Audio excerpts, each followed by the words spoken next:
countdown.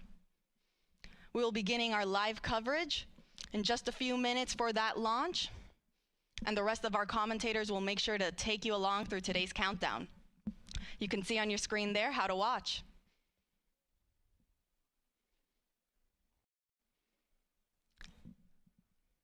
And as our launch director just recently said when she came on air, let's go Artemis II.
Good afternoon from the Space Coast of Florida, where 4 astronauts are about to suit up for NASA's boldest test flight in a generation. This crew could be the first humans to journey around the moon in more than half a century. The Artemis II mission is a test mission of the Orion space capsule. Artemis II will be the first time we put humans on this rocket. We're going back to the moon because it's the next step in our journey to Mars. We were always going to the moon. Pushing ourselves to explore is just core to who we are. That's a part of being a human.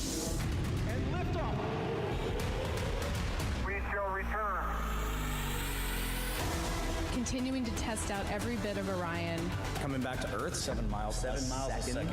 When humanity sets big goals, we can bring together genius from around the world. You have the best people on planet Earth putting this vehicle together.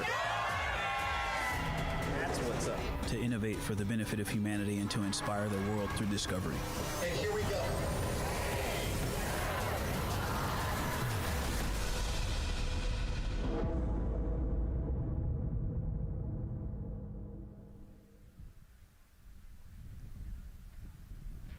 Welcome, and thank you for joining us live from NASA's Kennedy Space Center, where we are beginning a new chapter in America's human spaceflight story. We are so humbled to have thousands of people here in person to witness this, and the many more watching online from around the world. I'm NASA's Megan Cruz, and this is NASA astronaut Nicole Ayers. Thanks, Megan.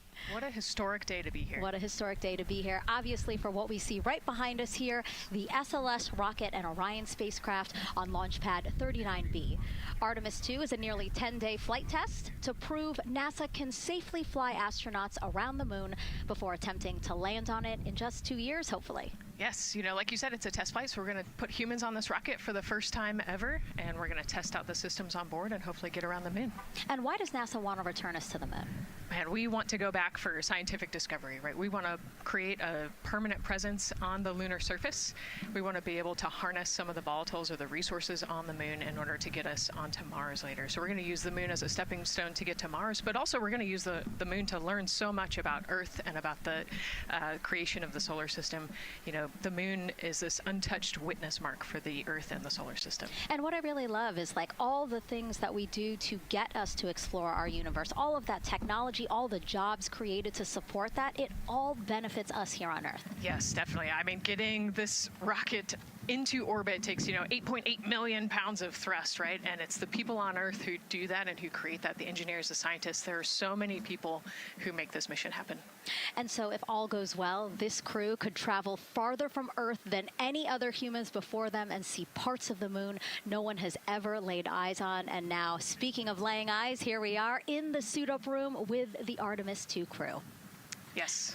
Looks like the commander's getting his comm cap on, so the communication cap.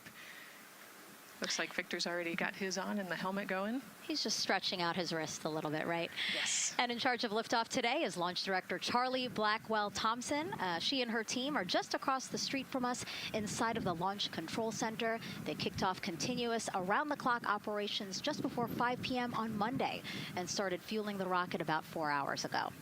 They have a 2-hour launch window that opens at 6:24 p.m. Eastern Time, which our clock in the upper left-hand corner is counting down to. And, we just heard from Charlie Blackwell-Thompson in our tanking coverage, which was the broadcast just before this one kicked off. And basically, she said weather is 80% go. Yes, 80%, we will take that. It's a little windy. There's some clouds building, but we're going to keep an eye on it, and 80% is a good number to keep moving today. Yeah, and what she said was a wave of showers are moving west, but they should be well past the pad by the time we launch again. Hopefully at 6:24 p.m. today. Hopefully. All right, so again, let's head back into that suit-up room. We see Reed Wiseman. He is the commander of the Artemis II crew, and Nicole, he is putting on what you guys are calling the communications cap, the comm cap. Yes, so it's a little bit for protection of his, of his head there, but also you can see the mic booms, and he's got ear cups there so he can hear, the rocket's loud. So you're going to wear hearing protection, but then we also want to be able to talk to Earth and talk to each other. So they're getting that settled, and then he will put the helmet on over that comm cap. That COM cap will also connect into the suit, which then eventually connects into the capsule through an umbilical there. So there's a lot of cords and wires. You can see them tuck in that cord under his chin right now. And so the suits they're wearing, they're called the Orion Crew Survival Suits, or OX suits. And so they're worn for launch and reentry or during high-risk or emergency situations. And I think a lot of people, especially if they're have been following NASA for all these decades now, they're kind of thinking, hey, these look like the suits that our shuttle astronauts used to wear. There is a lot of resemblance here. That's true. Yeah, they are very similar. You know, NASA does a great job of leveraging the lessons that we learn from previous missions. So dating all the way back to Apollo, you know, some of our first spaceflight missions, we learned lessons about the suits and how to make them better, and we just continued to carry that through all the way into the Artemis mission.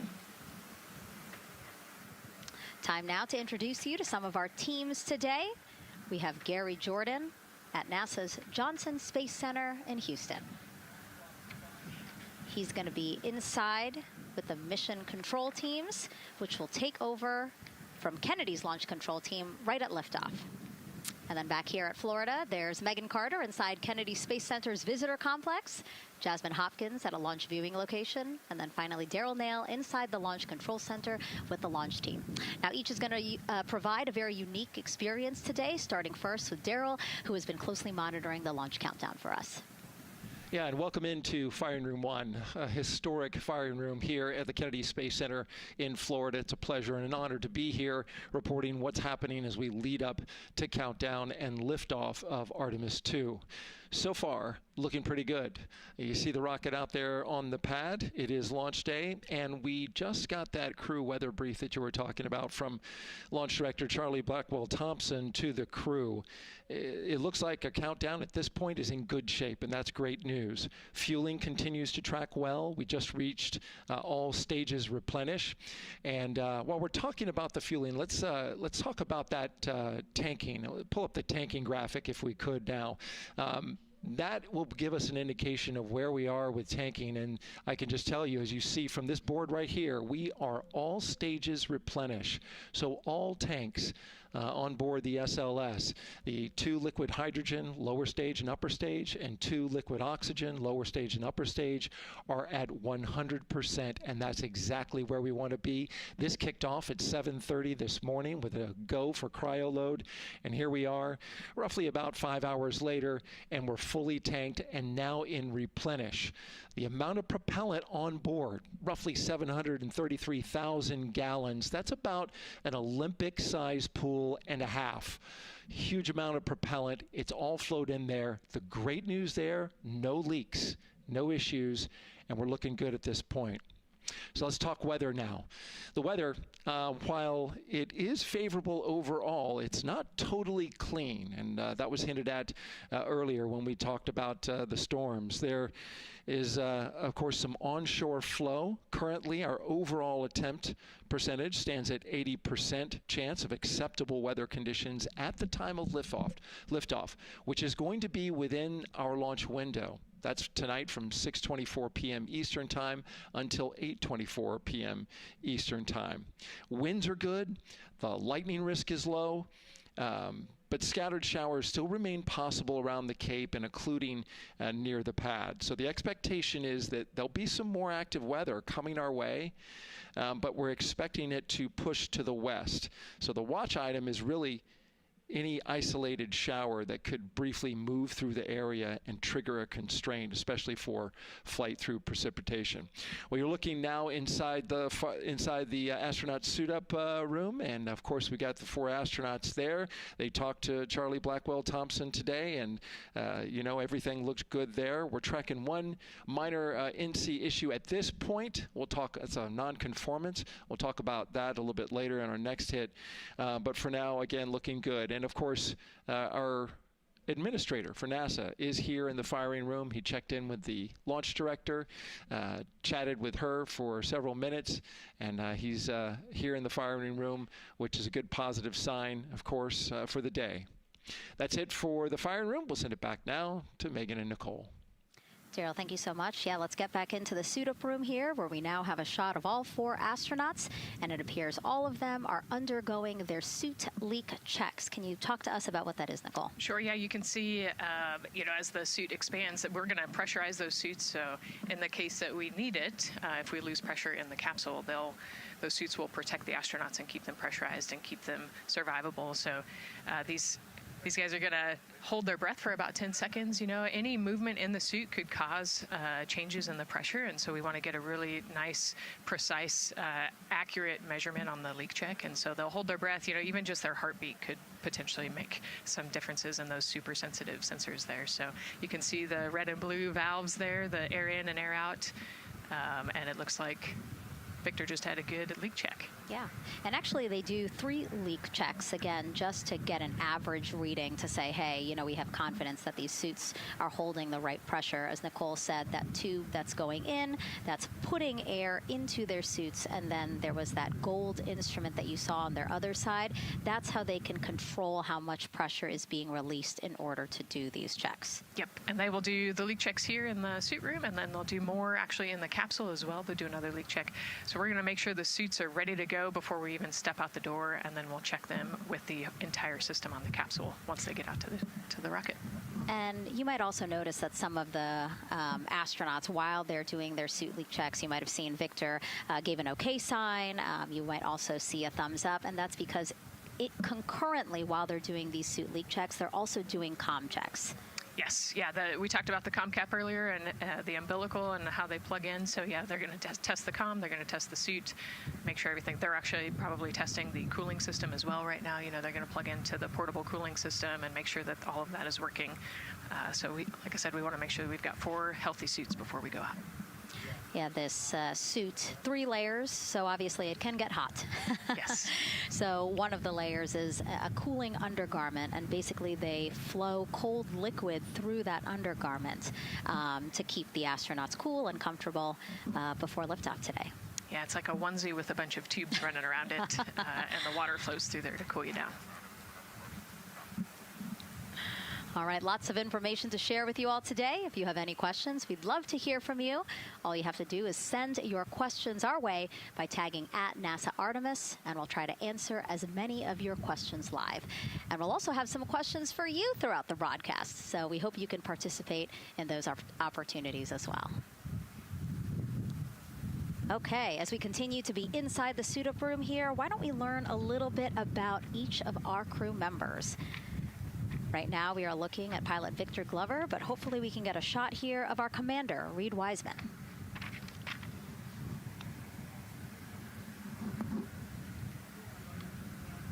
Now, Reed Wiseman is a Baltimore native.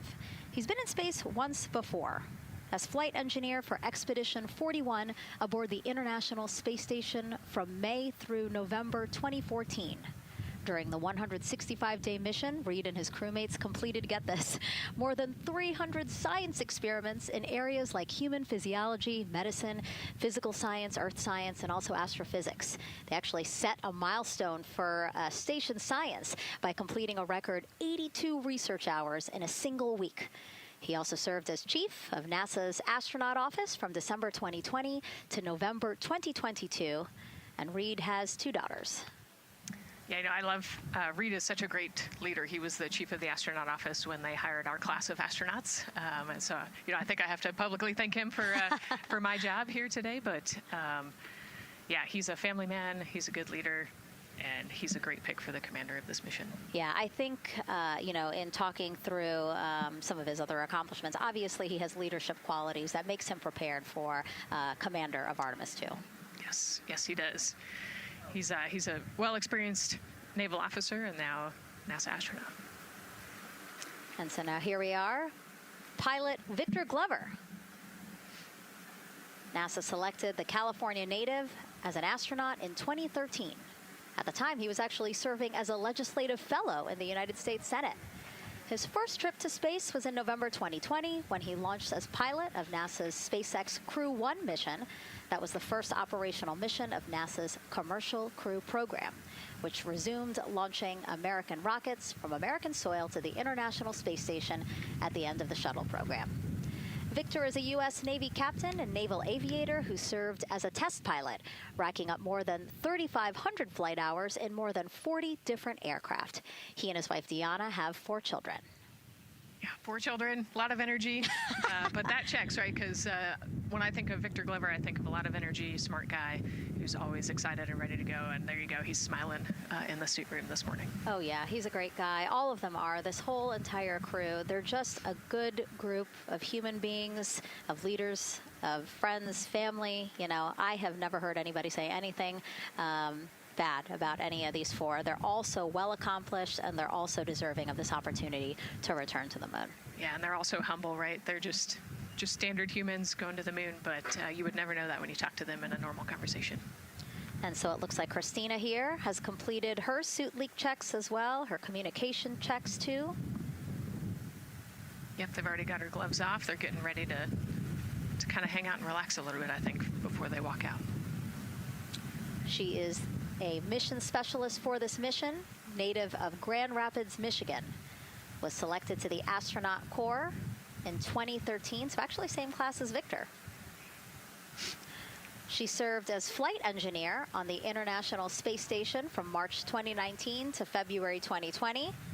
And during that time, Cook set a record for the longest single space flight by a woman with a total of 328 consecutive days in space. She also participated in the first ever all-female spacewalk. And before becoming an astronaut, Christina helped build space science instruments and led scientific field work in some of the most remote environments on the planet. Her hobbies include surfing, rock climbing, community service, yoga, travel, and photography. Again, so much. When does she find the time? That's a great question. You know, one of the things I love about Christina is that she's broken records and she's achieved all these milestones. But one of the things that she talks about is, you know, she just wants people to set goals and go work hard and do something that's meaningful to you. And she really hopes that her records are broken as soon as possible. She does it for her family, and she'll talk about all of her nieces and nephews quite a bit. So just, again, another example of just a humble human who's got a great support system in her family and excited for the mission.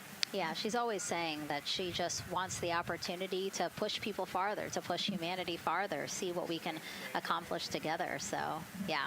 Again, all 4 of them say that. They're really in tune on what they think or what they feel like their role is in this mission. Yeah, I think their legacy is going to be, you know, providing the shoulders for others to climb on. And last but not least, first-time flyer, Canadian Space Agency astronaut Jeremy Hansen will fly to the moon as a mission specialist on the Artemis II mission. The London, Ontario native was selected as an astronaut in 2009. After that, he worked as Capcom at NASA's Mission Control Center in Houston.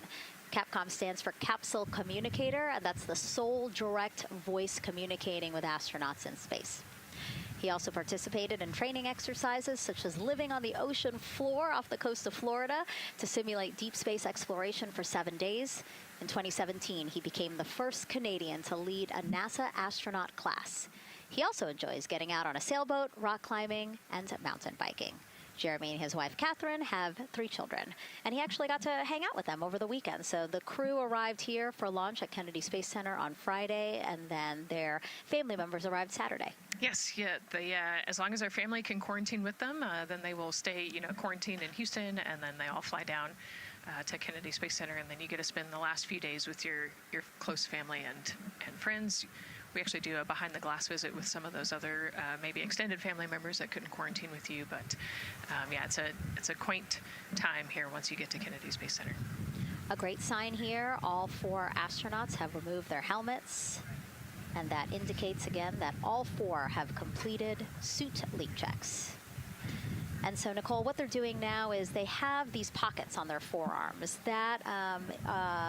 That's just somewhere where they can put personal items that they might want, right? Yeah, just kind of stowage pockets. You know, there's always something that you might need or want while you're in the capsule, and then also last-minute personal items if you want to put a couple things in there. So everybody kind of has their own unique stash in their pockets.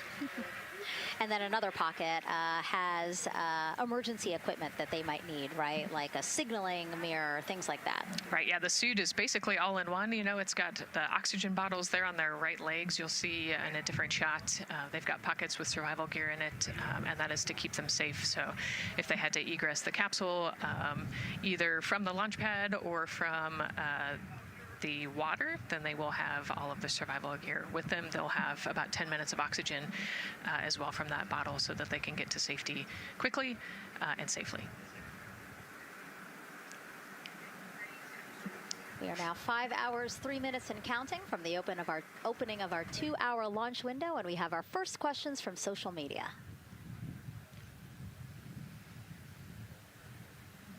Question here from X. So to be clear, this is not a mission to land, but to orbit the moon. Thank you, and thank our astronauts. Nicole. Yeah, this is a great question. You know, I think it's important to highlight the mission of Artemis II, where we are going to go around the moon. We're going to see the far side of the moon.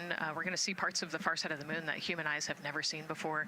It's very similar to the Apollo 8 mission, right? We're also potentially going to be able to see the landing sites for the future Artemis missions and kind of provide the overall context of those landing sites amongst the entire moon site there. So it's an exciting mission. We'll get to learn a ton about you know, there's so much science that's going to be on this mission as well, right? Where they're going to do some science experiments on humans, learn about the stress of the environment, and we're going to learn about the radiation environment. We're going to learn about the suits as well. We've got some technology demonstrations that are going to happen. So there's a lot going on this mission as we fly around the moon and come back. Mm-hmm. We always say it's about increments, right? Like we're making that next giant leap to Mars, but in order to do that safely and to do that thoroughly, incremental steps. Exactly. And, you know, like we said, this is the first time that we've put crew on this rocket. And so actually before we even head to the moon, right, we're going to stay close to the Earth, and we're going to check out all of the systems on Orion, make sure that it can handle 4 humans, make sure it can handle people sleeping, people exercising, you know, all of the environmental control systems are working. So we want to make sure that the capsule is safe for the crew before we send them, you know, almost 250,000 miles away. Yeah, that was a great question. And we actually have another one that we'll pull up on screen here. Another question from X. How long will it take them to reach the moon, and how long will the entire mission last? Another great question, right? So they're going to do a couple orbits around the Earth. They'll do a perigee and an apogee raise burn. What that means is that they're going to accelerate to get further away from the Earth, and they'll get into a really highly elliptical orbit first. And then once they get into the translunar injection, so they're actually on a free return trajectory, which means we're going to accelerate them, and then they're going to escape Earth's gravity, and then just based on orbital mechanics, they'll be able to come home without having to do another burn or acceleration. So it'll take about 4 days once they leave Earth's gravity to get to the moon. They'll fly around the moon, about 4 days back, and then land. So overall, about a 10-day mission. Exactly. Yeah, these are really great questions, guys. We know that, again, we are sharing a lot of information today, so please do not hesitate to reach out. Obviously, Nicole, very smart here, and we're happy to answer any of your questions. Again, tag @NASA Artemis wherever you're watching this coverage. And now we actually have a question for you. Who would you take with you on a trip around the moon? Would it be your bestie? Would it be a pet, family member, or a seasoned astronaut? Think about that one. I know. I like that. I absolutely know what I would say. I think it would make my husband upset, but I have my answer here. But we'd love for you to go to NASA's Instagram or Twitch accounts to vote. Again, who would you take to the moon with you? Bestie, pet, family, or seasoned astronaut? Try to go vote, and then we will share your answers soon. Again, husband is not gonna like my answer. And we're not the only ones with questions today. We will also hear from celebrities during our launch coverage. See what Stanley Tucci, Scarlett Johansson, and others want to know about NASA's Artemis II test flight. Plus the surprise of a lifetime as kids marveled at the rocket and spacecraft rolling to the launch pad. Look at those cute faces there. Oh, I love that. Love those suits. And we'll show you how the astronauts will eat, sleep, and go to the bathroom while in space. Keep in mind, the Orion spacecraft is about the size of a 6-person tent. Yeah, not super big, but you know, it's 10 days with your 3 best friends, so I think it's manageable for sure. But you know, every ounce counts when you're trying to get to the moon. And as we continue to look into the suit-up room here, a fist pump for some of the folks in the crowd there by Victor. Why don't we take a look around the center here? We know that there are some folks who are already getting ready to check out the team here as they drive across KSC to their launch pad. Look at that. Oh, that's so awesome. That's a great crowd. They're waiting there in front of the vehicle assembly building. So actually, they're just down the road from us. This is a good crowd, as Nicole said. Oh, there they are. They just got their cue. Oh, now? Let me wave now. Oh, yeah, they are excited. That's amazing. So all of these folks, content creators that are getting behind-the-scenes access as part of NASA's NASA social experience here. So as you can see, very excited. The crew will get into their convoy and drive past them here pretty shortly. Yeah, what an amazing way to share the Artemis story, right? By inviting these social media experts out to share the story as they drive by. All right, again, let's take a look at the clock. 4 hours, 58 minutes and counting from the opening of today's 2-hour launch window. So why don't we check back in with Daryl with the launch team. Megan and Nicole, and inside Fire Room 1, I'm listening to Launch Director Charlie Blackwell Thompson greet the Ascent crew who just came on console over there at Johnson Space Center. So good to have the mission control team jumping on with us. So far, the launch team here in the firing room has had a really good morning. Really smooth tanking that kicked off at 7:30 a.m. this morning. They got to all stages replenish just before 1 o'clock p.m. Eastern time, and it was an incredibly smooth tanking. That's great as we look here watching the crew and also with an eye on the rocket. Weather, of course, we've talked a little bit about that. It's favorable overall, 80% go for our 2-hour window between 6:24 p.m. and 8:24 p.m. We don't have an exact T0 right now because that's going to come to us closer when we get closer to launch, roughly about 20 minutes before liftoff. But it's going to be within that window and towards the beginning, provided everything continues to go smoothly along the timeline, and so far that's been the case. I mentioned that there was a small issue in my previous live hit. That actually was incorrect. There was no issue. I've gotten the good data now that I'm on the headset and listening into the loops. Avionics engineers are keeping an eye on a display unit inside Orion that's just running a little cooler than normal. It's not going out of limit. It's actually completely fine. But they just were noting the trend and reported that to the NASA test director. So they'll keep their eyes on that. But again, there was no LCC violation. And once they get the cover off Orion out there that's protecting it from the rain, they expect the temperatures inside the Orion crew capsule to stabilize. And with that, we'll send it back to the host desk with Megan and Nicole. Thank you so much, Daryl. Now, Daryl is inside Firing Room 1 in the Launch Control Center, or LCC, as you might hear it referred to, which was built in 1967 to support Apollo missions. In fact, Apollo 11, the mission that landed on the moon in 1969, that was called from the exact same firing room. NASA then upgraded the LCC to support shuttle missions, and now Artemis. You can see there a shot from when we supported shuttle. Now with Artemis, the primary launch team for today is in Firing Room 1, but there is actually support staff in Firing Room 2 as well. And together they will propel this ambitious test flight off Earth.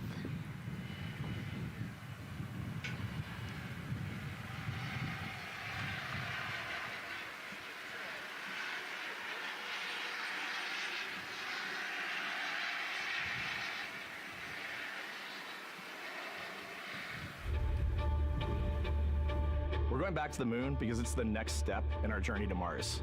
We need to go explore the moon. There's vast regions of unexplored areas with the coldest, darkest places in our solar system. This This is a test mission, and when we get off the planet, we might come right back home. We might spend 3 or 4 days around Earth. We might go to the moon. That's where we want to go, but it is a test mission, and we are ready for every scenario as we ride this amazing space launch system and the Orion spacecraft. But another reason we're going back to the moon is to fulfill NASA's mission, which is to explore the unknown in air and space, to innovate for the benefit of humanity, and to inspire the world through discovery. And when we succeed and when we accomplish the things that we set out to accomplish, that inspiration not only can set up new things to happen, but it also is a reminder in tough times that we're capable of doing great things when we work together. The thing I love about the moon is that it's not just a beacon for exploration and this platform of possibilities for incredible missions like this, but it has benefits. That's actually why we're racing towards it.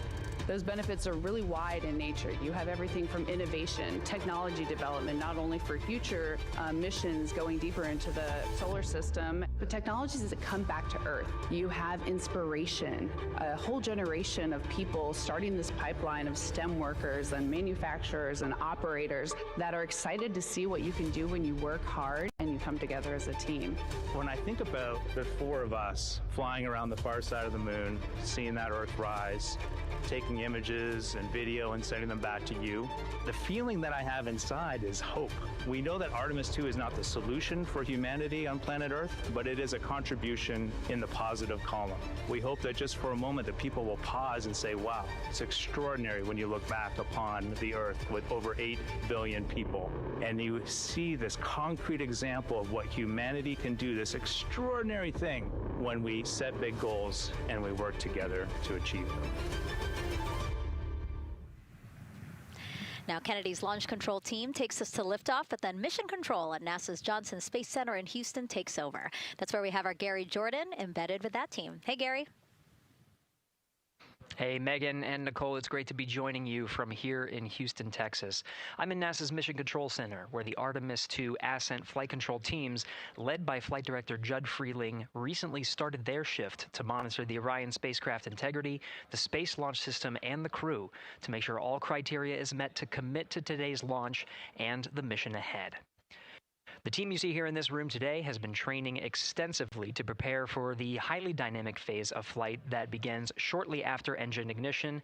Teams here will be monitoring the flight of the Space Launch System, Orion, and of course the Artemis II crew on board as they make their way from the Kennedy Space Center into Earth orbit.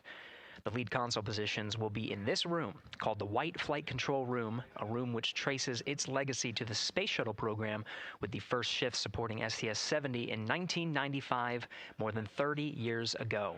Each console represents an expert in a particular discipline, whether it be communications, propulsion, crew health, life support systems, or trajectory, and each of these individuals has a support team in other rooms, each ensuring that no data point is left unchecked, no procedure is missed, and combining efforts as one Artemis team to ensure crew safety and mission success.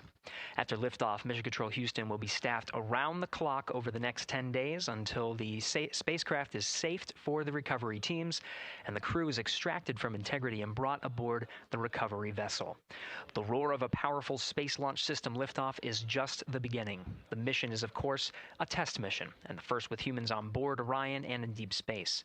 The crew's job is to put the systems and capabilities of Orion to the test, taking us closer to a sustained presence on the lunar surface. It's great to see the crew gathered around the table. Megan, with that, we'll toss it back to you as we continue to monitor from here in Mission Control Houston. Back to you. Thank you so much, Gary. Yes, a pre-flight tradition that we have seen with our crewed flights and our astronauts, the card game, Nicole. Yeah, you know, this is a fun time for the crew. Kind of relax a little bit, play a card game with the chief. You can see Scott Tingle there is the dealer today. Looks like they're playing high card wins. So Victor won, he's out, now Jeremy's out. You know, there are 2 schools of thought on this game. Either you want to get rid of all your bad luck or go out on a high note. So it looks like the crew chose we're going out on a high note. And, you know, I think one of my favorite parts when I talked to Reed about this is he was just excited to play a game with his old boss from Naval Test Pilot School. So once again, his boss today. Yeah, and I love this part of the tradition because this is when, again, you usually see them like, yeah, laughing, but very focused still. But when they get to this table, laughs, high fives, smiles, just really a brief moment of levity in what can be and will be a very long day for them. Yes, you know, it's a long day. There's a lot of preparation that goes in today, and so they're just, I think, at least for us, it was a nice brief moment of some relaxation, a couple laughs, you know, a moment to take a few deep breaths and reflect on the mission ahead, and then, you know, get some high fives as well. And so with their bad luck dispelled, some good luck from Scott Tingle, it seemed like there, right? Yes, definitely. It's actually a really fun tradition. You know, I think that card game is more steeped in tradition than anything else. Every crew has played that same card game. As you said, Nicole, the primary reason for why they're there to suit up, to do communications checks, to do pressure checks all done, and now it seems like Reed had some words for the team in that room. Yeah, you know, this day can't happen without thousands of people, right? And so the suit room is a great example of that. You've got all of the suit techs, and you've got your support team there, everyone who has made this day possible. You know, they've been working with the suit team for years at this point, getting ready. So some fist bumps to the group. Again, the suit team are the folks dressed up in those white, very snazzy outfits. Special outfits that we can talk a little bit more about later. But each crew member was assigned their own suit technician. So as you said, working very closely with the same person to make sure that the crew felt comfortable and ready in these suits as they lift off from Kennedy Space Center. Right, and you know, each suit is slightly different, each person is slightly different, and so these suit techs know each individual super well. They know exactly how they like to get into the suit, exactly where things might get caught, or, you know, small adjustments that might need to be made. So they know their suit techs well, and their suit techs know them very well. And so as we take a couple of pictures here, we really hope that you are learning a lot about the suits and the process of checking them out for a mission. But imagine the opportunity to get a hands-on demonstration from people who helped design these suits. Take a look.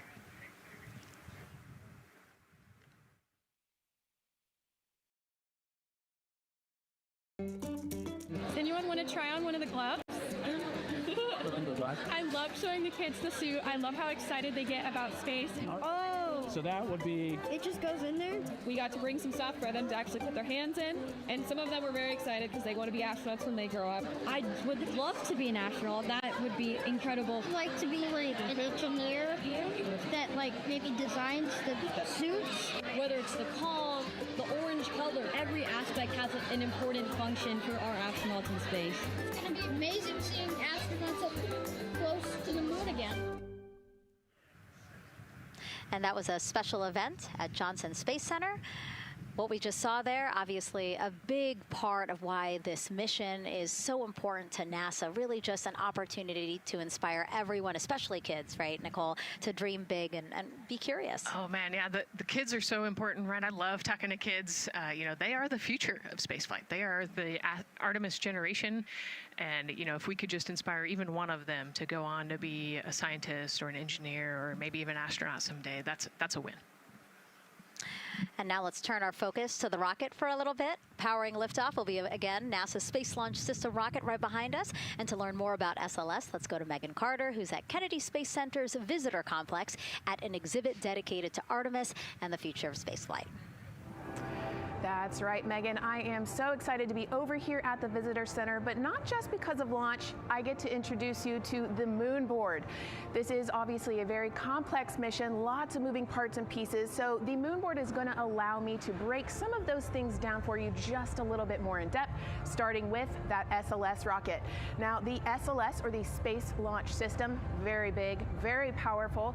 It is going to be producing 8.8 million pounds of thrust at launch, and like I mentioned, mentioned, very large, as you can see here, going to stand about 322 feet tall with Orion there on top, just a little bit taller than the Statue of Liberty. Now, there are many components that make up this rocket, so I'm going to point out just a handful that you're going to hear about a lot throughout this broadcast, starting with our boosters. These two twin solid rocket boosters are going to be very powerful. They are going to burn for the first 2.5 minutes of flight, and each one is going to stand 17 stories tall. They weigh in at about 1.6 million pounds each. Now, I am going to jump back out and I'm going to show you a little bit about our core stage. That's going to be known as the backbone, essentially, of our rocket, and it is made up of around 5 components, starting with this engine section down here. This engine section is where our 2 propellants are going to be funneled down through our pipelines, and they are going to be mixed at 2 different temperatures, very complex processing, and they are then going to go on to feed that fuel to our 4 very powerful RS-25 engines. These are going to produce about 500,000 pounds of thrust each at launch, and they will burn for 8 minutes. All right, now jumping up here, we are going to take a look, because I just mentioned those propellants. Obviously, we do need fuel, and that is why we have around 535,000 gallons of that liquid hydrogen. That's approximately about the same amount that you could fill an Olympic-sized pool, just to give you an idea. And then we're also going to have that liquid oxygen, and like I mentioned, there's going to be about 200,000 gallons for that one, and they are going to be funneled down through those lines that you see here on the side. All right, jumping up real quick, this is going to be our upper stage. That is where our core avionics are going to be stored, essentially the brains of the spacecraft. And then jumping out super quick, let's see if we can zoom in here, and we can. Those propellants I talked about are going to be stored at cryogenic temperatures. That means thousands of degrees below Fahrenheit, so they have to be kept very cold. And that, all those bumps and ridges there that you see, those are actually going to be an insulation spray that's going to help keep that rocket nice and cool, keep the propellants ready to go, and get us set up for success. Now, obviously, that was a very quick overview of our rocket. I have so much more to show you here on our moon board, but for now, I'm going to turn it back over to you, Megan. Thank you, Megan. A very impressive demo of the moon board, but also an impressive system, obviously. She mentioned 4 RS-25 engines on the core stage, and actually we have one right behind us here, used during the shuttle program, and I got to get a closer look at it with Space Launch Systems Engines Deputy Manager Philip Benefield. Okay, so Philip, in terms of size, shape, and function, what we see here behind us, exactly what we see on the pad. Absolutely, Megan, absolutely. So this is the RS-25 engine. Impressive. We have 4 of these on the bottom of the SLS rocket to propel the SLS rocket in Orion into low Earth orbit. And we've been seeing views of the pad throughout this broadcast, but you mostly only see the bell here. What's happening over here? Right, so this is generally what we call the power head section of the engine. So the purpose here is that it takes in the propellants from the vehicle tanks, the liquid oxygen minus 297 degrees, super cold stuff. The liquid hydrogen even colder, minus 423 Fahrenheit. There's 4 turbo pumps on the engine that pressurize that propellant up to 9,000 psi in areas. It is all directed into the main combustion chamber, where it is burned into hot gas that then is accelerated out the nozzle to produce thrust. When you say hot gas, what are we talking about? We're talking 6,000 degrees Fahrenheit gas. Wow, so we're talking really cold as liquids coming into the combustion chamber, and then it comes out as really, really hot gas. How do you design, how do you engineer something to control both extremes? Absolutely, it's very technically challenging. One of the main things here with the nozzle is that since you have the 6,000 degree Fahrenheit gas coming out, you have to cool that nozzle so it doesn't melt. And so the way the nozzle is constructed with these 1,080 coolant tubes. And so each of these coolant tubes flows a small amount of hydrogen. It keeps it cold, and so it doesn't melt during operation. Wow. I mean, all of the science that you're talking about, it is truly amazing that you guys designed this for shuttle, and yet you've reconfigured it, retooled it to be able to now support Artemis. What do you think about that? Yeah, I think that's really amazing, the fact that we were able to use the heritage hardware on the Space Launch System. The engine itself, developed through the Space Shuttle program, many upgrades to make it more reliable and improve the thrust as well. Perfect. Philip, thank you so much. I can't wait to see all 4 function. Same here. Thanks, Megan. Enjoyed it. And again, another idea and way that we are learning from what we've built upon and figured out all into this moment. Yes, with so much more thrust and capability. Like we said, we learn all those lessons from previous missions, and we get to involve them here today. And here we are, the closeout crew in the White Room getting ready for the astronauts who have just left crew suit up and are now walking down a hallway to greet some family and friends downstairs. Commander Reed Weissman, Pilot Victor Glover, Mission Specialist Christina Cook, and Jeremy Hansen. Looking excited, ready. Now in that elevator to take them 3 floors down. Thumbs up, one more photo, one more photo. Oh, nope, a couple more people in that elevator. Those are important folks. They're going with them to the pad. Yeah, Bye, Reed. This is a fun elevator ride. Yeah. And, you know, actually you couldn't see them because they're off camera, but the support crew that's actually in crew quarters with us is right there waving goodbye and saying goodbye to you. So it's a really special moment to say thank you and say goodbye to the support crew at crew quarters. That's amazing. And so again, they will ride down 3 floors, and then soon we'll walk out the doors that you see underneath the banner there that says their names. These doors, the same doors that astronauts who have launched from Kennedy Space Center have walked out of since the Apollo program. Yes, and you can see another tradition is putting your patch on that archway as well. So I'm sure they did that over the last couple days. They did. It's actually it's so hard to see because there's so many of them, which is also great, but it's on the door frame on the right-hand side, the very, very bottom. Awesome. Great crowd here. A shot now of everyone who is waiting to greet the crew as they walk out of the operations and checkout building here at Kennedy Space Center and will board their ride to the launch pad. Yeah, this is a really great shot, right? Because you get to see a little bit of what goes on there. So you've got the close family that were in quarantine with them up close. They get to wave goodbye one last time. You've got a little bit of media in the background, and then you've got some NASA employees and a lot of the program managers off to the side as well to wave goodbye one last time and wish them luck. Yeah, it's a really nice moment. Again, they have had some quality time with family, but this is their final opportunity to say, see ya in 10 days. Yep, the last wave. And so there are different pens of people, again, as Nicole was alluding to, specific to the quarantine rules that you followed in order to be able to have that access, have that closeness with the crew. And then on the bottom left-hand side of your screen, the Astrovan. And that is going to be the crew's ride out to the launch pad. This modified Airstream motorhome can seat up to 8 people inside. It has a TV and sound system, and we know they plan to watch a video during their trip out, right, Nicole? Yes. So I think Top Gun is on the menu, yes. And then also Point Break because Christina surfs. So I think they've got a pretty decent entertainment planned. So I love that. It gets them in the headspace, the right headspace to really just enjoy the ride to space. NASA's history with Airstream dates back to the 60s when the company created a crew quarantine vehicle for when astronauts returned from the moon. This picture here, President Nixon talking to the Apollo 11 astronauts inside said quarantine vehicle. Then during the shuttle program, Airstream created the first generation Astrovan, a 27-foot motorhome that transported astronauts across KSC to their launch pad.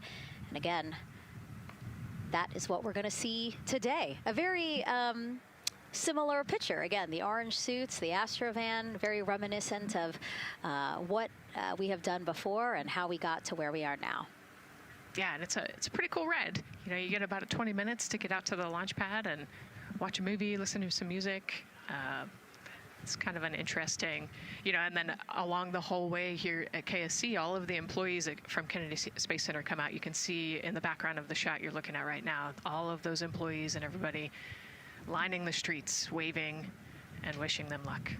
I think this is an emotional moment for a lot of people because this is the last time where a lot of people will be with the crew, because once they get to the pad, there's only a handful of folks with them before launch. Yeah, definitely. This can be emotional for the crew, can be emotional for the families, of course. I mean, I got to wave goodbye one last time to my sister, and when we walked out those doors, and yeah, it's surreal. You know, it starts to become much more real the closer and closer you get to the launch pad.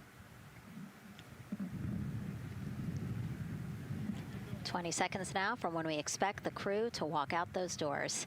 It must be really hard for them to patiently wait for these very specific milestones. You've got a whole group back there that's telling jokes and keeping it light. So.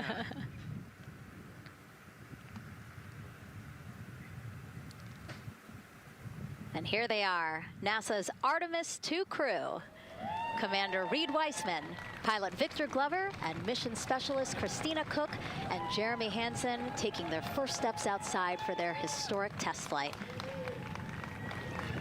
To a wonderful applause from the crowd. They're looking really excited. Some and big really smiles. Ready. I love that. It's a great day for us. It's a great day for this team. A few words from Reed. Great day for us, the team, he said. Thumbs up, more thumbs up. Of course, a lot of pictures. We hear some camera shutter clicks back there. I love the energy of this crowd. Let's go. And so now the crew walking over to each of their pens. The first people closest to them, of course, their family members who got to quarantine with them, correct? Yes. Yeah, so the ones that are close and waving, those are the immediate family, so spouses, partners, kids. And we're trying to give them some privacy so that they can have their conversations with their family members. Christina there, she has her husband. Victor has 4 daughters and his wife, they're there. Reed, his 2 daughters are there. And then Jeremy, his wife, 2 daughters and a son.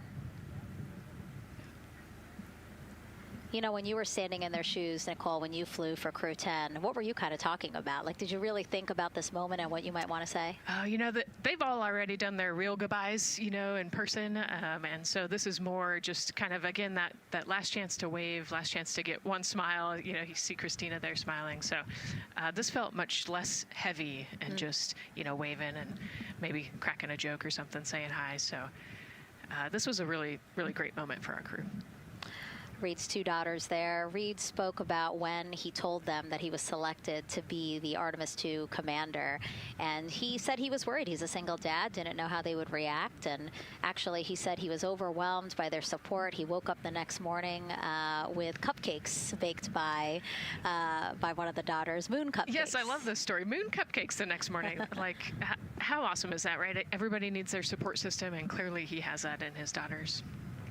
Christina said she took a bike ride with her husband and wanted to tell him when the moon rose, but that it was too foggy. But she said he was still very excited and happy for her. Yeah, the moon's still out there. A close-up now of, again, Commander Reed Weissman and Mission Specialist Christina Cook. To the right of your screen, as we pan left, we have pilot Victor Glover. Victor told his wife, and they told their 4 kids together, and he said that one of them just started yelling, "Let's go!" Yes, I love that. Again, the support from the family is awesome. And Jeremy said his wife and 3 children, super excited. He felt very supported. You know, he did have that tough conversation, obviously, of talking about the realities of this being a test flight, but he said they were super supportive. And now as he walks away, some kisses from Victor Glover to his family, hearts to Christina. Jeremy being a gentleman, pausing so that Christina can take a nice photo without him. Hearts too from Reed there.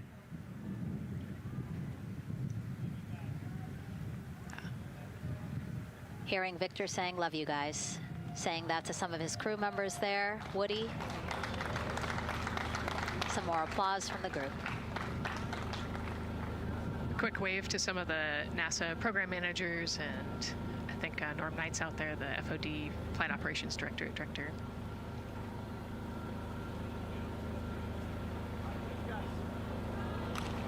You heard Reed there saying, "Thank you guys," as the crowd picks up again with their applause, and the 4 of them step into their Astrovan. Looking at the clock, very on schedule right now. Again, according to the very detailed timeline of launch today, they are expected to drive off in about 20 seconds.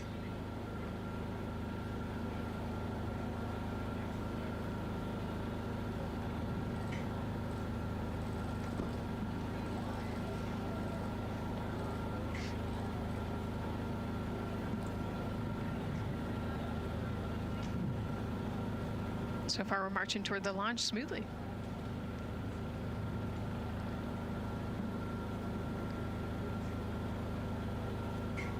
Do you think they're queuing up the video? Definitely. And that's why they haven't left yet? They're like, we can't go without Gotta get our your point snacks and movie break. ready. Yeah. Where's the popcorn?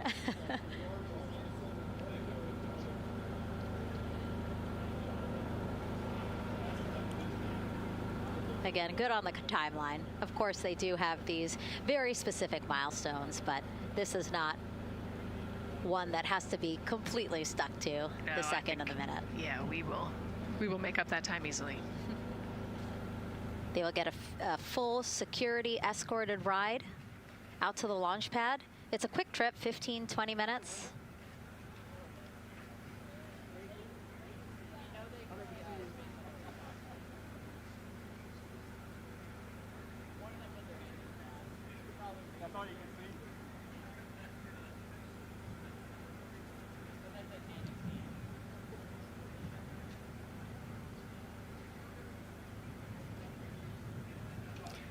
The closeout crew at the pad still just getting everything ready for their arrival. Configuring Orion, right, Nicole? Yes, so they're probably laying out the seat restraints and getting all of the umbilicals set and ready to go so that when the crew gets there, they can ingress and start getting strapped in and connected to the capsule. And in our smaller box there, we have a shot of our administrator, Jared Isaacman.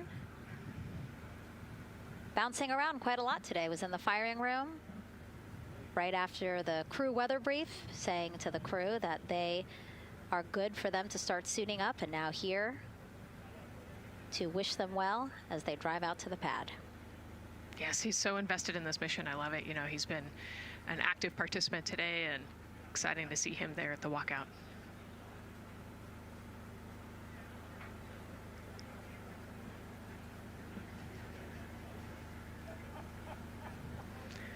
So in the van, they're probably getting hooked up to the portable cooling systems as well. So that would be my guess on the slight delay here, making sure everybody's situated, connected to cooling, and ready to go before they take off. Right, because the orange boxes, we didn't talk about it when we were in the suit-up room, but if anybody noticed, there are these orange boxes, and that's what provides the cooling to those thermal garments. And so those boxes have been staged inside of the Astrovan so that once they got there, they can connect up again so that they're cool and comfortable on the way out. Right, so they were off cooling from the walkout, you know, said hello to their families and the 80-degree weather here in Florida today. So it can get really warm in the suit quickly if you're not careful. So we want to make sure everybody's comfortable before we drive off. And then when they get to the pad, of course, and strapped into Orion, then they don't have any need for those cooling boxes anymore. They will get that cooling through Orion, through the different lines and umbilicals that they'll be connecting to there. Yep, that's exactly right. The Orion capsule and its environmental control system will take over once they're connected to the umbilical.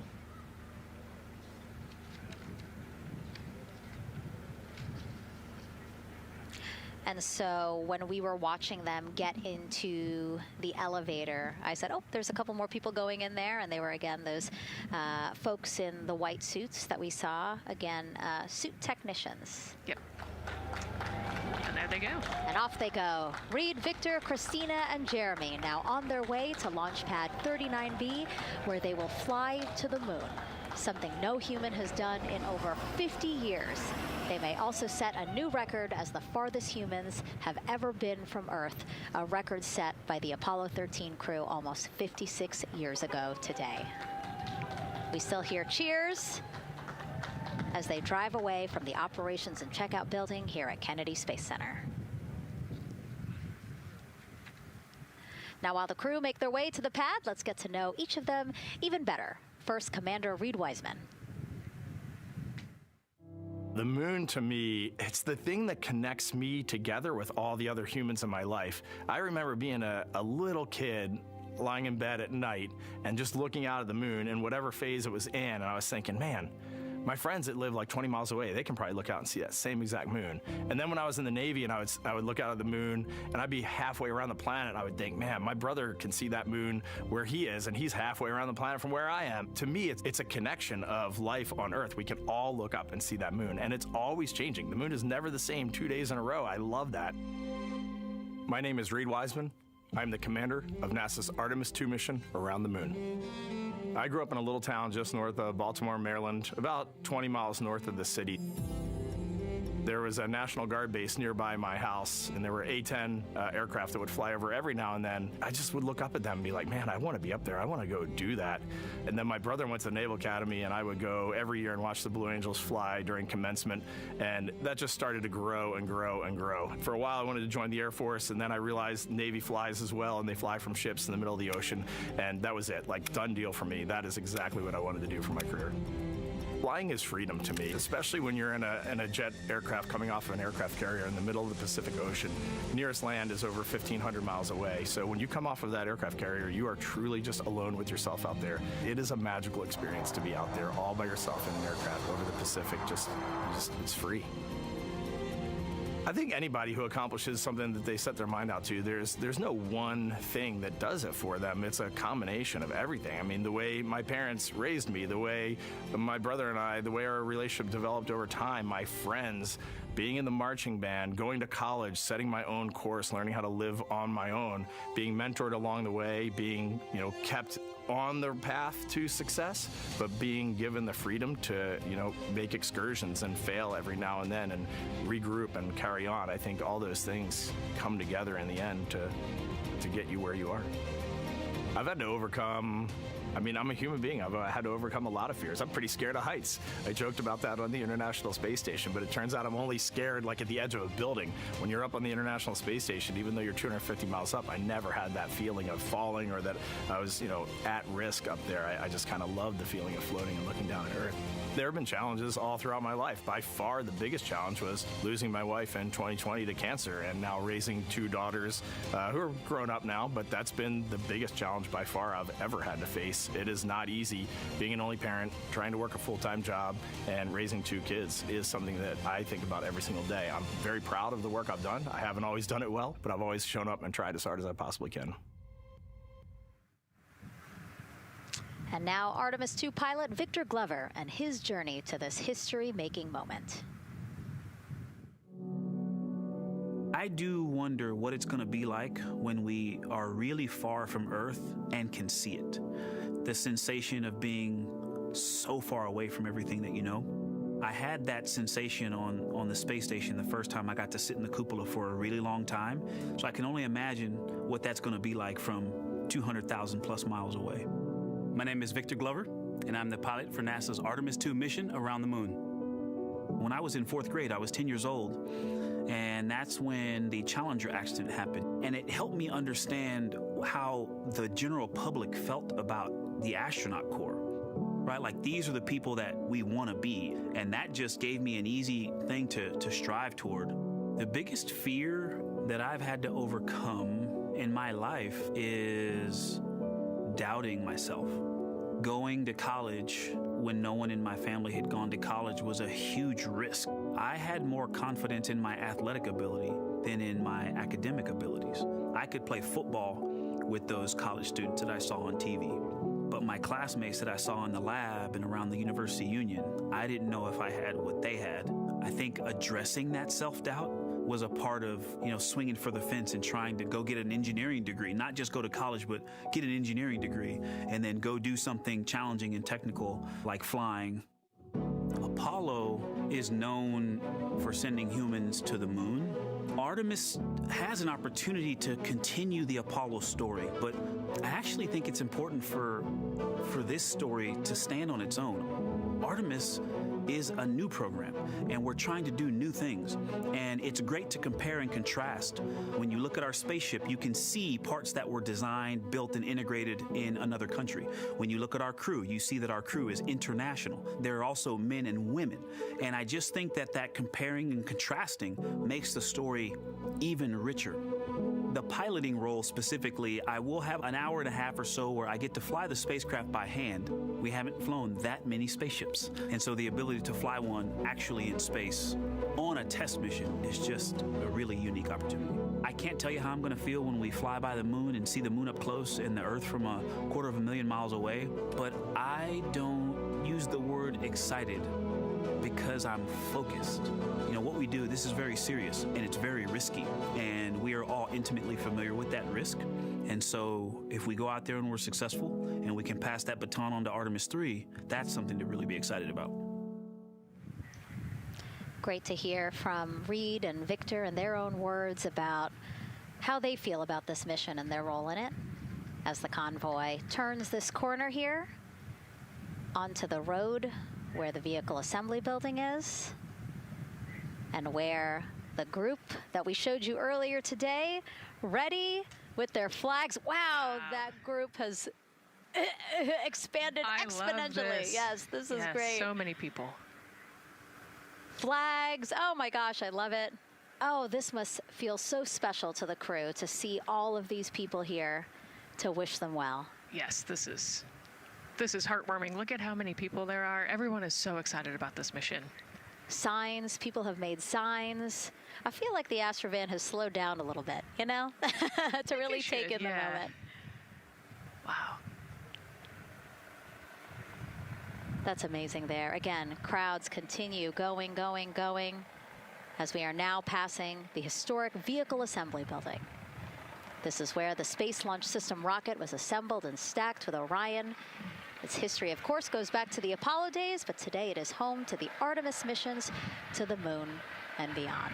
Gosh, still people lining the route. Yep. I love that. I do too. It leaves me kind of speechless, you know, just to see all the support, all of the people who want to know that they're thinking of them, they're with them, and the fact that this crew specifically has always said we are going for all by all, this must be really special to them. Yes, and that's just here on Kennedy Space Center. Imagine the rest of Florida right now. Yeah. Mission specialist Christina Cook, who holds the record for the most consecutive days in space by a woman. Let's take a look at what she has to say about this mission. I tell a story, which is one that my dad told me before the Apollo missions when he was just a very little boy. He was looking up at the moon with his mom, and his mom said to him, "Don't worry, Ronnie, we'll never get there." Fast forward maybe 70 years later, it's his daughter that's actually going there. And I think that long arc is something that we can all learn from. The idea that the seemingly impossible becomes possible if you just believe in it and are willing to work hard and come together to achieve it. My name is Christina Cook, and I'm a mission specialist for NASA's Artemis II mission around the moon. When I look back at my dreams as a kid, I definitely never thought I would actually get here. I was very pragmatic. Even though I'm a dreamer, I knew that the odds were way against me again, so I might as well do something I'm loving in the meantime. I definitely loved science and math in school and, you know, did pretty well in those things, but I also loved being active. I was always outside. I loved things that made me feel small. I loved looking at the night sky, oftentimes between the pine tree branches, or I loved the ocean. North Carolina also has mountains, and when we go there, I just love the vastness of all of those things. I loved how they made me feel and what they made me think about, and the vastness of the universe and how much out there was to learn. I'm drawn to exploring. I'm drawn to challenges that involve both mental and physical, and I'd much rather be solving problems wearing a whole lot of equipment and in a harsh environment, and that's just something I've carried with me ever since I was a kid. Thinking about the fears or challenges that I've had to overcome, there are just so many. I mean, basically, it's just been, that has been the journey. I always say to people, do what scares you. And that means I have to follow my own advice. So doing what scares me meant getting on a plane and going to the Antarctic, getting on a plane and going to study abroad in Ghana, applying to become an astronaut, opening the EVA hatch in the airlock and going out of it into the darkness, strapping myself onto a rocket. And so for me, I think that no matter what the challenge, recognizing that if people believe in you and you believe they believe in you, the challenges seem always a little bit easier. To me, the moon, it represents history. It is a witness plate. Everything that's ever happened to the moon is still written on the moon. Every single person has looked at the moon their entire lives. We see the same moon. That's something really special. It's just the epitome of a symbol of something that's in each of our hearts, but that's also represents exploration and reaching. And as we continue to watch the convoy, almost at the pad, mission specialist and first-time flyer, Canadian astronaut Jeremy Hansen.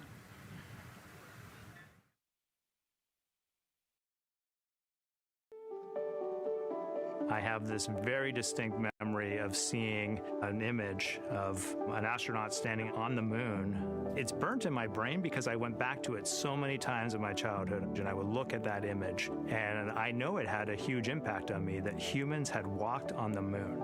My name is Colonel Jeremy Hansen. I'm an astronaut with the Canadian Space Agency, and I'm a mission specialist on NASA's Artemis II mission around the moon. My elementary school years, I grew up on a farm outside of London, Ontario. I spent as much time as I could with my dad on the farm. I learned the value of hard work, for example. If I wanted to go to work with Dad, it was going to be a long day, and I was going to have to not complain, or I wasn't going to get to go the next day. I had a treehouse. I had a vivid imagination, and I changed my treehouse into a spaceship. I made all these dials and controls. I had circuit breakers for switches that I found in the barn, and I was exploring space in my imagination. The most important thing I did to get to where I wanted to go in life, which was flying fighter jets and eventually becoming an astronaut, is I shared those desires with other people. And it turns out, just like you don't go to the moon on your own, if you could, I would have done it a long time ago in my treehouse as a kid, you have to go as a team. I think the biggest impediment to achieving my goals was, of course, myself. And I think that's a common human experience. There are many times where just little things would get in my way, and my immediate interpretation of that was, well, now that goal's out the window.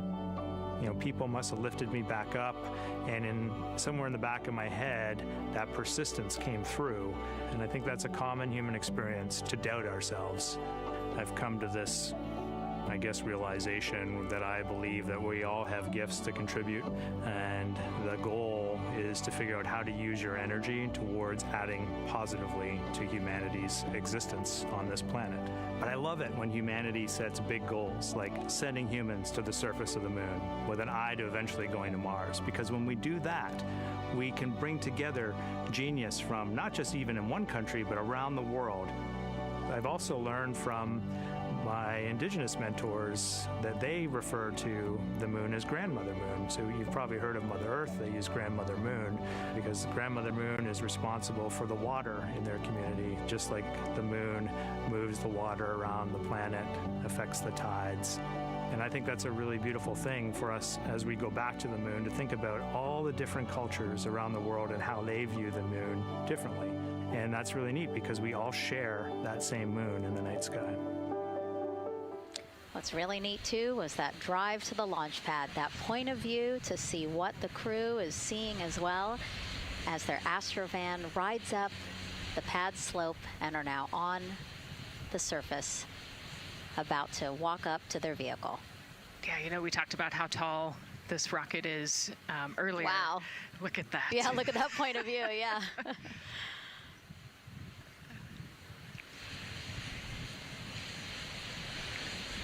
Pad 39B, another historic place here at Kennedy Space Center. Construction began in 1964, finished 3 years later. Apollo 10, the full dress rehearsal for the moon landing. That was the first mission to launch from this pad. Yeah, you know, we've used this pad for a lot of missions. You know, we modified the pad in the 70s and 80s, and then the shuttle missions actually launched from here as well. And then, of course, Artemis I took off from this launch pad November 2022. And now here we are about to see the Artemis II crew get out of the Astrovan and make their way up the mobile launcher to the 274-foot level, where they will embark on their first crewed test flight of the Artemis program. You know, I think that button in the elevator actually says space when it you does? hit it. Yeah. Really? At least on 39 Alpha it does. So I imagine it says something similar here. Again, let's take a look at the clock as we wait for the crew to get out. 4 hours, 10 minutes and counting until the top of our 2-hour launch window today. Let's head back across the street to Daryl, who's following the launch team every step of the way. All right, thank you, Megan and Nicole. And here inside Firing Room 1, we had a nice moment. The launch director, Charlie Blackwell-Thompson, NASA's first female launch director, standing up from her console, taking her cell phone and snapping photos as the Artemis II crew that she had just given the go to leave the astronaut crew quarters, driving by, and of course going up the causeway until they got there to the pad. And now we see them coming out of the Astro van there and getting ready to ascend the launch tower. Well, we got a weather brief before they went out to the pad, and of course LWO gave a go. There could be some rain out there at the pad. It's already rained out there already. If you're in the area and you're watching right now, well, certainly you know that there's some rain in the area. There's going to be spotty showers that are going to be coming ashore here, and we expect that throughout our rest of our countdown. But we also are getting forecasts that there'll be some clearing as we get closer to our launch window. Big wave from Reed Wiseman there, and a thumbs up as the crew goes into the elevator to ascend the launch tower to go up to the level where they'll walk across the crew access arm and get into the white room. One of the things that you're going to start to hear now is from the crew themselves. We're going to be airing the Orion to Earth loop, which is the communications that's going between that crew and the launch team here as they walk them through configuring their various consoles as well as getting ready. A nice moment here, and I'll just pause to just look and see as the crew walks across the zero deck, as they call it, which is the deck that's right there even with the engines, and they're taking a moment to go over there and stand up and gaze up at the 322-foot tall SLS rocket. This was part of the plan for the Artemis II crew, and potentially a rocket that could help them make history to go farther from Earth than any crew has before. The farthest distance from Earth when they launch will be roughly around 248,000 statute miles. They're expected to go about 4,000 miles farther than the Apollo 13 crew did. And now they've headed to the elevator to go up. Again, I was talking about the loops. You're going to be hearing from the crew as they discuss with the launch team getting various systems ready to go. And then closer to liftoff, we'll hear the operational launch team loop brought forward ahead of the critical pre-launch polls and then the start of terminal count. And that should be right around L-25 minutes, right before the NASA test director gives their poll and the launch director gives her management poll, which happens at L-17 minutes. Right now, a lot of focus is on, of course, the closeout crew. They've made the way for the crew to get inside the spacecraft now and walk across that crew access arm, and there they are. They have been working on a tight timeline, but they are ready to go, and they are ready to receive the crew and start putting them inside their Integrity spacecraft. That's it from the firing room. We'll send it back to Megan and Nicole. And Launch Director Charlie Blackwell-Thompson, again, we mentioned her a second ago. Her team have been training extensively for this moment since Artemis I launched in November 2022. Today, they have a message for Reed, Victor, Christina, and Jeremy.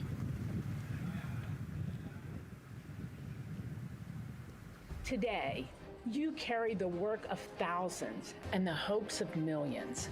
Every test, every simulation, every long day and night have led to this moment. This team is ready. The vehicle is ready, and you are ready. From the ground to the moon, Godspeed, Artemis II! I love that. I just love seeing all of the people who have contributed to this mission and the fact that this is what they've been working for, and now it's culminating today. Yeah, thousands of people have worked on this mission, and you know, we saw there from the launch team, but human spaceflight is like the ultimate team sport, is what I like to say, and that's just a great example of our team wishing our astronauts good luck. That shot there that we were just looking at was aimed at the elevator doors, again, to catch the astronauts as they make their way up to the 274-foot level of the mobile launcher. The mobile launcher is the structure you see there. It is not only a way for the crew to obviously access Orion, but also provides the fuels, communications, all that to the rocket. And now we're watching the crew walk across the crew access arm, getting a beautiful view of Kennedy Space Center. From 274 feet. Woo. Nicole laughs because Nicole is also, like Reed, does not like heights. Do not like how open that crew access arm is. But Reed made it across, so that's good news. It looks like they really enjoyed it. You know, they didn't just walk straight past. Christina and Victor, we definitely saw. Some thumbs up there, looking out, yep, that crew access arm. And then Reed, he knows where that camera is. Taking the opportunity to, again, just tell folks, hey, we're doing good. Ready for it. Yeah. And it looks like they're actually probably signing their patch. Yeah, there's a wall with patches there, and so each crew signs when they get up for their launch. And so this is probably actually the first time a crew is doing this in the White Room of Launchpad 39B. Don't quote me on that, but I think the signing started with the commercial crew program. So there's a lot of that in the White Room over at 39A, but again, this is 39B. Yep. And so now in this room here, the White Room, again, we will see the crew don or put on their communication caps again, their helmets, their gloves, and remove coverings that they had on their shoes. Yeah, so they want to protect the suits while they're walking out and up to the White Room, and now they'll finish reassembling those suits. Put the boots on, put the gloves on. You can see they're working their comm caps now, and they'll work the helmets eventually as well. And so as we watch this process unfold, why don't we take a couple of questions from you guys? What is the most difficult thing about preparing for a flight? Nicole, that question's obviously for you. Ooh, this is a great question. You know, I think we get such good training. You know, this crew's been training for years. And so they know this rocket and this capsule inside and out. They know all the dangers. They know how to react to anything. So I actually think, you know, preparing your support system and your family, I think launch day is actually tougher for your family than it is for you. And, you know, we've heard the crew talk about the difficult conversations that they've had with their family to prepare for this historic test flight. And so I think, you know, the closer and closer you get to the rocket, the fewer and fewer things from Earth you keep. You know, they left their suitcases at crew quarters this morning.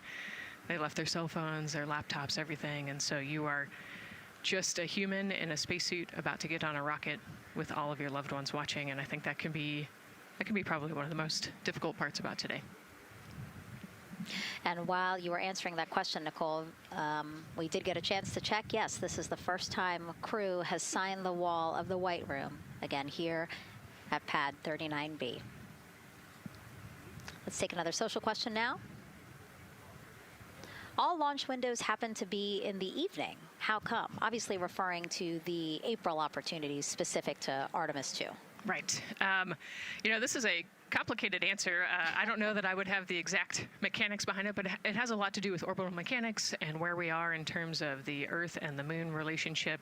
And, you know, like we said, we're trying to get on that free return trajectory. And so it has a lot to do with when we can do the perigee and apogee rays burns and the translunar injection. So there's a lot of math that goes behind these launch windows and why they shift and move and why we just so happen to be in the evening for the April launch windows.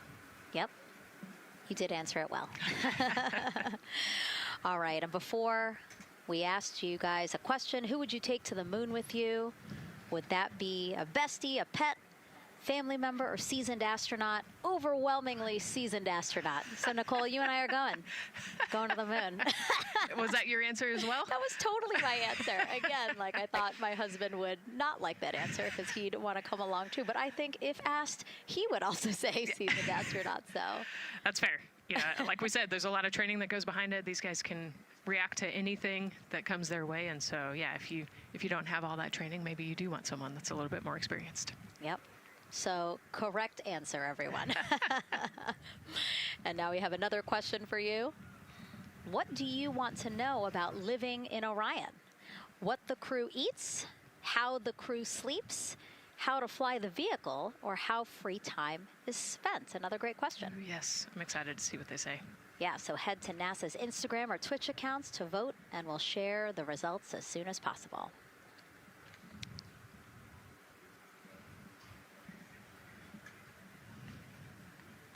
And while you're doing that, remember to also sign up to be a virtual guest for this mission. Just go to the link we'll pull up on your screen.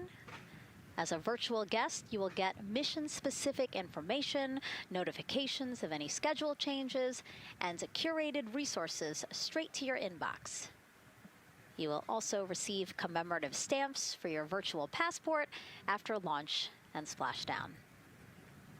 Again, we really, really want you guys to engage with us, engage with this mission, come along with us for the ride. So yeah, take advantage of these opportunities to be a part of it. Yes, it's a mission for all. And so back in the suit, no, not the suit-up room, the white room. Well, they're suiting up. You can see why I might have slipped that up. So they are continuing to put on gloves. Reed and Jeremy look like they've been checked. Again, they've put on their gloves, their helmets. They've taken off those coverings on their shoes now that they're about to get into Orion. And then suit technicians are also helping Christina and Victor. And they're in this particular order, actually, because this is the order in which they're going to ingress into Orion. Again, we have Reed, Jeremy, then Victor, last Christina. Yeah, and that just has to do, like you said, with the seat orientation. So as the astronauts sit down and lay back in the capsule, the left side will be Reed, and then below him will be Jeremy. So that's why they're going to get in first, to create space for then Victor and Christina to get in. And let's talk a little bit now about the closeout team. We saw a few of these folks also in the suit-up room. Suit technicians were in there, again, to make sure that they get into the suits properly. And then a couple of them came out to the pad here to, again, do the same thing. Hey, are you comfortable in these suits? Is everything is as you expected? And then these folks here will help them get into Orion, buckle up. And so we were talking a little bit about their attire, specially made for what they're doing right now. Yeah, so these, they almost look like, the equivalent of a flight suit, right? They're fire resistant. They've got the straps on the back for emergencies that mimic the same straps that the astronauts have on their suits, so that you can use the same exact equipment in an emergency egress from the pad, for example. So we can use the same equipment to get everybody safely away from the pad as required or if needed. Yeah, always thinking about those contingencies, how to very quickly, if there were an emergency, get everyone out, not just the astronauts, but also the closeout crew if an emergency was happening while they were still at the pad. And so those suits, flame retardant. Also, when we see them crawl into Orion, you will notice that they are on their knees quite a bit, so built-in knee pads. Really a thoughtful design for the purpose that they're serving today. Yeah, they're functional, which is exactly what we want, but also they're pretty classy looking, so we did a good job with the design. I was going to say, they actually look like, the outfits that car racers wear, right? Yeah. And then when I said that to the lead of the closeout crew, he's number one if we do see him, Taylor Hose, he said, well, actually, we are kind of like a pit crew, like they're very quickly moving through the operations so that not a lot of time, not more time is spent at the pad than is needed, because this is a fully fueled rocket, Nicole. Right, yeah, we want to minimize the time that we have more humans up in the White Room, but also safely and efficiently get the astronauts ingressed into the capsule. And so that's their main job. That's so yeah, I like the pit crew analogy, works great.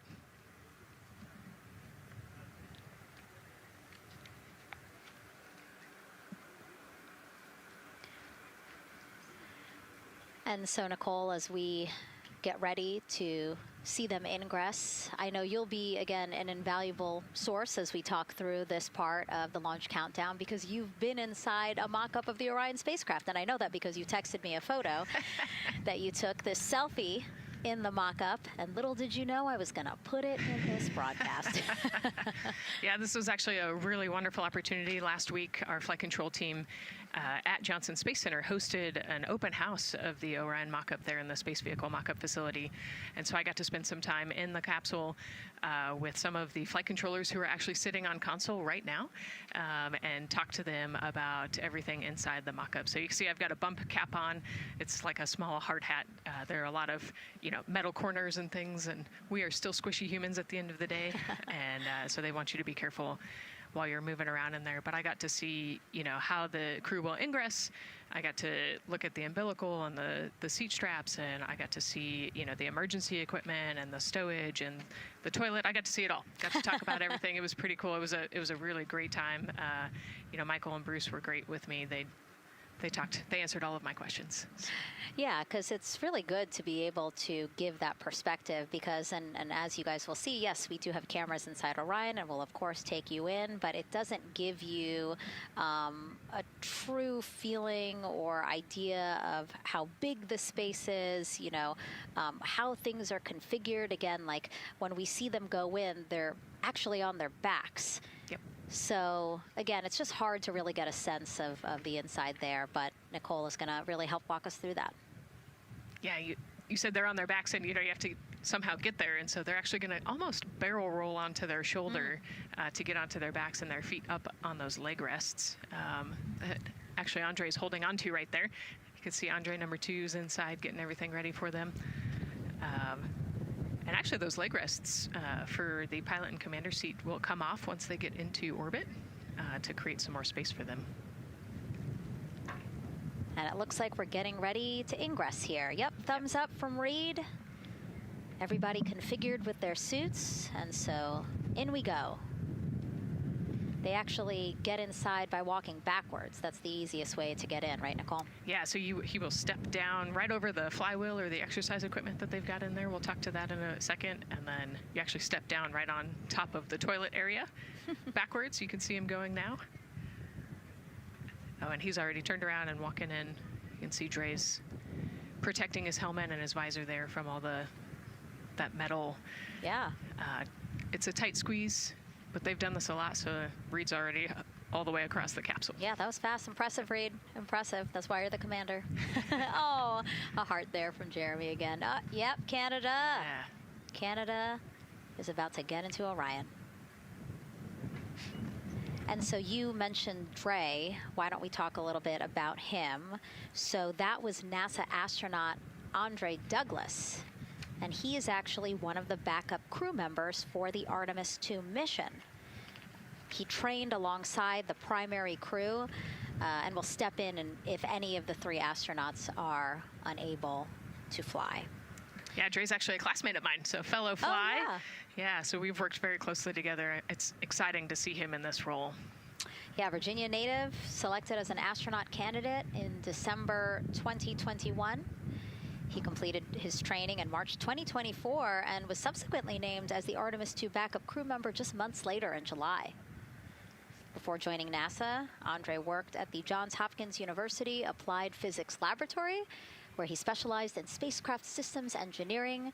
His work focused on the systems that help spacecraft know where they are and how to get where they need to go. So obviously critical for missions to the moon.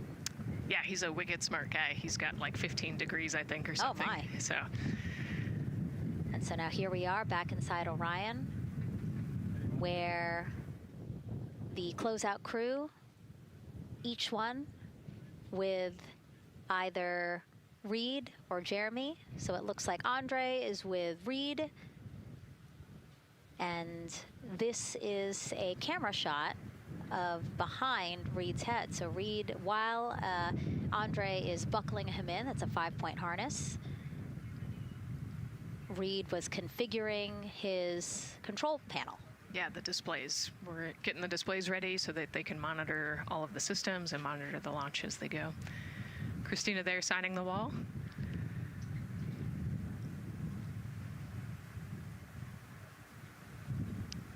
Got to put away the pen. The pen could be foreign object debris or FOD, which is bad for NASA. We definitely want to make sure that we keep track of everything and we know where everything is, because the smallest thing could prevent us from launching or affect the equipment out there. Yeah, and you'll actually see that most of their tools will be tethered as well, so nothing can fall through a crack or drop.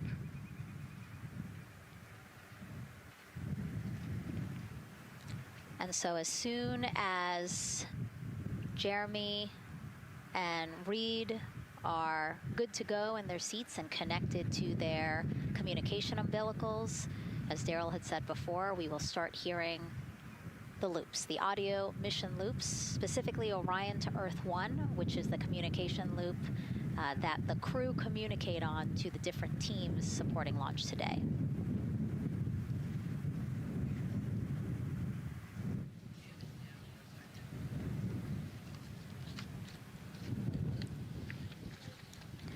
And as we said when we were in suitup, after they do communication checks, again, suit leak checks to make sure that nothing went wrong between the suitup room and here, and also to specifically connect them to the Orion systems.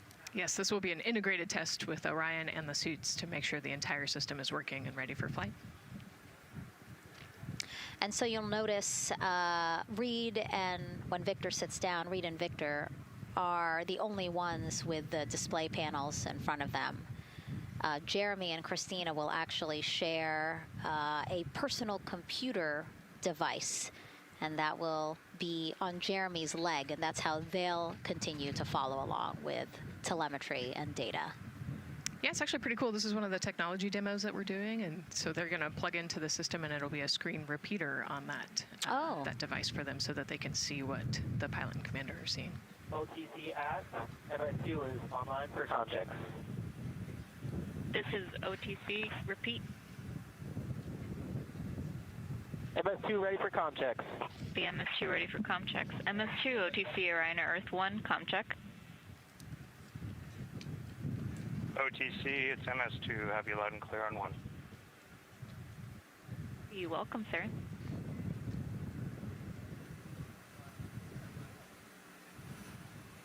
And so that was the Orion test conductor speaking with Jeremy Hansen, again, mission specialist 2 for this mission.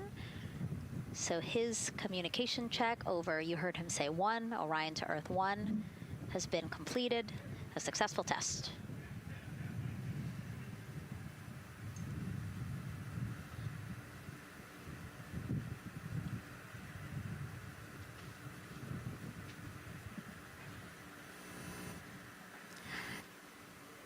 The rest of the crew here waiting in the white room. Again, as Nicole was saying, a little tight there for all of those folks. So Christina and Victor will wait until Reed and Jeremy are done getting buckled in. Yeah, I think 4 astronauts and 4 suit techs would be a tight fit in that capsule. Yeah, I mean, take a look at Bill. He's number 3 there, that the suit technician there. He is kneeling where Christina will be in order to get Jeremy situated.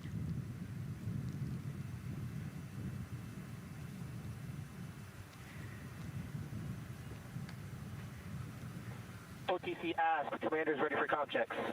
OTC copies, commander. NTD, Mexico 212, comm check. NTD, have you loud and clear here as well. I'll catch FTS on 194, thank you.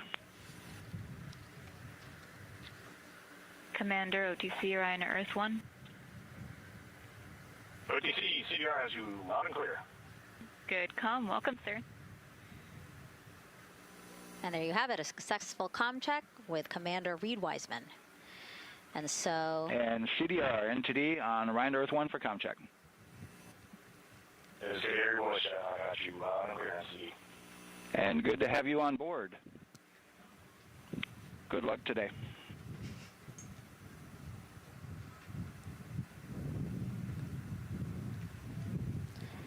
And so now these two closeout crew members will finish up what they're doing here. Again, Nicole, walk us through what is happening here. They're connecting umbilicals, is what we said. Yeah, they're strapping them in, so they're getting their restraints connected. It's a 5-point harness with a quick release, and then they're connecting the umbilical, which has actually 4 different connections. So it's got the air in, air out, the water for cooling, and then the comm as well, the communication cable. So they're going to make sure that all of those connections are good to go, make sure the crew's receiving the cooling and the air, and then we heard the comm check as well. So they're just making sure the umbilical connection was good to go, getting them strapped in and ready, and then they will move on to Victor and Christina. And so while we wait for that to happen, why don't we get another check of the launch countdown milestones with Daryl and the launch team?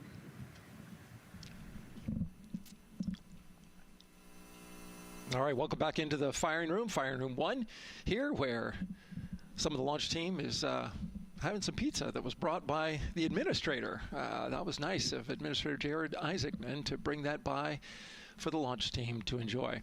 We're L-minus 3 hours and 44 minutes and counting as you can see the crew ingressing into the spacecraft. There are a number of things that are happening on the timeline. Of course, the closeout crew, they liken themselves to like an F1 pit crew, working quickly, methodically, carefully, as they go through their procedures to get the astronauts ingressed. Overall, there's a little bit of timeline pressure, right? There's only a certain amount of time as you see the astronauts going into Orion, only a certain amount of time that they can spend on their backs. They will be there for a few hours, right? So we're sitting at 2:40 p.m. Eastern time, and the window opens at 6:24 p.m. Eastern time and runs until 8:24 p.m. Eastern time. So 4 or 5 hours or more on their backs, and then they'll hopefully lift off for a launch. So, of course, the crew is mindful of the time. They don't want to slip into the window if they don't have to.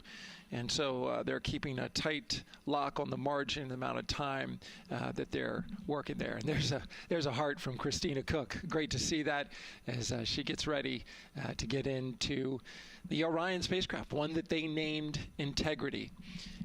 It certainly fits this crew from what I've observed.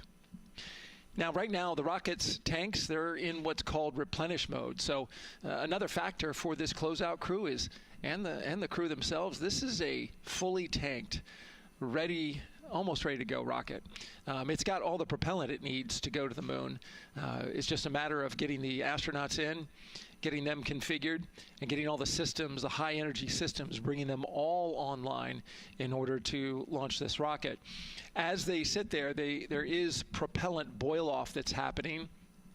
All tanks are at 100%, but the propellant, which is liquid oxygen and liquid hydrogen, those two propellants are minus 423 for hydrogen and minus 297 for the liquid oxygen. They are boiling right now. They've been boiling the entire time when they've been in the tank. And that is vented out, as you can see. When we look to a wider shot of the rocket, you can see the venting and the little wisp of clouds that are coming out from the top of the rocket and the middle part of the rocket. And that is because just like you boil water on your stove, those propellants are boiling. Of course, their boiling point is much lower than water, and so it doesn't take much for them to boil. But just as if you were to leave your pot of water on the stove and just leave it there, what would happen? Well, it would completely boil off, and all the water would be gone. Basically turned into water vapor inside your house. Well, it's the same case here. So we are continually replenishing the rocket with propellant, liquid hydrogen and oxygen, running from those propellant lines that you see there going into the rocket. So that continues to go well. Overall look from the launch team here, this has been a very smooth countdown so far. The cryo tanking went exceptionally well. And the launch team is really in a good mood right now. Cautiously optimistic, understanding that with a system this complex, you can have something unexpected happen. But to this point, the firing room is really encouraged by what they've seen so far, and are especially excited to see these astronauts getting inside the spacecraft. L-minus 3 hours and 40 minutes and counting until we open up that window for launch. For now, we'll send it back to Megan and Nicole. Thank you, Daryl. And, you know, he mentioned that the crew decided to name Orion Integrity, and it was not something they came to easily. You know, they really wanted to put in a lot of thought, and what they came down to is integrity is a value that NASA embodies, and also individually they felt like integrity is something that speaks powerfully to them. Yeah, and I think the other part of integrity, you know, it just represents the humility and the professionalism behind the entire team that built this rocket and got us here today. And so it's a fitting name for this capsule. Yeah, like I said, I think the crew said it took them a little bit to decide on what they wanted, but I think they made the perfect choice. I agree. And so as the countdown to launch continues, we are reminded that this is an agency-wide effort to make today's launch attempt possible. We invited people across our NASA family to wish our crew a safe journey. Go Team Artemis! Go Team Artemis! 3, 2, 1, blast off! Have a great flight. Godspeed. We'll get you around the moon and home. If I had a message for the crew, be safe, to have fun, to remember that we're all down here rooting for them. I want to wish my friend and former student, Victor Glover, and the entire Artemis team best wishes and a successful flight. Have fun. Take some really cool pictures. Can't wait to see you when you get back. From the Earth to Sky team connecting NASA science to public lands, go Artemis. We will see you in the Pacific, and you can count on us being there. Greetings from NASA Langley's historic gantry facility, where Neil learned to land on the moon and Orion learned how to swim. We are with you all the way to splashdown. Let's go fly from the Orion Human Engineering team. Woo! Like a full moon, your future is bright. Have a safe journey from the multimedia team in Cleveland, Ohio. We hope to see you guys back safely in San Diego, maybe singing some karaoke. Yeah, right, maybe. He knows exactly what he wants to do. After he's like, yep, karaoke. I love that people submitted videos. You know, this is something that we actually asked as part of the broadcast. We were like, you know what, I think it'll be really fun. And the overwhelming amount of people who wanted to record something for the crew was really heartwarming. Yeah, you know, this is the first time in over half a century that we're sending people back to the moon, and everybody is excited about it. You know, kindergarten to congressmen and all over the world, everyone is ready for today and excited to see this launch. And so here we are again, still inside Orion with the closeout team, putting some final touches on, it looks like Victor's configuration there. Again, making sure that his harness is set and that he's connected to cooling, he's connected to communications, and he's connected to any other umbilicals that he needs to be connected to for Orion. Again, we are sharing so much information with you, and we hope you find it educational and fun. But we do know you guys still have some questions, so why don't we take another one now? Tell us what the moon is like! So cute. That wasn't a question. That was a demand. Nicole, you tell her what the moon is like. Oh, man, that was so cute. Oh, man, the moon is really cool, right? So it's a lot of like gray and white and kind of shades of gray. It is something that doesn't have wind or rain or rivers or an atmosphere. And so we like to say Christina said it earlier, it's the witness plate to the universe. And, you know, it has all these impact craters because it's not protected. Things hit it all the time. Meteoroids, asteroids, all sorts of things hit the moon and create these impact craters. That's part of what we want to go and look at and learn about on the moon. It can tell us a lot about the age of the universe and the age of the moon. You know, it's 4.5 billion years old, and we can learn a lot from just looking at the regolith or the dirt that is on the moon. Well, thank you for that question, and thank you for that answer. She was cuter, Nicole. I agree.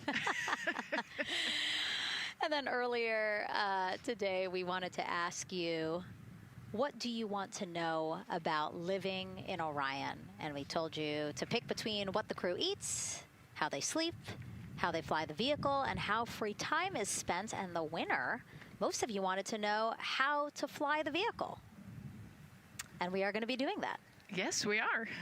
You know, that's a great question, and actually, part of what we're going to go do. So the rocket is fairly automated, right? There's a countdown, and the whole system knows when it needs to ignite the engines. But we are going to do some manual piloting throughout this mission.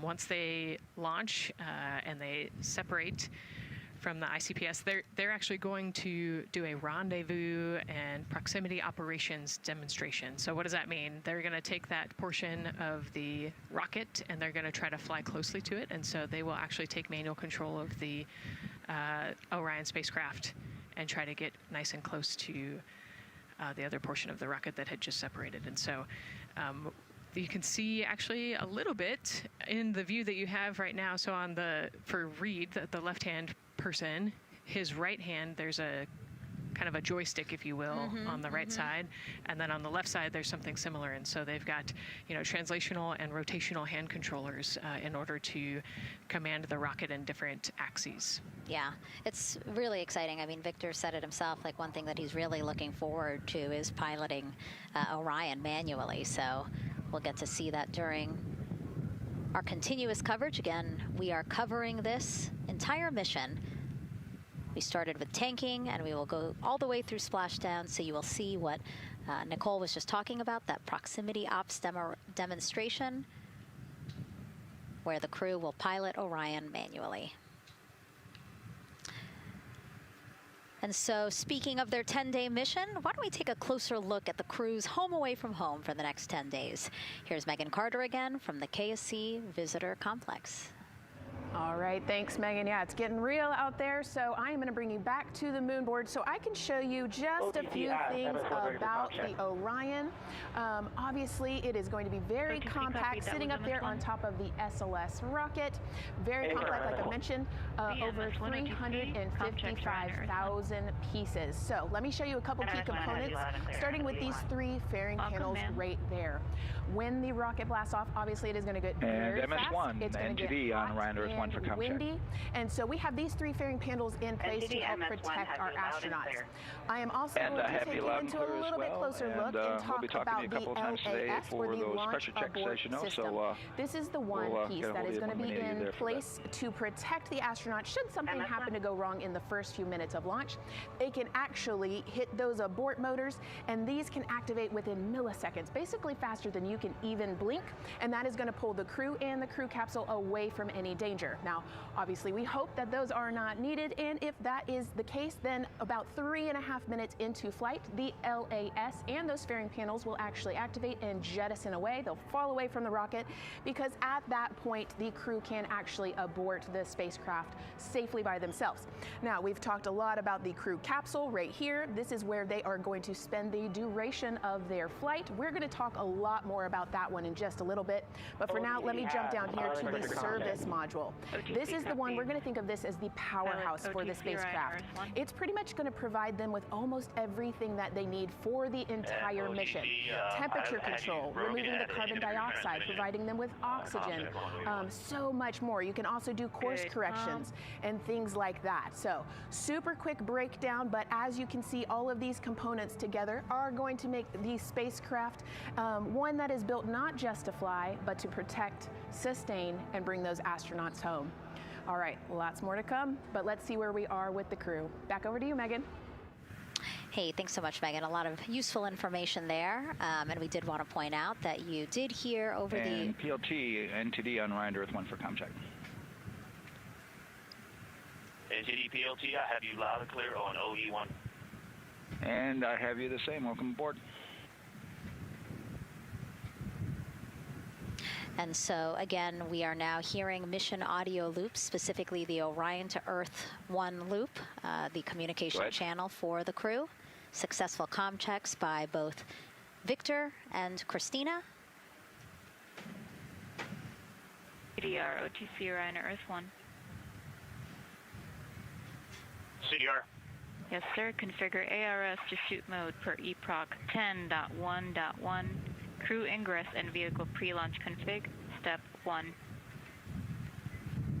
10.1.1 crew ingress and vehicle pre-launch config, step 1. Going in work now. And so see, now we are privy to some of the countdown procedures that the team is asking for the crew to do. Yeah, so they're going to work through some of these procedures and finish the ingress portion, as you heard in that procedure. So this is where the crew is going to start building their nest, if you will, running some procedures, getting the capsule ready for humans to be on board. And now look at the clock, 3 hours, 30 minutes and counting until the opening of our 2-hour launch window, and we are pretty good on time. We are as we are expecting in terms of when ingress will be wrapping up soon. And so now let's bring Gary Jordan, again, our commentator inside of Mission Control at Houston. Gary, let's check in with you about mission preparations. Hey, Megan, thank you. Yes, we're following along here in Mission Control Houston. OTC copies. And we'll stand by for those con checks.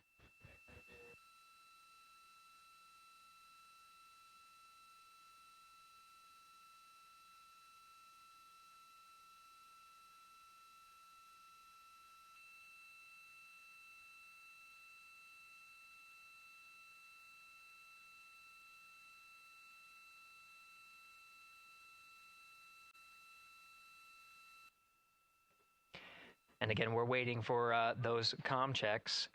We did confirm from our IVA officer here in Mission Control Houston that all 4 suits have plugged in umbilicals.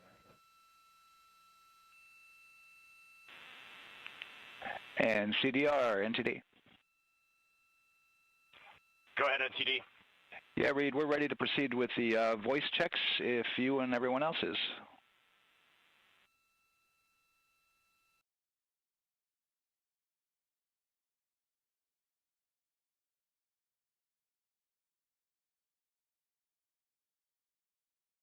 NTD, integrity crew is ready for voice checks.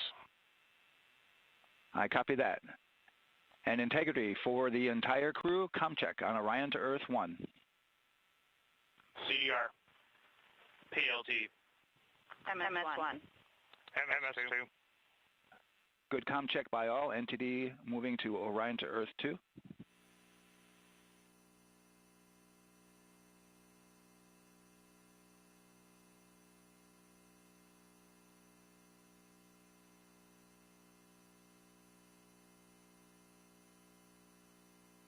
CDR.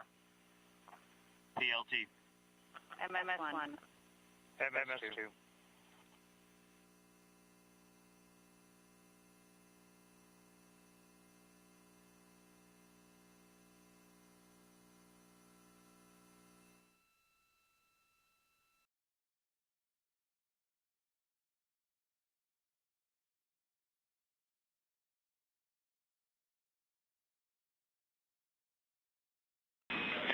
Integrity Houston on Orion to Earth 1. Voice check for the entire crew. CDR. PLT. MS1. MS2. Houston has all 4 crew loud and clear on OE1. Stand by for 2. Your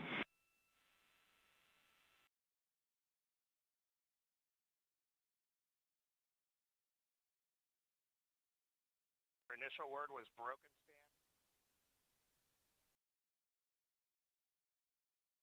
MS1. MS2. Crew loud and clear on OE2. We'll use 1 for the default. Houston out.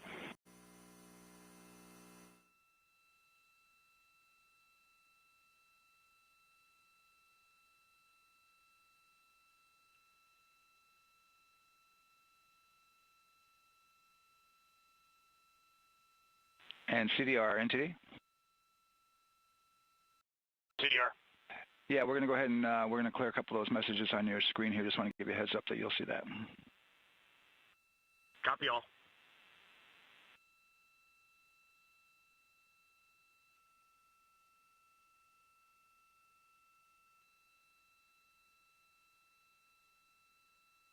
CDR, OTC, Orion to Earth 1. CDR. Yes, sir. Perform crew suit leak checks per 10.1.1. Crew ingress and vehicle pre-launch config steps 2 through 4. Annunciation of LCC O-ARS-001 will occur. 10.1.1 crew ingress and vehicle pre-launch config steps 2 through 4. Going in work now.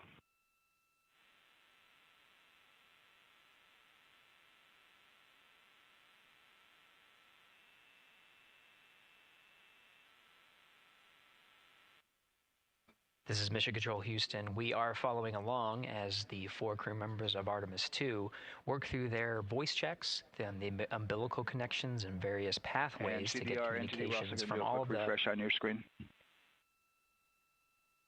CDR. Yes, sir. We're going to look to do a quick refresh on your screen if you guys are okay with that. Hey, firm, just let us know when we can continue in 10.1.1. We'll go hands off.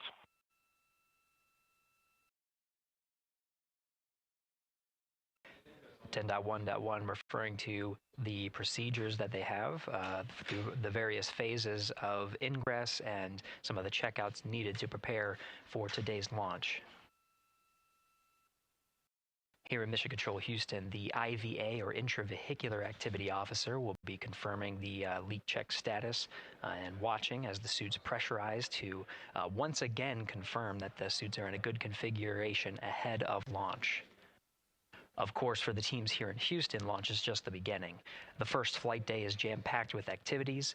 Shortly after main engine cutoff, Integrity will enter into a coast phase while still attached to the Interim Cryogenic Propulsion Stage, or ICPS, and prepare to deploy the solar arrays. With power being generated, Integrity prepares... Go ahead, MTD. With that refresh, and you got to go to proceed with your 10.1.1. Picking up 10.1.1, step 2.3 through 4.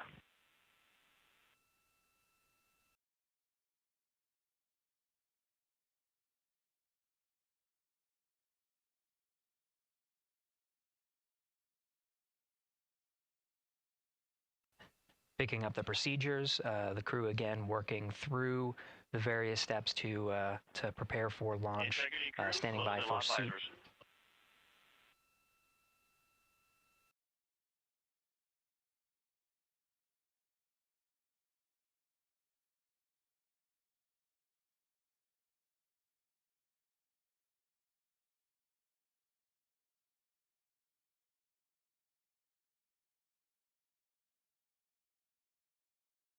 This is Mission Control Houston. With visors closed, the pressurization tests can commence.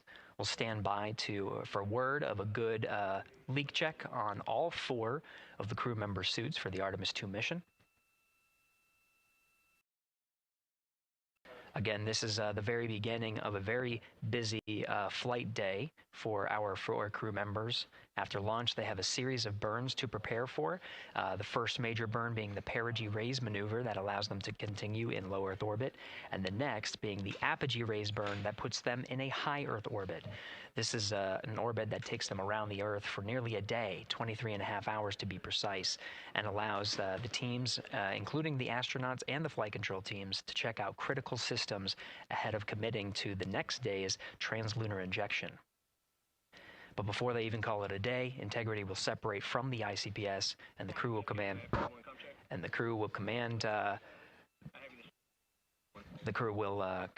the Orion capsule to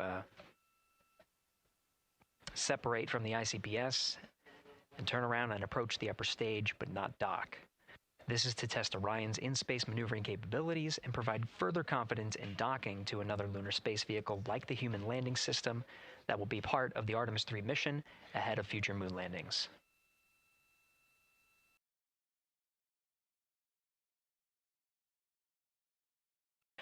These are just a few of the highlights of the very first of 10 flight days as we await for confirmation of good leak checks inside the capsule integrity. And there's a lot more to this mission. A reminder that this is, of course, a test flight. The purpose here is to demonstrate procedures, systems, and life inside Orion on a mission around the moon for the first time, and give further confidence in the capabilities that are charting a return to the lunar surface.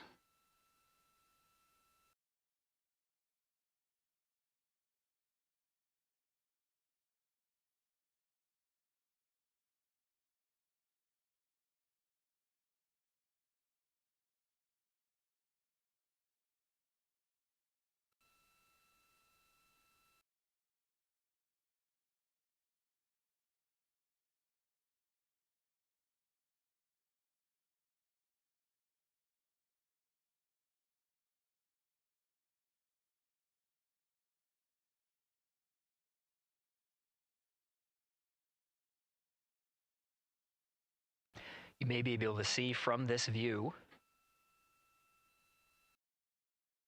the suits themselves inflating. This is, again, a pressure check, verifying that the suits are leak-free ahead of the ascent portion of today's flight.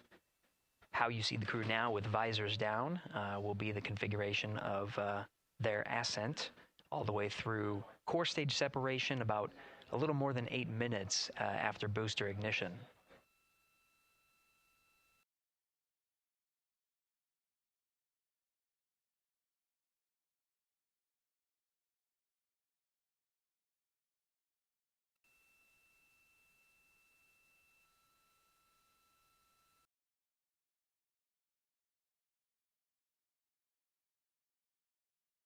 All right, here in Mission Control Houston, we are continuing to follow along, standing by for confirmation of good leak checks. In the meantime, there are no showstoppers here in Mission Control Houston, and we continue to monitor the countdown to launch. Megan, we'll send it back to you over at the Space Coast. Hey, Gary, thank you so much. Yeah, as we wait for confirmation of a successful leak check for all 4 astronauts, why don't we go back to Daryl, again, who has been following along with the launch countdown as we inch closer to the opening of our 2-hour launch window.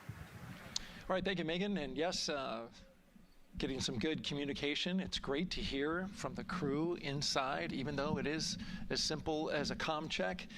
It's really good to hear their voices as they move through those various comm checks and then get ready for their suit leak checks.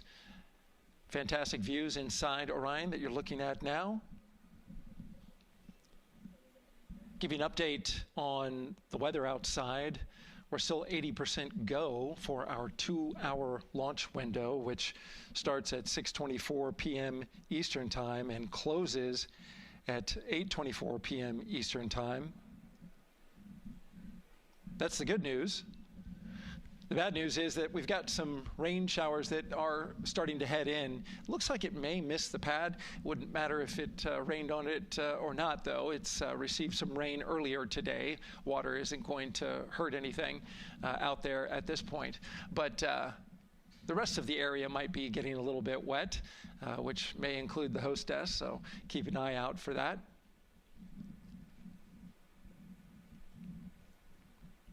As we're watching with the astronauts inside the Orion Integrity spacecraft, you'll be hearing more and more from them, especially Christina Cook, who is mission specialist number 1.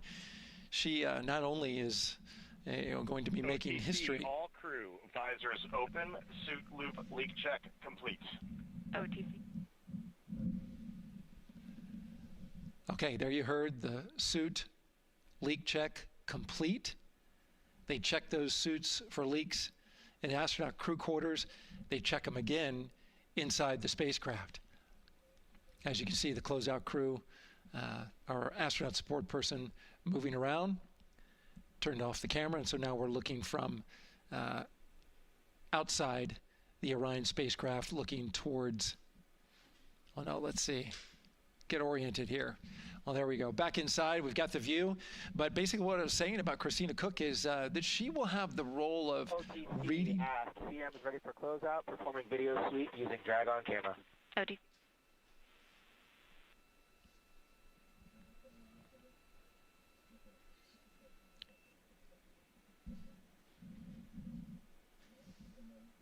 She will have the role of reading out a pressure reading that tells the team that... and CDR or NTD? Go ahead, NTD. Yeah, we're going to do another cleanup on those suit leak check messages that we got from since we're done with that now. Integrity copies. Yeah.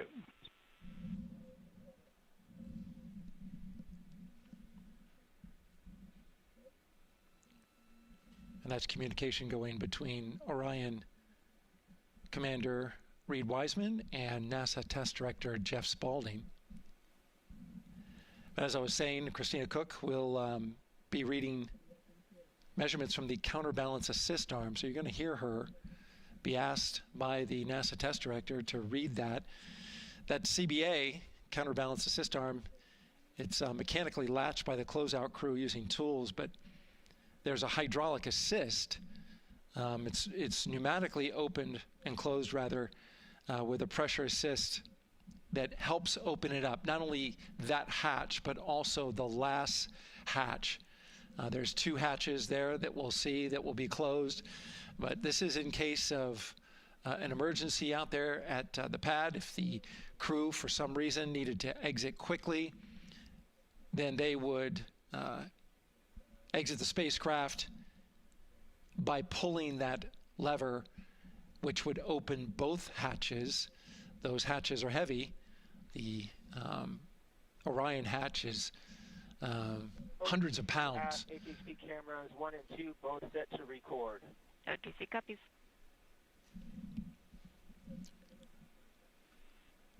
And just an update on the launch countdown, continuing to monitor the team's communications here in Firing Room 1. Everything going really smoothly so far. We don't have any significant open constraints to launch at this time, so we continue counting down. And for now, we'll send it back to the host desk with Megan and Nicole. Thank you so much, Daryl. And so we heard some of the communications over Orion to Earth 1, and it sounds like we are now moving into the hatch prep and closure phase. We will now start to see the closeout crew getting out of Orion soon so that they can start getting ready to, again, close up Orion, close the 2 hatches, and then get out of the pad. Yeah, the closeout team will take the hatch seals off, and they'll inspect the seals, make sure everything's ready to go, and then do a few last-minute configurations before they close that hatch. And then, like Daryl talked about, then Christina will have a role in looking at the CBA there. So. Yeah, you might have heard them say over the loops again that drag-on camera. So basically, it's a camera that they can move around, and you might have seen it in a couple of our shots already. But they will take that camera and literally go and inspect the seal that. There's 2 seals, actually, 2 seals that go around the entire area of the hatch just to make sure that everything looks good. And that camera feed is being directly shown to NASA teams who need to monitor that. Yeah, they want to make sure there's not a single hair or piece of dust on those, make sure that there's no damage and everything's ready to go so that the seal, they will do a leak check on this hatch seal as well. Make sure it passes. Yeah, and we'll know they're doing that because we will actually see one of the closeout crew members with a hand pump, and they will pressurize, again, just the seals, and they have to see if it will hold pressure for just a minute.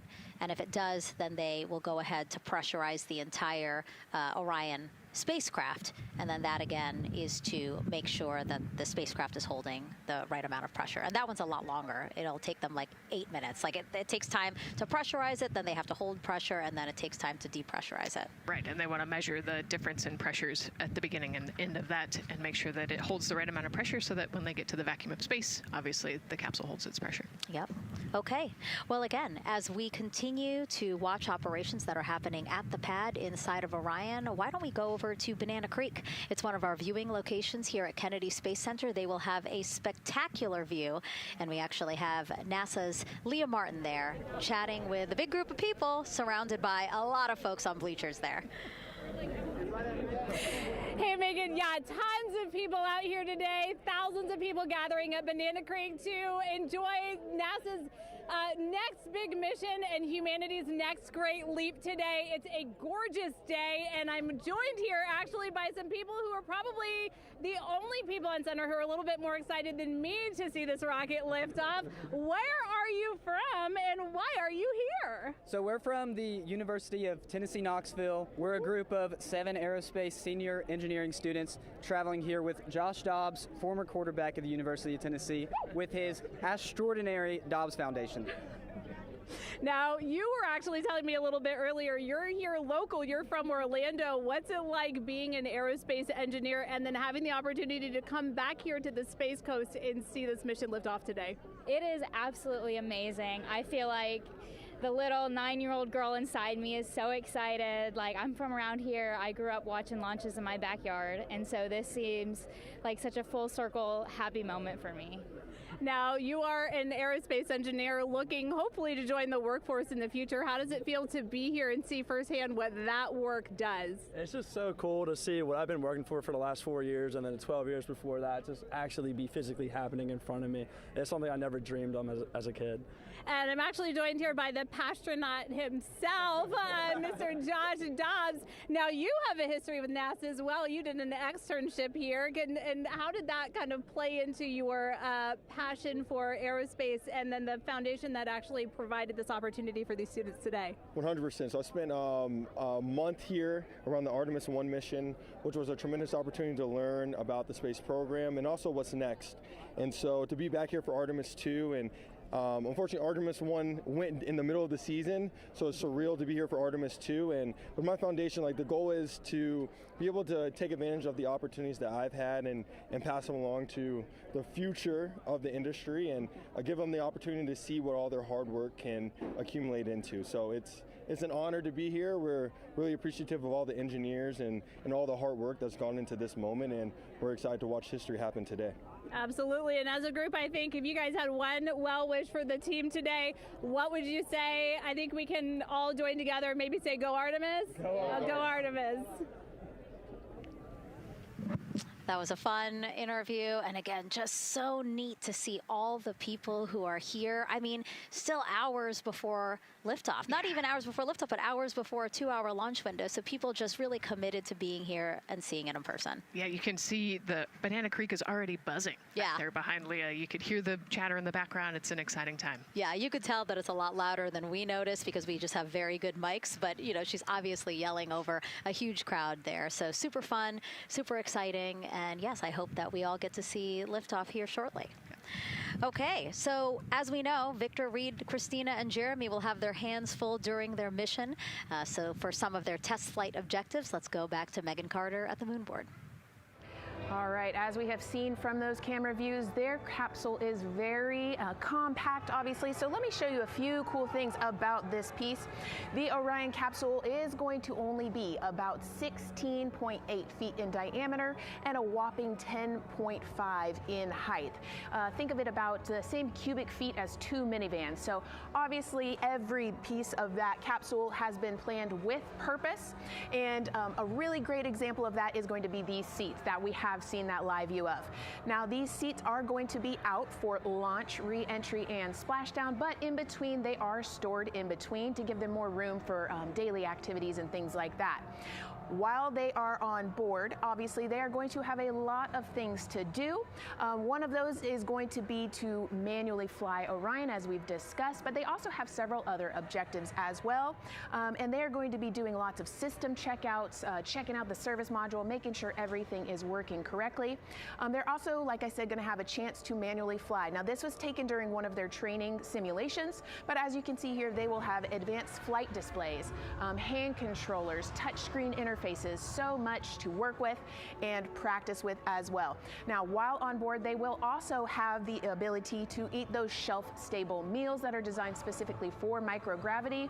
I think I saw somewhere that one of their meals is going to be mac and cheese and brisket, so that makes the Southern in me very happy. All right, but they are going to have also some time to look at some things like power and propulsion. They will have 3 key propulsion systems that are going to help power Orion as well. And speaking of power, I want to bring you back to the service module real quick because I wanted to point out these 4 solar panels. These are going to take about 18 minutes to unfold like giant wings, and they're going to stretch 62 feet from end to end, and these are going to help power the service module and in turn provide what the crew needs for their journey. So as you can see, spacecraft is built specifically for what we need and to guide them and get them home safely. All right, back over to you, Megan. Thank you so much, Megan. You know, it's taken thousands of people many years to get to us to where we are today. Let's meet some of the people of Artemis who've made this flight test possible. I am the Artemis Launch Director. I'm the Orion Crew Survival System Manager. I am the Artemis II Chief Training Officer. I'm the SLS Launch Integration and Mission Operations Lead. I am the Recovery Director. And I'm Boeing's Core Stage IPT Leader at Kennedy Space Center. And I am the Artemis II Entry Flight Director. And I'm the Closeout Crew Lead for Artemis II. Our job is to design the spacesuits that the crew will wear for the Artemis II mission. The team here at Johnson Space Center in the Orion Crew Survival Systems Lab does pretty much everything involved with processing the suits, designing the suits, qualifying the suits, testing them for the Orion mission. The role of the Chief Training Officer is to manage both the planning and the development of how we are going to train our astronauts and run our simulations for our flight control team for the mission, and then go implement that plan. Recovery team is responsible for 3 things. So recovery is what we call our nominal recovery situation, where we go recover the crew and the capsule at their designated landing site. Rescue is in case we do need to rescue the crew or they landed somewhere else that we did not plan. And then the retrieval is us getting the capsule if they did land somewhere where we did not expect them to. My job on SLS is to manage the operations architecture on the SLS program. One of the specific things that we do is support launch operations. It means a lot to be a part of this Artemis team, to show the next generation in seeing what may come. I am responsible for our core stage processing at Kennedy Space Center. My team is responsible for that core stage, and it's our responsibility to make sure that core stage is safe, built correctly, and there's going to be 4 of our astronauts, and it's going to get them to their ride around the moon. I've been a flight director for over 10 years now. I worked on the Artemis I mission, and after that mission completed, I was assigned as the entry flight director for Artemis II. I can't wait to see the hatch open after splashdown. That's when we know that our mission will be complete and the crew will have safely returned to the moon and back to Earth. Closeout Crew is responsible for getting the astronauts up to the white room, getting their helmets and gloves on, getting them into the vehicle safely, connecting all their umbilicals, making sure they're ready to go for launch, and then closing the crew module hatch. The reason we do this is to expand mankind's knowledge. If I can be a part of that, doing anything, I want to do that.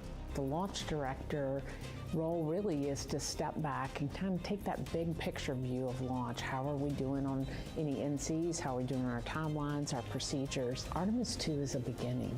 It's going to inspire a new generation. It's going to uncover science. It's going to serve as a pathway to places that we have never been before. And to meet more people of Artemis, you can head to the link we're going to put up on your screen there. Just, again, really nice to see all the faces that have put in the work, the time, the hours, the dedication to get us to today. Yeah, so many professionals that worked so hard on this mission.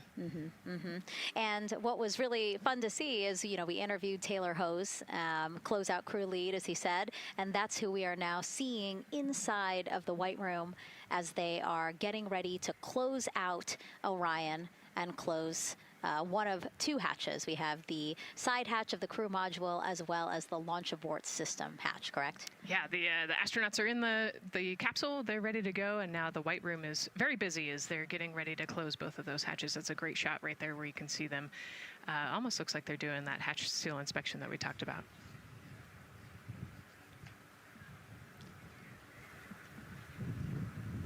And so, Nicole, as we continue to see them get ready to close that smaller hatch, again, the crew module side hatch, let's take some questions now. Sounds good. A lot has changed since Apollo, and I have a few questions about what's next. What part of the moon are we exploring through Artemis, and what are some of the key points that NASA needs to consider when planning missions like this? Were you expecting to see Scarlett Johansson? I think that took you. Yeah, I mean, took you aback. We've talked about this, but everybody has an interest in this mission. You know, it's humanity trying to explore and go back to the moon. And I love this question. You know, what part of the moon are we going to? You know, eventually we want to get to the polar regions, the South Pole specifically. We think that there are volatiles there, so water ice, something that can be harnessed as a resource as we create the permanent base on the moon and then try to get onto Mars. But getting to the moon is a tricky mission. You know, we're going further than we have in a long time, and you know, on the International Space Station we're 250 miles from the Earth, and so we're pretty close. We resupply that spacecraft pretty often with cargo missions, but the further and further you get away from Earth, the more you have to think about the lack of cargo, the comm delay. You know, there's a communication delay the further away you get, and so there are different and unique problems as we continue to explore further and further out into the solar system. And there is so much to learn about the moon, so it's no surprise that yes, even though our goal is to have a moon base at the lunar South Pole, the lunar South Pole is not the main focus of this lunar flyby. So instead, the crew is going to be focused on observing the far side of the moon. So this is actually an animation of what teams expect the moon to look like if the crew launches today. So this is, of course, the side that faces the moon, and this is the far side of the moon, which when, again, the crew does their lunar flyby on flight day 6, we are expecting this will be their view.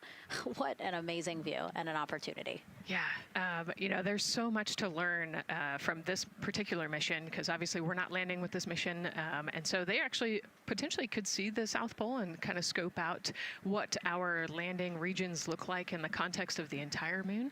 But also they're going to see parts of the lunar surface that have never been seen before by the human eye, and so they're going to take these detailed notes. They're going to record themselves talking about what they see.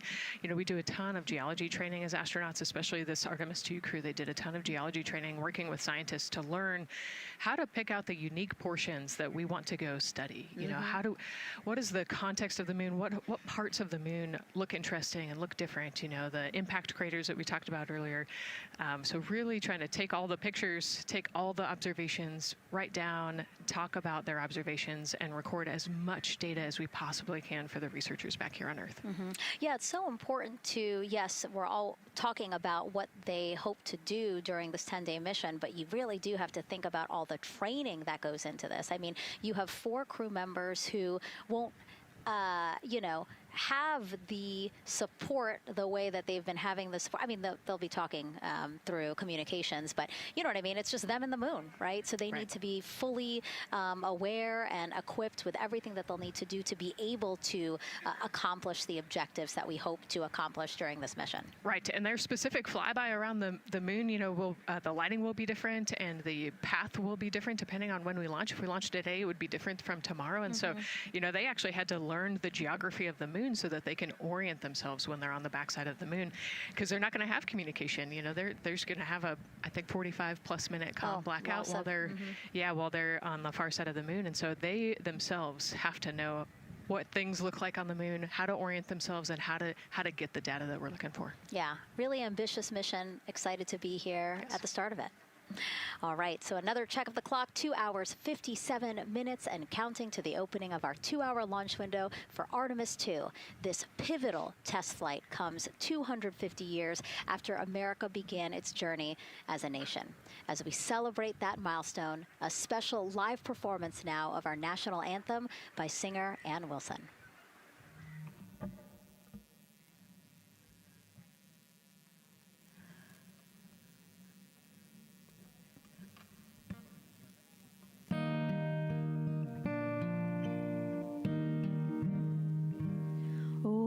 Say, can you see by the dawn's early light what so proudly we held at the twilight's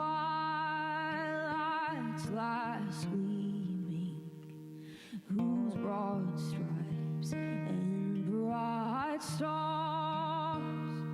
through the perilous fight, o'er the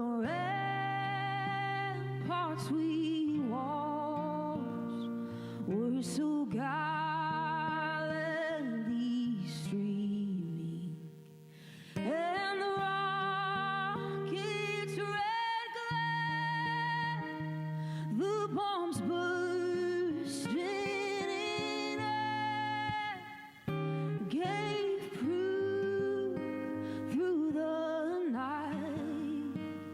that our flight was still there.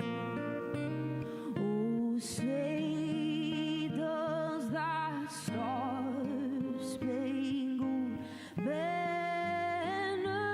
yet wave o'er the land of the free and the home of the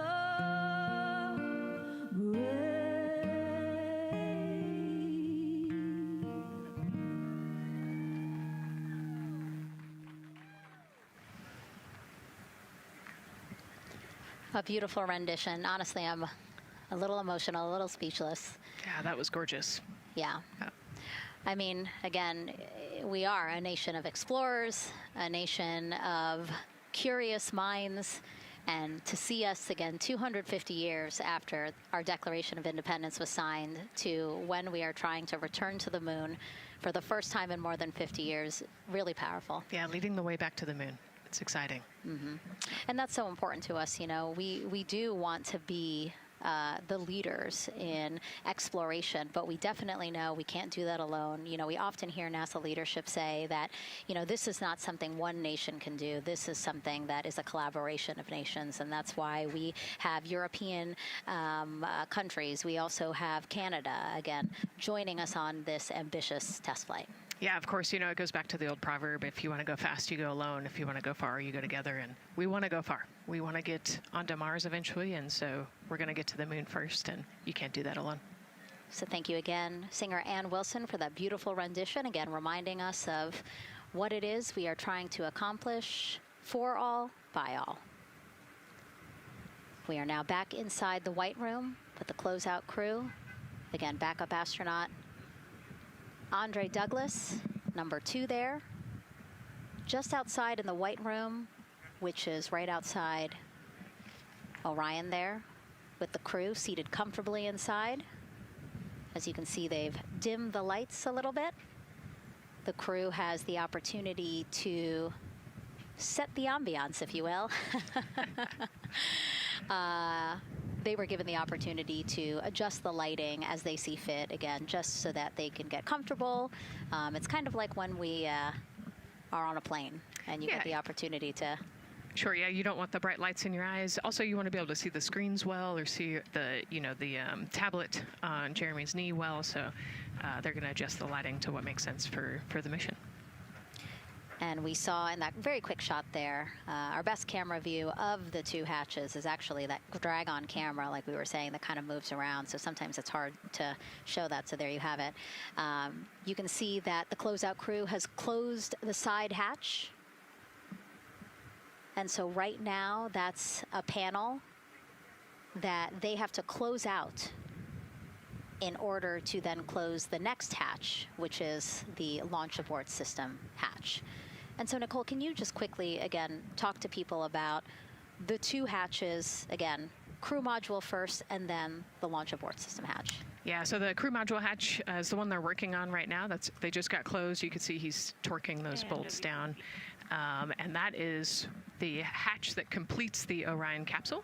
And then you have the launch abort system, which actually is kind of almost a shell that goes around the capsule and holds onto the capsule during launch. And it has its own separate engines that can pull the capsule away from the rocket safely in the case of an off-nominal data point. So it's actually looking at roll rates and attitude and thrust and all sorts of different data in order to make sure the launch is safe. And if it's not, then the launch abort system will pull the crew module away and get them into a splashdown zone safely.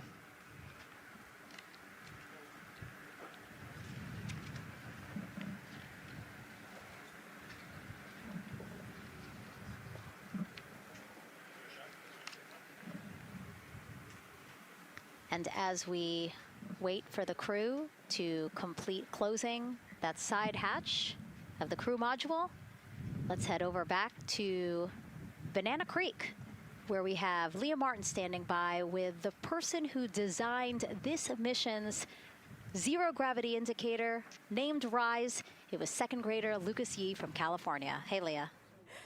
Hey, Megan. Yes, of the many special guests we have with us today, I think one of our most exciting guests is Lucas, who's joining us, like you said, all the way from California. He and his family actually worked this as a group project to design the zero-gravity indicator. Lucas, can you tell us a little bit about your design? Yeah. So you named him Rise. Can you tell me why you picked that name? It was very remote, representing the Artemis II launch and Earthrise. And yeah, that's pretty much it. So were you really excited to find out that you won the competition and that your zero gravity indicator would be going to space? Yeah. So how does it feel? We're actually just across the river right now from Artemis. We can see it from where we're standing. How does it feel to know that design you created is actually currently on that rocket just a couple hours away from going to space? Really, really, really, really, really, really, really surprised and very happy. Now, Mom, you were telling me on the way over here that it was kind of hitting you what was happening. Tell me a little bit about that. It's definitely very surreal to be here in person. That Commander Weissman said that it's for all and by all, that we couldn't have said it better. We're just very grateful to be here. Super, super excited.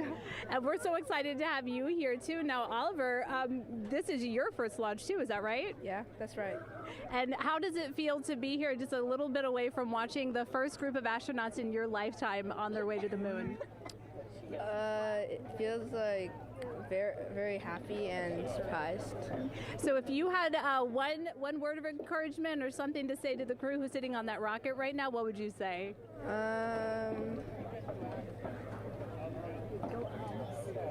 What? Go Artemis. Go Artemis. Go Artemis. Thanks so much, Megan. I would say have a nice trip. Yeah. You would say have a nice trip? I did hear that answer. I would say have a nice trip. You know, Leah, that was a hard question. You know, it's really hard to come up with the spot what to say to the crew who's about to make history today. Yeah.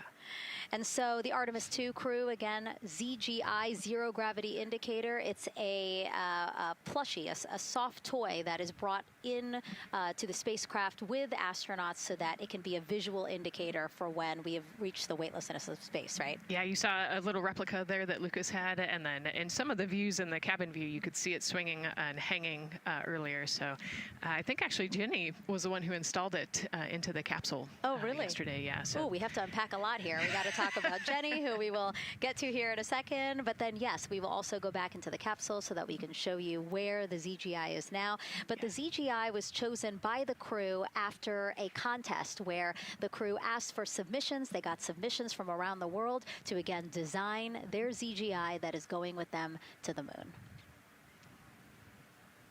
It's kind of like any other road trip. You need clothes, food, a map, your favorite toy. Really. Except this toy has a job to do up there because this is a zero-gravity indicator.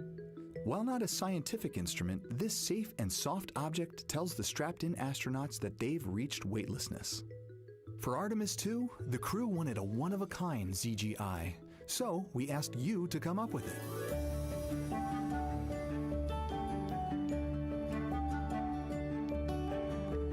Thanks everyone for sending in your entries from around the world. Over 2,600 of you submitted. And we loved seeing all of your contributions. It was a really difficult decision because each design had a unique quality that stood out to our crew. In the end, we were able to narrow it down to a top 5 from Finland, Canada, Peru, and 2 from the United States, Kansas, and California. In the end, we went with one called Rise. It was a design inspired by the Earthrise photo taken on Apollo 8, which is very special to our crew.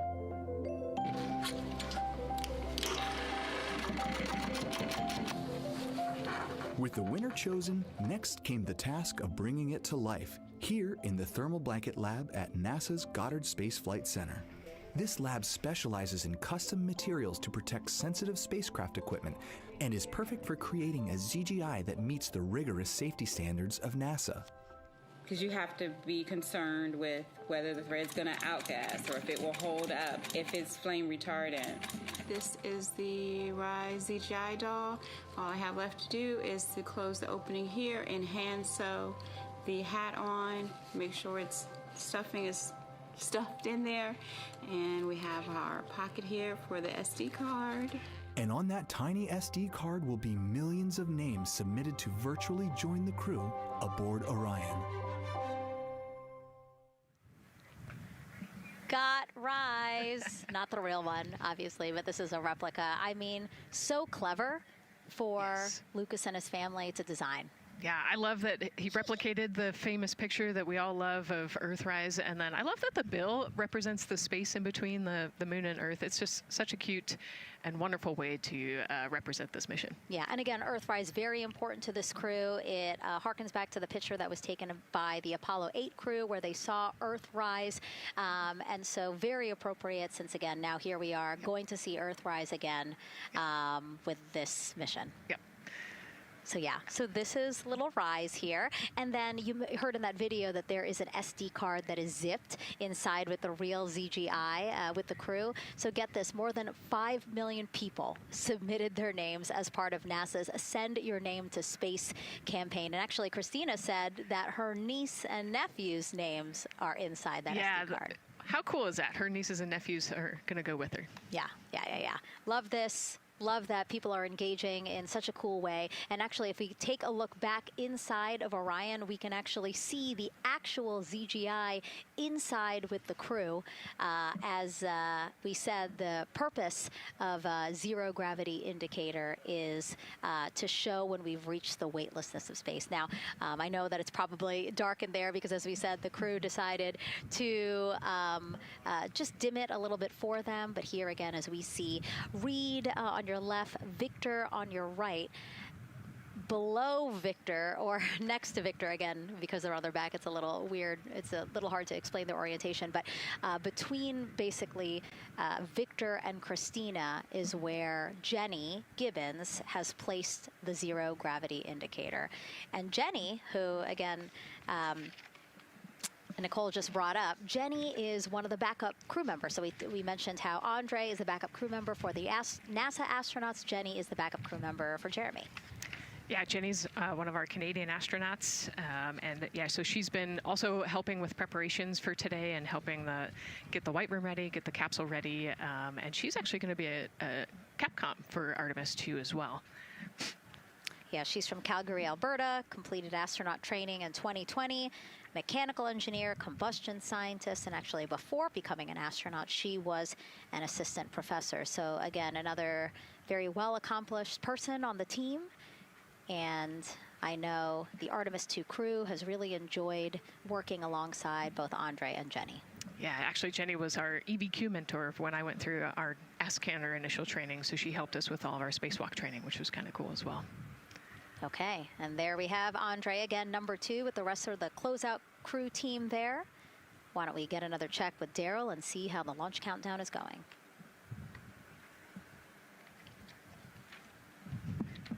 Still going quite smoothly here from firing room 1 here at the Kennedy Space Center. Launch team working no major constraints to launch, which is great news. We did get an update on a weather balloon that the launch weather officer and his team released. This is an important weather balloon released at right around the 3-hour mark. And what it told us is that winds are around 10 to 11 knots in the upper parts of the atmosphere. That's important information for the launch abort system should the astronauts need the LAS. This would, of course, pull the Orion spacecraft off the top of the rocket in case there were an emergency, and then take them offshore to a water landing in the Atlantic Ocean. And so the winds are pushing onshore.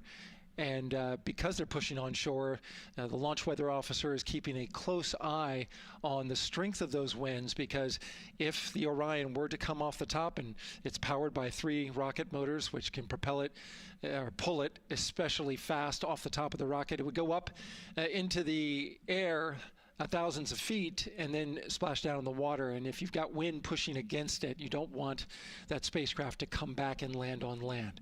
So they're watching that very closely because of the onshore flow. That onshore flow is also what's giving us a little weather action down to the south of us along what's called the beach line, 528. We got a whole lot of people out there. We're getting ready to watch the Artemis II historic launch. Well, they just got a good soaking. Line of rain showers, I should say, passed through that area and soaked the place. Certainly rain is a possibility, spotty showers from time to time, but overall the launch weather officer tells us that we are trending towards getting that stuff to all push to the west the closer we get to our launch window. A reminder, that window is from 6:24 p.m.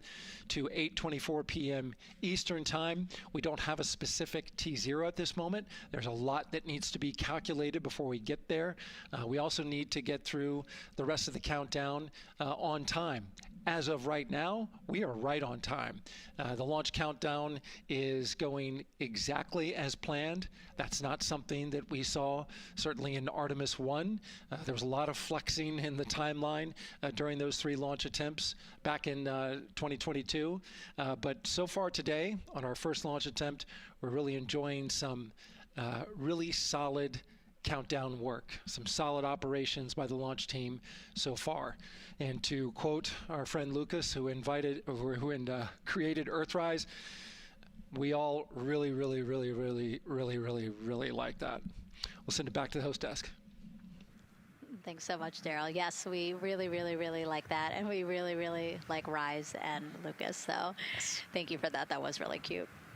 Okay, so again, here we are in the big box here. We have our full view of the rocket, looking glorious on there with, again, some clouds, but still weather is good for launch today.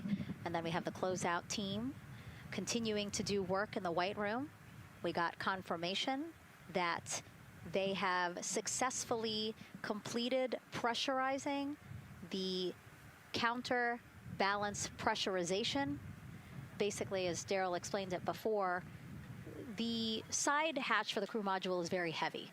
So in order to open it, there needs to be pressure applied to it, and that's what we just completed, right? Right, that's exactly it. So the CB, that counterbalance assembly that we're talking about, has to be pressurized. It's a pneumatic system to help. So in the case of an egress, Christina's the one that has to open that hatch. So once she gets it unlatched and unlocked, then that pneumatic system will help move the hatch. It weighs a lot, and so the average human cannot open that hatch by themselves. And so that's why we want to make sure that the system is pressurized, that it's not going to leak, and that it is ready to go in case they need to open the hatch.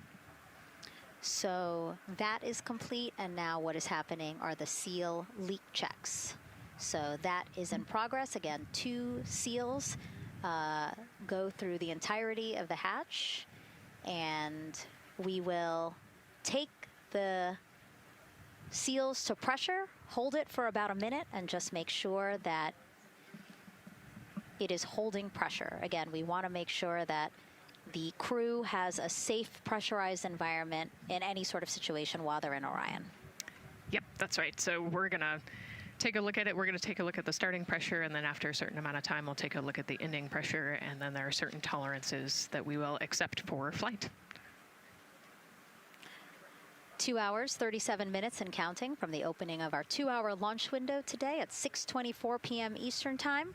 After liftoff, it takes less than 10 minutes to reach Earth's orbit. Let's learn more about today's ascent profile with Gary in Mission Control. Hey, Megan. We are monitoring here in Mission Control Houston. Flight controllers are looking at data from integrity in the Space Launch System during the countdown. We're looking at some of the events happening in the White Room now and just making sure that all criteria is met to commit to launch and ascent today. It's the team you see in this room that will be looking after ascent, which is a very dynamic phase of flight. And after solid rocket booster ignition of the Space Launch System, it's this team that takes over control of the mission. There are voices you'll hear upon ascent, calls being relayed between Stan Love, the Capcom you see here in this shot in Mission Control Houston, that's the voice from this room, and the Artemis II crew on a communications channel aptly named Orion to Earth. Here are the calls you may hear during this part of the mission. Capcom Stan Love his first call after responding to the crew's successful roll pitch maneuver at 30 seconds is AMT high. This notes that should we lose just one of the main engines, an alternate mission in low Earth orbit can still be achieved. At 1 minute 25 seconds, you'll hear max Q on PDL. This notes that reaching the moment of maximum dynamic pressure on the spacecraft. This event happens to be in line with a communication switch to another ground station, the Ponce de Leon Inlet Tracking Annex, located about 35 miles north of Kennedy. At 2 minutes 45 seconds, you'll hear SM primed, upper stage RCS ready. This means that the European Service Module propulsion system that's prepared for the next phase of aborts after the launch abort system jettisons, and the reaction control thrusters on the inner rim cryogenic propulsion stage that enable pointing and maneuvering are ready. At 3 minutes 50 seconds, you'll hear voice check on TDRS at the Kármán line. At this point, the launch abort system has jettisoned and revealed the Orion capsule underneath. This check verifies that the now exposed Orion antennas have a good signal over the tracking and data relay satellites, which is part of a geosynchronous satellite network and the same assets that are used aboard the International Space Station. This communication switch happens to be at the Kármán line, a widely recognized boundary about 62 miles, statute miles, or 100 kilometers above the Earth's surface, where the air is too thin for conventional aircraft to fly and marks the point where our astronauts leave Earth and enter space. At 5 minutes 16 seconds, you'll hear the call 3-engine press. This notes that if one of the 4 main engines on the SLS core stage were to fail, 3 engines can carry the crew to a nominal main engine cutoff and proceed with the expected mission timeline. This is an important call that gives more assurance of continuing today's moon mission. At 7 minutes, you'll hear expect nominal shutdown.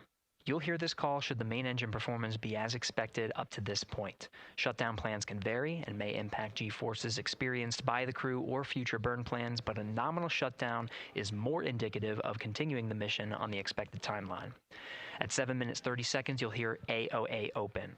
This notes crossing into a new abort profile. At this point, an abort would use Orion engines to escape the core stage, and the altitude and velocity are enough to make it one lap around the Earth and aim for a splashdown in the Pacific Ocean instead of the Atlantic.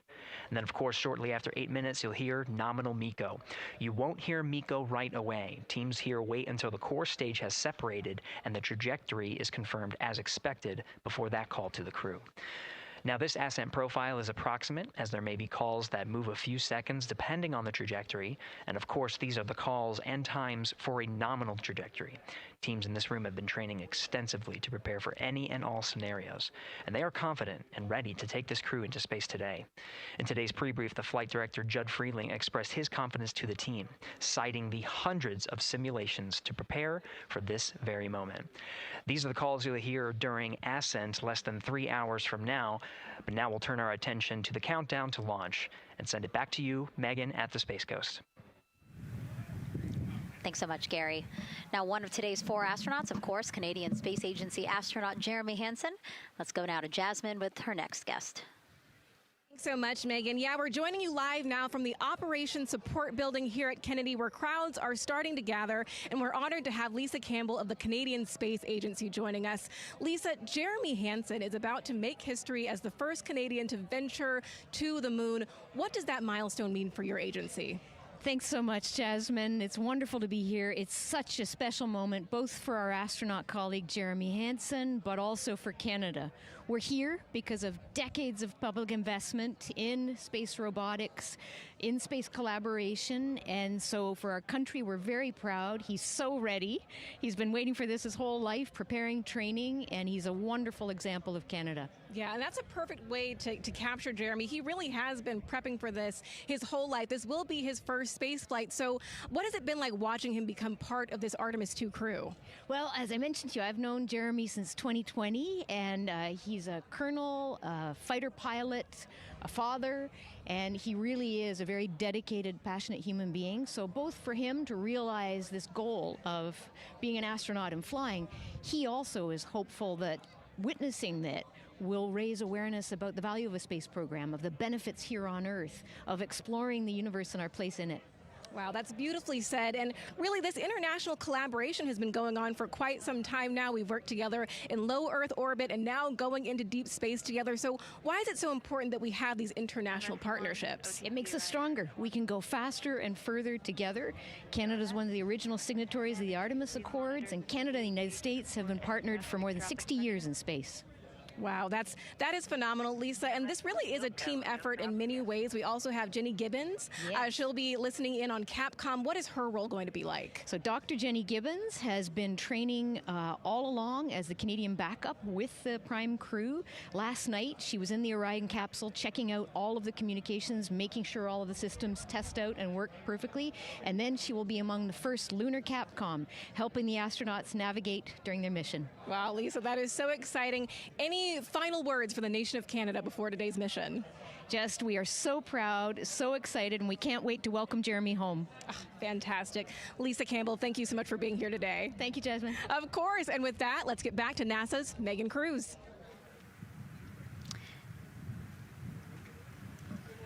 And right now, Orion Earth 1. Go ahead. Ma'am, CBA press has been completed. Did you see any drop in pressure? And MS1, we saw just a little bit. It is just over 2,600 now. Copy. Thank you, ma'am. again, a call out to mission specialist Christina Cook. Again, it was her responsibility to monitor the pressure on the counterbalance system that will help open the side hatch. And she did report a drop in pressure, but it seems like it's within nominal limits. Right. They might have had a small drop, but you know, we have a starting pressure and an ending pressure, and as long as the difference isn't too high, then we will take that. And the engineers know exactly what they're looking at for in terms of that delta pressure. And so again, that milestone on the checklist of things that have to happen before they launch today, that is complete. The crew, again, still inside comfortably as the closeout crew team work to close the side hatch.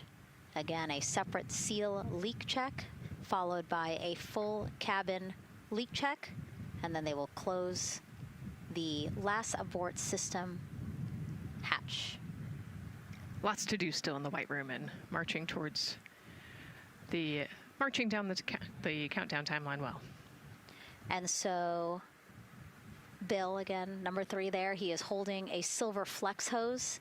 That hose is what will be connected to Orion in order to do that cabin leak check. So again, it does seem like we continue to march down through the milestones in this countdown.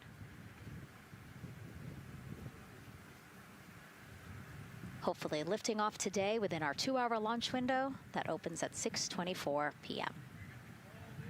Now, right now, people inside the Kennedy Space Center Visitors Complex are learning about this mission. There are great exhibits there about the rocket and Orion, and of course, our Megan Carter with the moon board. All right, Megan and Nicole, yeah, you mentioned that checklist before launch. That checklist is going to continue during the mission, as well as there are several vital objectives that we are hoping to accomplish with this mission. So we've talked about the rocket. We've talked a little bit about Orion. Obviously, during Artemis I, we had that test flight, and there were no humans on board. That is our one big difference for this one, and we are going to have that crew this time. So what are they going to be up to during this mission? Let me tell you just a little bit. Now, for Artemis I, like I mentioned, we were really focused on the SLS, making sure it had the power and capabilities that we needed. We were also checking out the Orion spacecraft in deep space environments, making sure that it was good to go. Now for Artemis II, we are going to be taking the testing for Orion to the next level by adding that human component. So those test objectives are going to start even before launch. Like you mentioned, they are out there making their way through that checklist. But these objectives are going to start now, and that includes safety. So one really great example of safety is going to be something called the egress baskets. They're out there in the spacecraft, obviously, and should a situation happen to come up, they are going to have something called the egress baskets they can get in, and those are going to zip line them essentially down to the ground within seconds to safety. Another great example of those safety procedures are going to be the LAS, or the Launch Abort System that I mentioned earlier. Just a reminder, that's the one that can pull the crew and capsule away from any danger within a few minutes of into the launch. Now, those are just a couple quick examples, but our recovery teams have been training extensively, quite a lot, to make sure that they are ready and prepared for any challenging situation that could possibly arise. All right. Several other objectives that we are going to be looking at are also going to be communication checkouts. That is going to be vital. I know we talked a little bit earlier about all the maneuvering that they're going to be able to do, but we want to make sure that they have full communication ability from space to ground so that we can fully support them here. We are also going to be checking out those life support systems. Obviously, we've talked a lot about the service module and what it is going to do for the crew, but we want to make sure that those life support systems are fully functioning, obviously, before we send them farther into deep space. That's going to be critical for them. So on top of being able to maneuver the spacecraft and check everything out, we are also going to be making sure that everything is fully functioning. So as you can see, big part of this mission is to make sure that the spacecraft, the hardware, and all the operations are working and that the data is going to make sense. And speaking of recovery, we are also going to have the opportunity at Splashdown to recover that launch or that flight data, and we're going to be able to take that back, analyze it, and make sure there are if there are any enhancements we need or changes we need to make before our next missions, we'll be able to do so. So lots to do. They're going to stay very busy, obviously. And with that, I will turn it back over to you, Megan. 2 hours, 25 minutes and counting, and the crowd, check it out, continues to grow at our Banana Creek viewing location. They will have a great view of launch, and we will go back now to Leah Martin, who's standing with her next guests. Hey, Megan, yeah, we're surrounded by thousands of people, some here local from the Space Coast, but we actually have quite a few people who have traveled a pretty far distance to be with us today. I'm actually joined here by a group from the International Space Station Ambassadors Program who have come from all over the globe. Saku, you're here from Japan, you've come Val from Mexico, and then we have brother and sister Cosma and Jesco here who are visiting from Germany. You actually told me that you participated in the NASA Rover Challenge in Huntsville. How was that experience, and how is it kind of participating there in Alabama and then being here today? So it is an amazing experience because you meet so many young people with visions, with dreams, with ideas which inspire you and motivate you. And it's even better to be here now to see the SLS launch because we are going back to the moon, and that's what we're working for.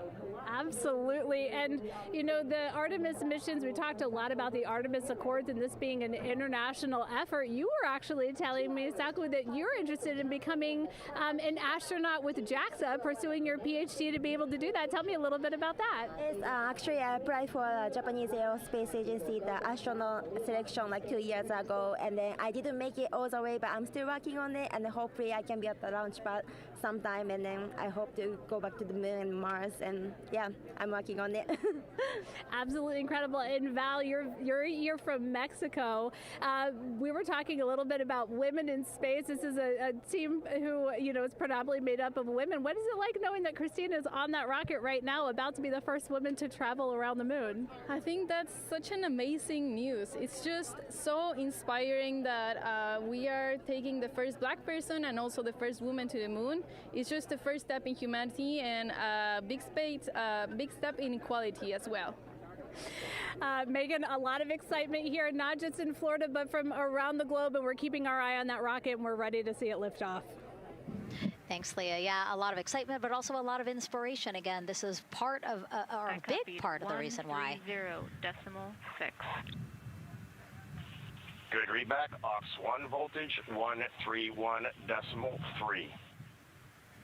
I copy 131.3. Again, those numbers you hear, they're referring to specific steps in the launch countdown that the crew have to step through in order to get us to launch today.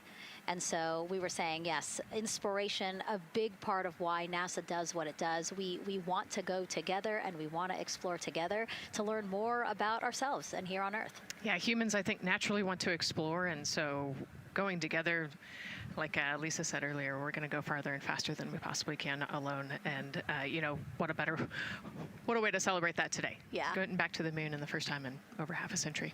And we have that great shot there in our small box of the rocket on the pad. And at the very top there, our Artemis II crew. Right now, we know that the crew has begun the closeout crew has begun doing that cabin leak check. So they are currently pressurizing the cabin, and it sounded like it would take about 6 to 8 minutes for them to get to pressure, and then they have to hold that pressure for 5 minutes, right? Yes, that's correct. Yeah, so there's quite a bit of volume. You know, we talked about it being a 6-person tent. I think it's 330 cubic feet. Don't quote me on that number, but you know, they have to, like we talked about, take that initial pressure, wait 5 minutes, and take the second pressure. Yeah, and then it takes about 6 to 8 minutes again to depressurize the cabin. So this process will take a few minutes. Ascent switch configuration complete. OTC copies. Thank you. And then after the cabin leak checks, then they will finally close the last abort system hatch. So again, chugging along in the countdown, really excited to, again, continue to hear the crew's voice inside Orion, stepping through all the procedures. Yes, it's exciting to hear them making progress, right? It's all good news hearing the crew talk to the ground and working together to get to the launch. And what I think is really cool is that this is the first time NASA is going to have astronauts in low Earth orbit, but also in deep space at the moon. So here's a message from some of the crew aboard the International Space Station right now. Hello, Megan, and a big hello to everyone around the world counting down together to the launch of this historic flight test. If we weren't in microgravity, we would also be on the edge of our seats. Here on the International Space Station, all of us are honored to have the chance to wish our fellow explorers Godspeed. Throughout human history, the moon has sparked our imagination, curiosity, and wonder. With our return to the moon, we're not only going to be learning about its history, the history of our solar system and of our planet, but also about our place in the cosmos.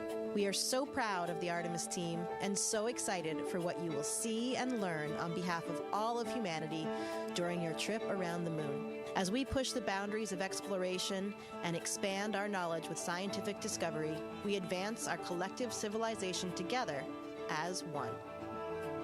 Test flights are crucial to the mission of exploration. We all learn in test flight schools that the more challenging the missions are, the more incremental the tests should be. This Artemis II mission is one more increment on the way to further exploration. Thank you to the crew, our friends, for your dedication. And from the entire Expedition 74 crew, thank you to all of the teams that had a hand in getting the Artemis II mission to where it is today. Back to you, Megan, as the countdown continues.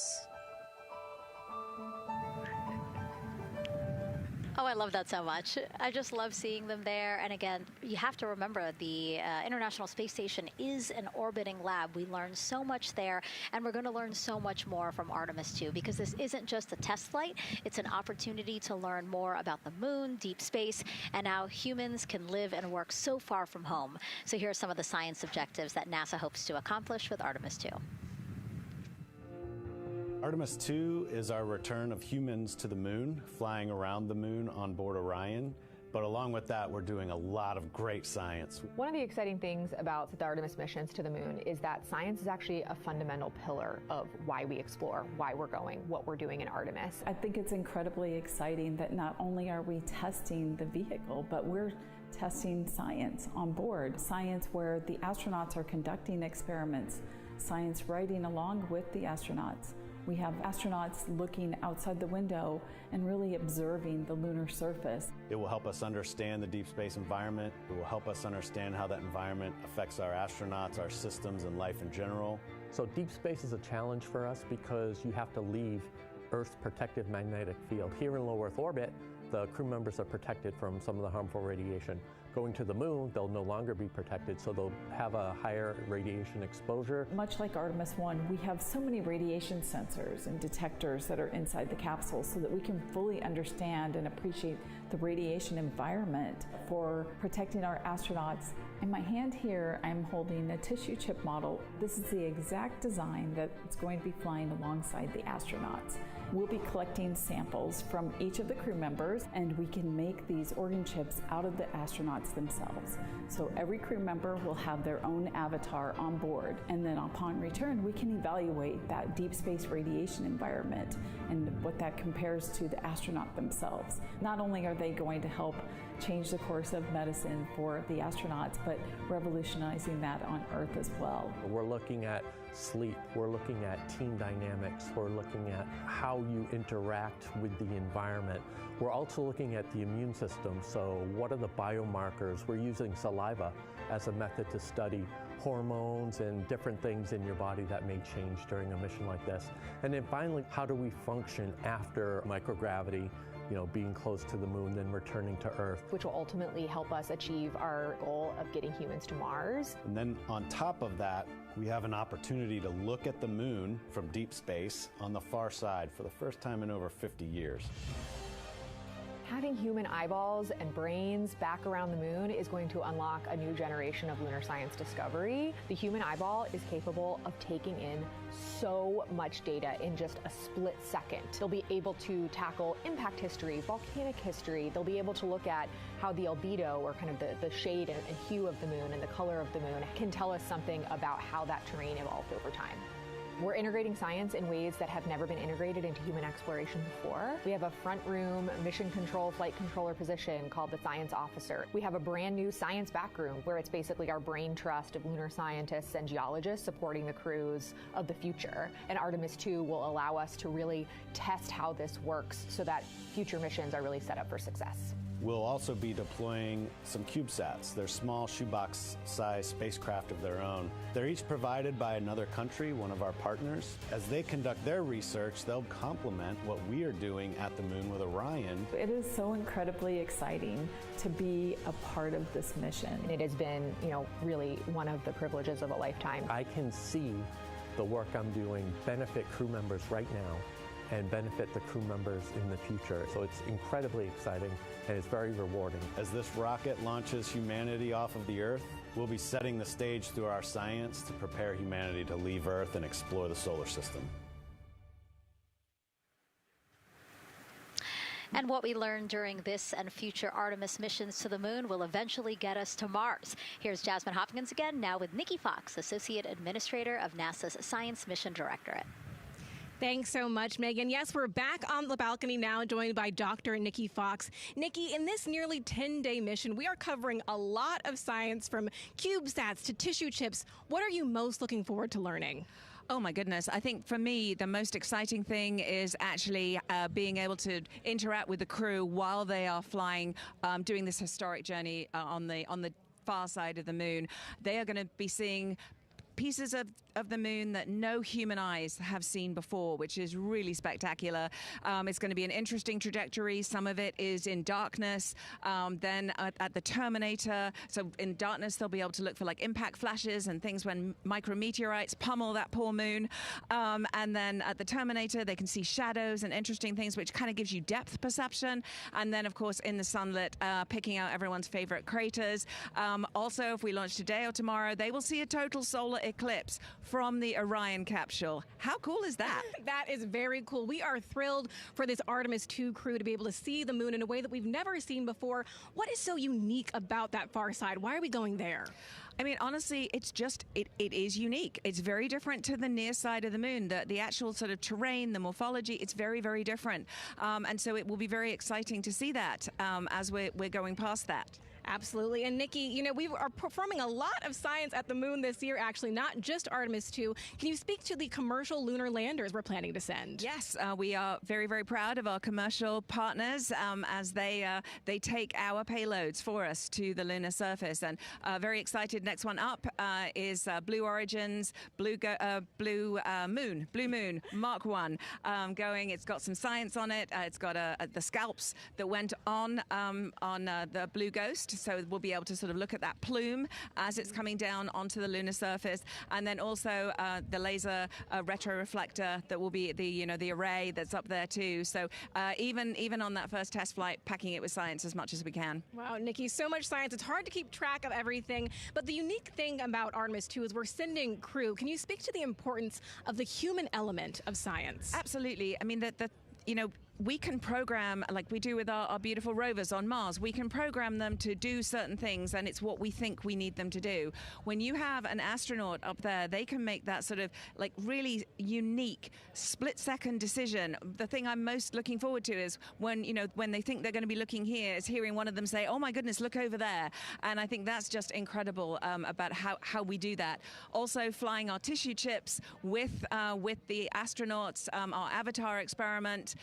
Here we go, Avatar. Oh, wow, look at that. And that's got the tissue chips samples that matched to the crew, so we'll be able to monitor the effects of microgravity and radiation on that human tissue as we prepare for more and more missions to the moon for longer and longer durations, and then off to Mars. Wow, Nikki, so much science ahead of us, but first we have to launch. Thank you so much for being here today. Thank you so much. Go Artemis. Oh, of course, go Artemis.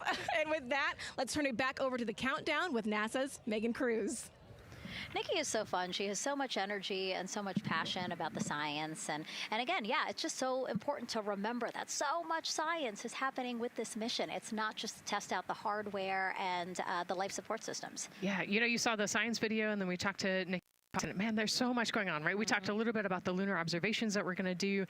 And then, she talked about, made a really great point about, the human eye can pick things out that a camera or a robot can't necessarily pick out. And so that's why we're sending humans. But also, we're not just doing the lunar observations. The Avatar, that's a really cool experiment. They took blood samples from the crew, and then they used those stem cells to make bone marrow and create those little Avatar chips, which is so impressive. Feels like scientific, sci-fi movie stuff. Yeah. But, we're going to look at radiation. We're going to look at all sorts of different scientific experiments. We got the little CubeSats. We're going to go look at space weather. Lots going on. Yeah, even collecting some of the astronauts' saliva. You can learn a lot about the body through the saliva. So just really a lot in a small amount of time in a small capsule. Yeah, scientific discovery. That's why we go back to the moon. Yeah. And so, again, her energy just so... oh my God, I can't find the word. So wonderful. Awesome. Yeah. I don't know why I couldn't find the word. So anyway, yeah, just really, again, thank you, Dr. Nikki Fox and Jasmine. And so, Nicole, what about answering more questions? Let's do it. Okay, great. First one, what was the word I was trying to get at? No, I'm kidding. Let's have the first question up on the screen now.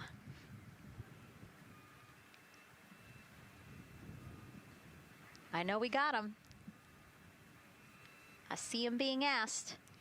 And CDR OTC Orion Earth 1. Go. For your awareness, scrubber cycling is about to be restarted. Integrity copies.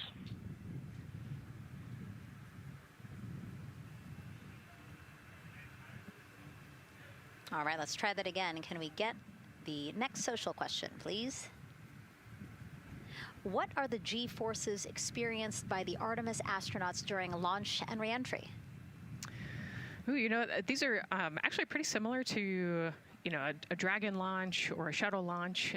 We have to accelerate to get out of the Earth's atmosphere, and then we talked about the secondary burns that they will do to get away from Earth. But, for me personally, it kind of felt like we got slingshotted off the Earth is how I like to describe it. So, you get set back in your seat and the G forces are into your chest. CDR OTC Orion Earth 1. Go ahead. Moon leak check complete. The cabin is going to be vented to flight pressure momentarily. Integrity copies. That's fantastic news. Yeah. Again, so the spacecraft is holding pressure as expected, and so now they will depressurize it, which will take about 6 to 8 minutes. Exciting. Yes. Yeah. Go ahead, Nicole. Like we sorry. talked about, continuing to march towards the launch. So the G-forces are into your chest, and it's kind of a slow build, and you can get all the way up to 4.5 Gs into the chest during the launch. And often they have to back off on the thrust a little bit so that you don't get too high in the G-forces, and especially as we go through kind of max Q or that max aerodynamic force, so as they get through the thicker parts of the atmosphere.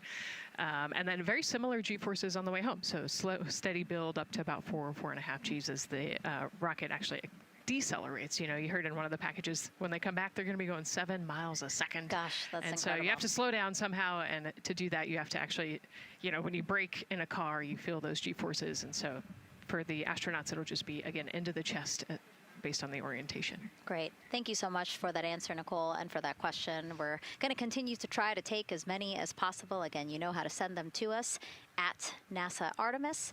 But now we again have another question for you, for our audience. We want to know, what part of Artemis II are you most excited for?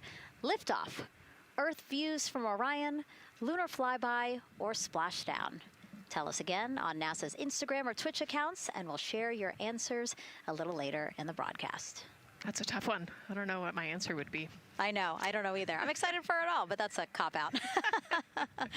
All right, now let's head back over to Banana Creek. Again, the crowds there, really excited. People coming from all over the country, from around the world. Why don't we get another check with Leah Martin to see who she's caught up with now? Well, Megan, we were a little while ago talking to some students from around the globe. Today, we're actually talking to some local students who are from right here, locally, Merritt Island in Titusville. We talk a lot about the Artemis generation and about the students who are going to become the next generation of dreamers, of engineers, of scientists and technologists. And I'm actually standing with a group of those students here today. Our local high school has actually implemented a really neat new program in the spirit of being able to create these pipelines for employment and engagement. Can you tell me a little bit about what Merritt Island High School is doing? Sure. Well, this is a new program, first of its kind here at Florida, and basically what we're studying is astronautics and aviation, kind of blended the two together. We have flight simulators in our lab, but students are also learning about engineering, aerospace engineering, and we're trying to make all kinds of pathways available for them, trying to give them opportunities to see which pathway they might want to be interested in. So, yeah, it's just a great opportunity for them to learn about space. We just finished doing a whole model rocket build where the students took CAD software, developed their own rockets, put them together, and launched them right from our school. So it was very exciting. Incredible. And then another local high school, Titusville, you guys also have a similar but slightly different program. Yes, we do space mechatronics with advanced manufacturing, preparing students to build and manufacture things to automate, do automation to build things on Mars and things like that, or locally too. Now, you told me that you're actually trying to figure out a little bit what you want to do when you're done. You're a freshman in high school. What things are you learning in your class here that are really kind of tweaking your interest in the aeronautics field? So we're building a lot of things with like metal and how we're supposed to do it on the rockets. We're also doing computer programming, which would help with NASA and like programming and coding. Absolutely. And you were actually telling me that I think were telling me that you're interested in becoming a pilot. We talked a little bit about the pilot who is on board the rocket right now. How is this program preparing you for your future? I mean, it's teaching me everything that I know about aviation, and it's really inspiring that I get to learn it in a classroom, like locally as well. It's amazing. I love it. And then you were also telling me you're taking this class. What's the most interesting thing you've learned? I really like the whole design part of it, like actually like engineering, like because I want to be an engineer. Engineering the products we use when we build stuff, that's definitely my favorite part, learning how to use those kind of softwares. Absolutely. Well, Megan, when they're seasoned NASA employees, you'll be able to say that you saw them here first when they were still in high school. Back to you at the desk. I can also say that they have fans. Nicole Ayers here. As soon as that girl said that she wants to be a pilot, Nicole went, yeah, why is that something that's so thrilling for you to hear? I mean, I love when kids in high school have goals and they set their goals high and they want to go do something. You know, the kid who wanted to be an engineer or a pilot, like, I love that. You know, find something that you're passionate about, go work hard at it, and go get good at it. Yeah, and speaking of passion, I mean, we definitely have a whole bunch of people here passionate about what NASA is doing here. Again, the lawn behind us just filled with media from around the world, making sure that they can help tell our story to everyone who is interested in hearing it. So Back here in Florida, of course, we have NASA leadership also keeping a close eye on launch operations. Let's go now to Jasmine Hopkins, who is standing by with Lori Glaze, Acting Associate Administrator of NASA's Exploration Systems Development. Thanks so much, Megan. Yeah, we're honored to welcome Dr. Lori Glaze to the balcony now.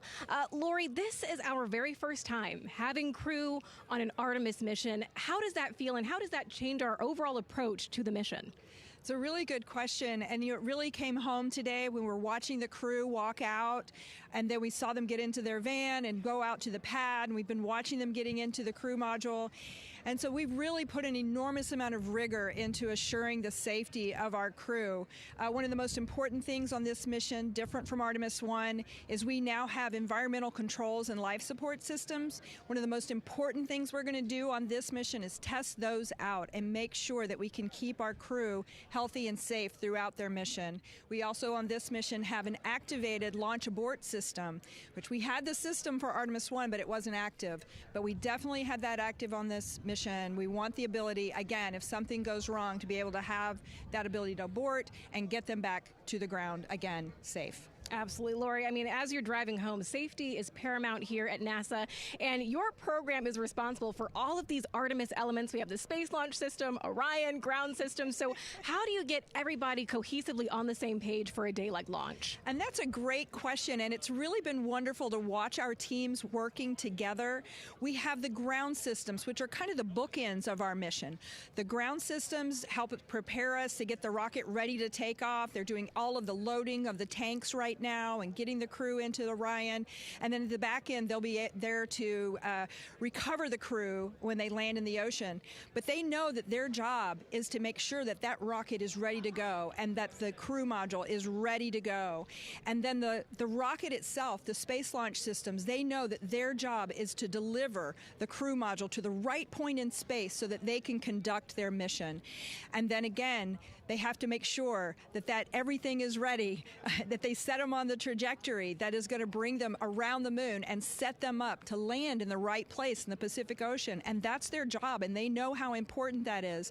And they have to work closely with Orion, which again, they also have to work with all the other teams to make sure that everything's working together. And then on top of that, our flight operations teams, all the people on the ground, they're all working together. They know this mission doesn't work unless every single part of the mission works. Right. Lori, there are so many things that have to work together today. We can't wait to see what happens next. Thank you so much for being here. It's my pleasure. Thank you. Of course. And with that, let's take it back to the countdown with NASA's Megan Cruz. Yeah, and speaking of the countdown, 1 hour, 59 minutes and counting until the opening of our 2-hour launch window at 6:24 p.m. Eastern Time. This is a shot of Jetty Park. It's a nearby popular viewing location of rocket launches, and it is so great to see how many people are here. I mean, this is a Wednesday. Like, people had to take time off of school and off of work, but it's something that they felt like they wanted to do, to be here. Yeah, you know, I think just based off of work, but it's something that they felt like they wanted to do, to be here. Yeah, you know, I think just based on the chatter on the airplane ride yesterday, half of my airplane ride here was, really? They were coming to see the launch. You know, everybody's excited and traveling from all over the world to come see this launch.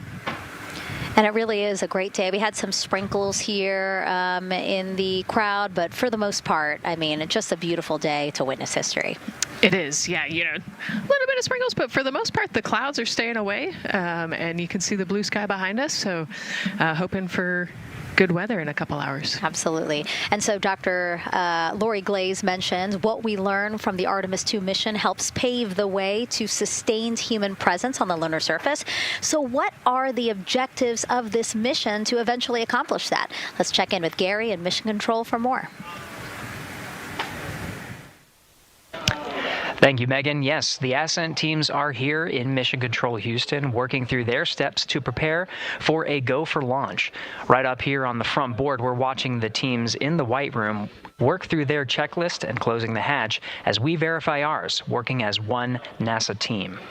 What Dr. Glaze said about working across the teams throughout the nation is true. It takes one NASA team to bring everything together and accomplish the mission objectives. The Artemis II is designed as the first crewed test flight of NASA's Artemis campaign, sending astronauts into lunar space to validate systems, operations, and human performance ahead of a more complex lunar landing missions. NASA has identified an extensive list of mission and flight test objectives that serve as a checklist to verify the capabilities needed to land humans on the moon.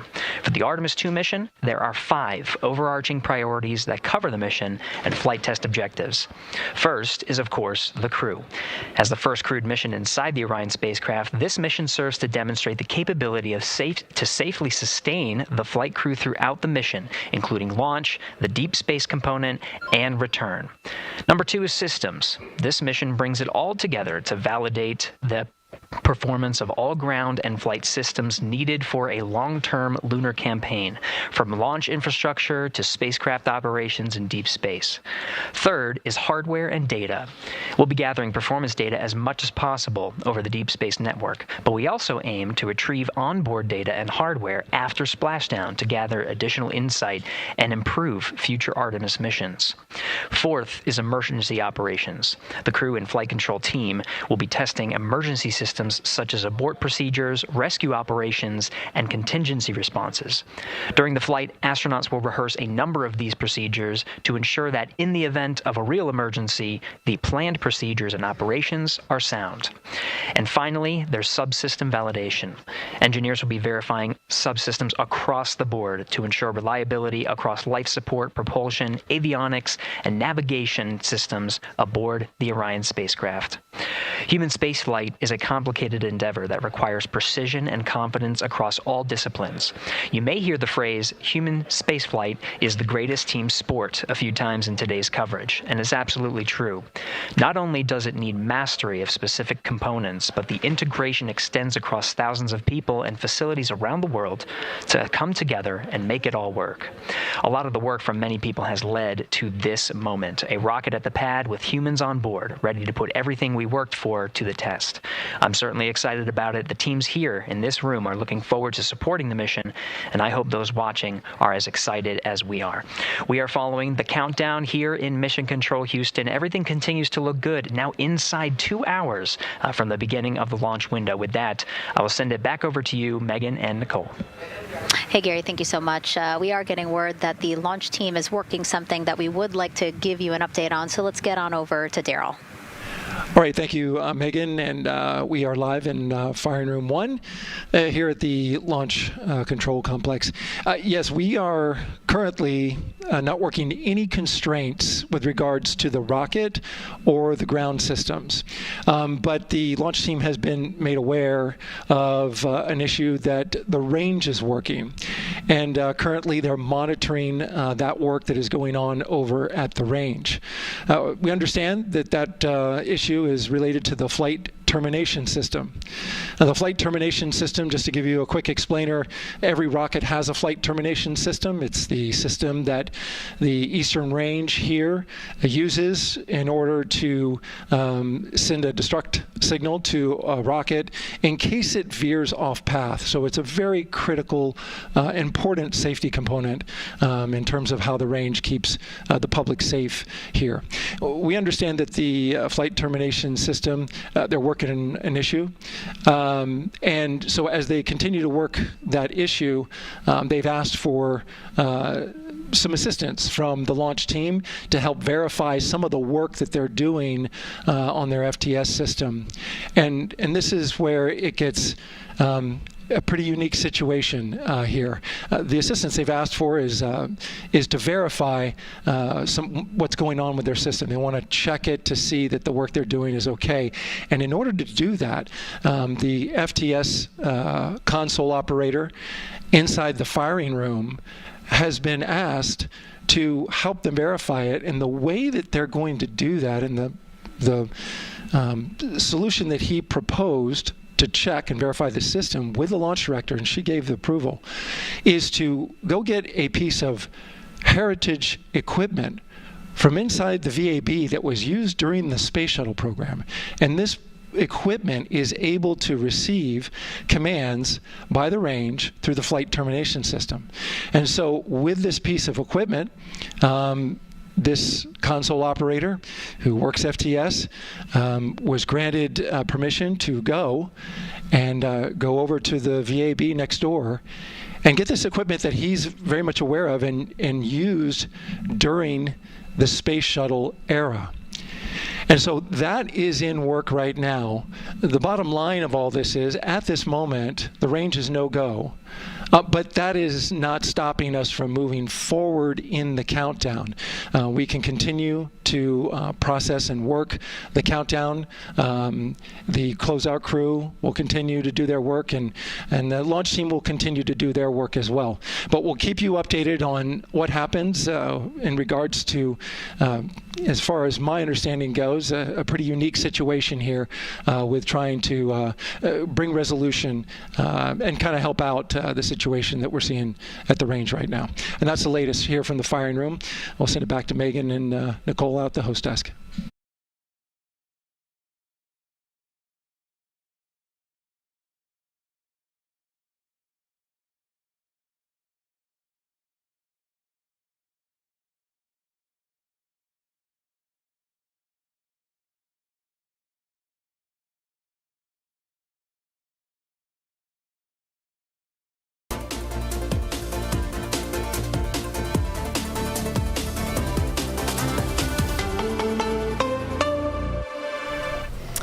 Good evening, everybody. You're watching live as Artemis II sits on the launch pad. It's 39B down at Kennedy Space Center.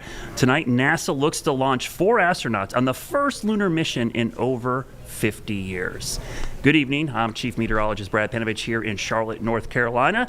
And to my left, I guess on the screen, is Chief Meteorologist Betsy Kling from our sister station, WKYC, up in Cleveland. Betsy, we were just listening in on the NASA feed there, and it seems like they might have some kind of communication on the range with the self-destruct mechanism, which is kind of a unique thing. They're still going on with the countdown, but they are, I think for the first time today, we're seeing one little hiccup in the launch sequence. Right, and this has been such an incredible process to watch this time, because as we saw with Artemis I, there was a lot of trial and error and just trying to get the rocket tanked. That finally worked, finally got off the ground, had an overly successful mission. With Artemis II, we started to see a few tanking issues, and then they started, they just rolled it back, retooled a few things, had a nearly flawless tanking today. So it's been a very busy afternoon. And really, as you mentioned, this is the first hiccup that we've had so far. So we just heard from Daryl there at NASA, who's kind of the voice of the flight control, telling us that this hiccup has indeed been a bit of a concern. And incredibly enough, with all of this amazing brand new state-of-the-art technology, they're going back over to the vehicle assembly building to grab an old piece of hardware that was used during shuttle and coming back and trying to plug that in and use that. It does sound like it's a communication error right now. Yeah. The flight termination system is an absolutely critical piece of this entire rocket, because what happens is, as the rocket goes up, if an anomaly, a problem would occur, they don't want anything to start to wiggle back and head back toward Florida. They want that whole thing to go into the water. And so what ends up happening is they hit the button and it terminates the flight. So there's multiple different pieces that are already built into the rocket that would get that thing back down to the ground. Interestingly enough, the range goes down in a cone shape off of the coast of Florida. Yeah. So they have to clear all of the pathways in that entire cone shape and make sure that they have absolute, perfect, pristine communication with every piece of the rocket all the way down that range. Yeah, so it's really important, when we're looking at the weather too tonight, Betsy, it's just not near the coast, as you mentioned. It's all the way out in that cone, because they have to have, in case there is an emergency and they have to, jettison the Orion capsule, which they have a safety mechanism for that, the landing area for that needs to be clear as well, just in case. So this is a big deal. It's a safety issue, and this is a crewed mission, so we're not going to take any chances. But you're right, Betsy. I was kind of like, we were knocking on wood here because we had such a flawless refueling today. It was like, wow, that went so smooth. No leaks, nothing. You're like, wow, this is going really smooth. And I kind of figured something was going to happen eventually. Well, the thing to notice is that the clock still ticks. So we have not paused at all. We are still on track. The next major milestone in the overall launch countdown is going to be closing the hatch, and that is expected to happen at 1 hour and 40 minutes to launch. I think it's important to note, too, there are two different clocks that we are constantly monitoring. We have the launch countdown clock and the T-minus clock. Yep. The T-minus clock is basically where we are in a sequence that leads up to launch. The launch clock builds in all of the pauses that are in that timed sequence. So it may look like it's a longer time period, but we're still aiming at that 6:24 p.m. launch time for this. Yeah, absolutely. We get the L clock and the T clock. There's two different clocks we're kind of keeping an eye on. But as we mentioned, this is a big deal because this is a crewed mission. Unlike Artemis I, there's actually astronauts on this spacecraft. And joining us from the Cape is our own Dave Wagner. You guys might recognize Dave from back in his days up here, but now he's at our sister station down in Tampa. And Dave, tell us a little bit of what's the atmosphere like down there? I'm seeing a lot of my friends that are down there. It seems kind of jovial, but I'm kind of curious what you're sensing down there at the Cape. Yeah, there are a lot of people here, hundreds of thousands of spectators. We've got a ton of media here as well from all over the world. Let me just show you, give you the lay of the land here. This is Launchpad right behind me here. This is where Artemis is right now. It's about 3.5 miles away from where I'm standing. The weather seems pretty decent here. We had some spitting rain earlier, but it feels like it's kind of blown over at this point. Although it's a little windy out here, and the weather can be different 3.5 miles away. But the astronauts, Victor Glover, Christina Cook, Reed Wiseman, and Jeremy Hansen, they have decades of experience, of course, between them. They are the faces of this mission back to the moon, a trip that makes history with its crew alone. We want to know what's out there just beyond the horizon. It is the most diverse group of astronauts to explore the moon. Pilot Victor Glover. The Artemis program is our opportunity. Mission specialist Christina Cook. There's never really been a time when I didn't want to be an astronaut. Artemis is building on an already solid legacy. American Commander Reed Wiseman. Apollo, to me, changed the entire direction of our nation and in many ways of the entire world. Canadian mission specialist Jeremy Hansen. Finding out that I was being asked to fly on Artemis II was a humbling experience for me. 4 astronauts on a mission of honor, humanity, and history.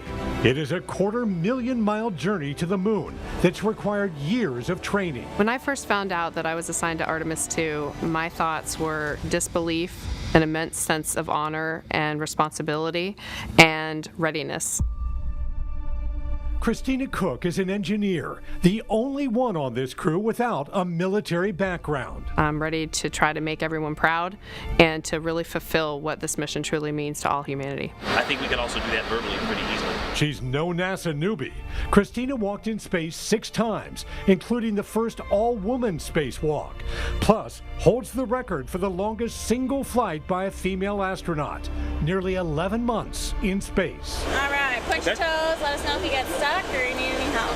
After flying 24 combat missions in the Navy, Victor Glover flew to the International Space Station and walked in space 4 times. Training for this father of 4 has taken him from the bottom of a pool to outer space. The most exciting aspect of this mission for me is the exploration we're doing is the first few steps on the path of getting humans to Mars, and I don't think that can be overstated. Maybe twizzle down to it. It's another command of it. There you go. Yeah. I grew up on a farm outside of London, Ontario. While Jeremy Hansen's family made a living off planet Earth, he was focused on extraterrestrial. I've been inspired by space exploration from an early age. An encyclopedia photo of Neil Armstrong's walk on the moon. Okay, Neil, we can see you coming down the ladder now. Propelled Jeremy to the same destination. That page is still burnt in my brain. I need to give you my thumbs up. Why don't I give you my thumbs up? After combat deployments to the Middle East, fighter pilot Reed Wiseman took his flying to a whole new level. And liftoff. A visit to the International Space Station and 2 spacewalks. Our sights are not set on the moon. Our sights are set clearly on Mars. While a human visit to the red planet is at least a decade away, Wiseman says this moon mission is paving the way and making history in the process.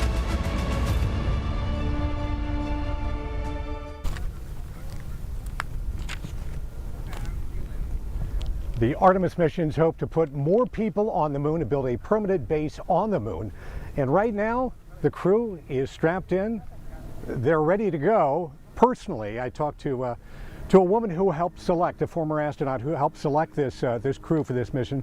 She said they are just the best people. They get along, they work as a team. So while it's incredibly diverse, she said they chose the very best people. Betsy, Brett. Thanks, Dave. Yeah, look, I'm excited to see this down there. It is a great crew. We've got a long time to get to know them, which has been great. I think the one nice thing about delays is we've gotten to know them personally, I feel like, and everyone will know their names. Dave, real quickly before I leave you talked about the press. I know the area you're at behind the cameras where all the press are. How much press is there for this event? If you don't mind how it looks, let me just ask my photographer to take a peek over here. This isn't the prettiest way of shooting. So looking down this way, see, and also this is Daisy, great. my photographer, maybe you can shoot down toward the network buildings as well if you can, Daisy. So we've got networks from all over the world here. You've got your, ABC's here, CBS, NBC, Fox, all those networks, American networks. But beyond that, you've got people from all over the world. So it's interesting when you walk down that way and kind of listen to all the accents and all the languages. It really gives you an idea of the kind of impact that this has all across the world. So I'm surrounded by a lot of people. We're kind of spread out here, and we're down on the tail end of this, which we like because we're getting a terrific sea breeze right here. So we're a little cooler than some of the other folks are right now. But the sun is out. We're optimistic, but we know. Well, and that's going to happen. So we lost Dave's feed there. But I mean, Betsy, it's kind of cool to see the number of media down there. You've been down there before, and it is cool that some of the networks used to have permanent buildings there where they'd cover the shuttle launches. And it's kind of nice to see that kind of revive because the area was kind of dead for a long time because there wasn't a bunch of launches. So it's kind of coming back to life a little bit. They do. I was down there for Artemis I, the failed launch attempt that took numerous days to get off the ground. But I'll tell you, it was really incredible to see how much attention this got. And there are definitely the haves and the have-nots of the media. You have the people who are in the nice buildings. Not all of them are air conditioned, so that's one kind of striation. But then the folks out on the lawn, the grass is usually cut, but sometimes it's not, and that means you're in Florida with high grass and it's buggy and muggy. But I'll tell you what, everybody kind of works with each other and helps each other out. And it's really a bit of camaraderie. And to get to this point is amazing. The goal is to be there when the rocket lights and takes off, because you would be able to feel the roar of 8.8 million pounds of thrust. And that is something that someday, it's on the bucket list that I hope to be there for, because now we know that we're going to have more launches to come in the future. But this is a very important step that we're doing today to get this manned rocket off the ground. Yeah, absolutely. And we talked about, we're coming on 2 hours ahead of time, Betsy, but there's been a lot going on today. We talked about the fueling, but the astronauts, they're already on board. So earlier today, the crew suited up inside the building that was named for the first man on the moon. That's the Neil Armstrong Operations and Checkout Building. The four of them then walked out the doors. They waved goodbye to their family and friends. The crew was quarantined, by the way, for the past 2 weeks. So this is the last time they're going to see their families until they return back to Earth. So the crew then took a short drive over to the launch pad, passing by that iconic vehicle assembly building. I've been in that building. That is huge. I mean, the pictures don't do justice to how big that building is. That whole rocket fits inside of there. And then they're heading out there, and they're going to go through the closeout procedure. They're still out there with the closeout crew, which is really important. You'll see some of the video here. The closeout crew has like sanitation kind of like gear on. They've got masks on, because when they seal that door, Betsy, even if a small hair gets caught in the seal, it could compromise that. So you'll see them kind of in these looks like hazmat suits, but that's a reason that they don't want any hairs or fibers or anything getting in to that seal. So this is a big part of this, and a really important part. These are the last people that the astronauts are going to see before they leave this planet. So I'm sure they're very close friends with a lot of that closeout crew. Yeah, we're getting close to the time when they're actually going to be closing that door, the hatch, and then they have more checks and balances that they'll have to go through and testing, of course. This, you mentioned the very active afternoon. This is a perfectly choreographed and rehearsed afternoon. So it is all going according to plan. Literally every move everybody is making has already been put into a schedule, and it is all just unfolding before our eyes right now. Brad, this is the first time we are sending humans to the moon since 1973. Of course, we're hearkening back to the Apollo days, and there's a bit of romance that's involved in this, right? So there is so many different storylines that we can bring into this, but the historical part of all of this is certainly something that cannot be overstated. This is technically still a test drive of this Orion capsule and the European service module around the moon, and then it will of course come back to us 10 days later for a splashdown that is expected to happen in the Pacific Ocean. But right now the crew is seated inside that Orion capsule. They are strapped in and they are just waiting. Literally hurry up and wait, right? But they are ready to go. They said earlier they got good sleep, and it's just another day in the office. Wink wink for those folks. But the SLS is really the star of the show this afternoon. That Space Launch System, a gigantic mega rocket, currently the only rocket that is capable of taking humans back to the moon. And I got to tell you, it's a pretty impressive system, and we learned a lot about this system and the Orion capsule because Artemis I was the first to take off. Artemis is the Greek goddess of the moon and twin sister to Apollo. And as the namesake for NASA's new deep space exploration program, it's a nod to where we're going and where we've been. That's one small step for man. And to all of us that gaze up at the moon, dreaming of the day humankind returns to the lunar surface, folks, we're here. We are going back. The first flight bringing together the most powerful rocket in the world with a new human space capsule and all the upgraded infrastructure back here on Earth to make it a success. NASA built this mission on a solid foundation of know-how, creating more power, more technology, and more capability to propel us farther from Earth than ever before. Priority 1 is making sure the Orion space capsule returns safely, and it's no small feat.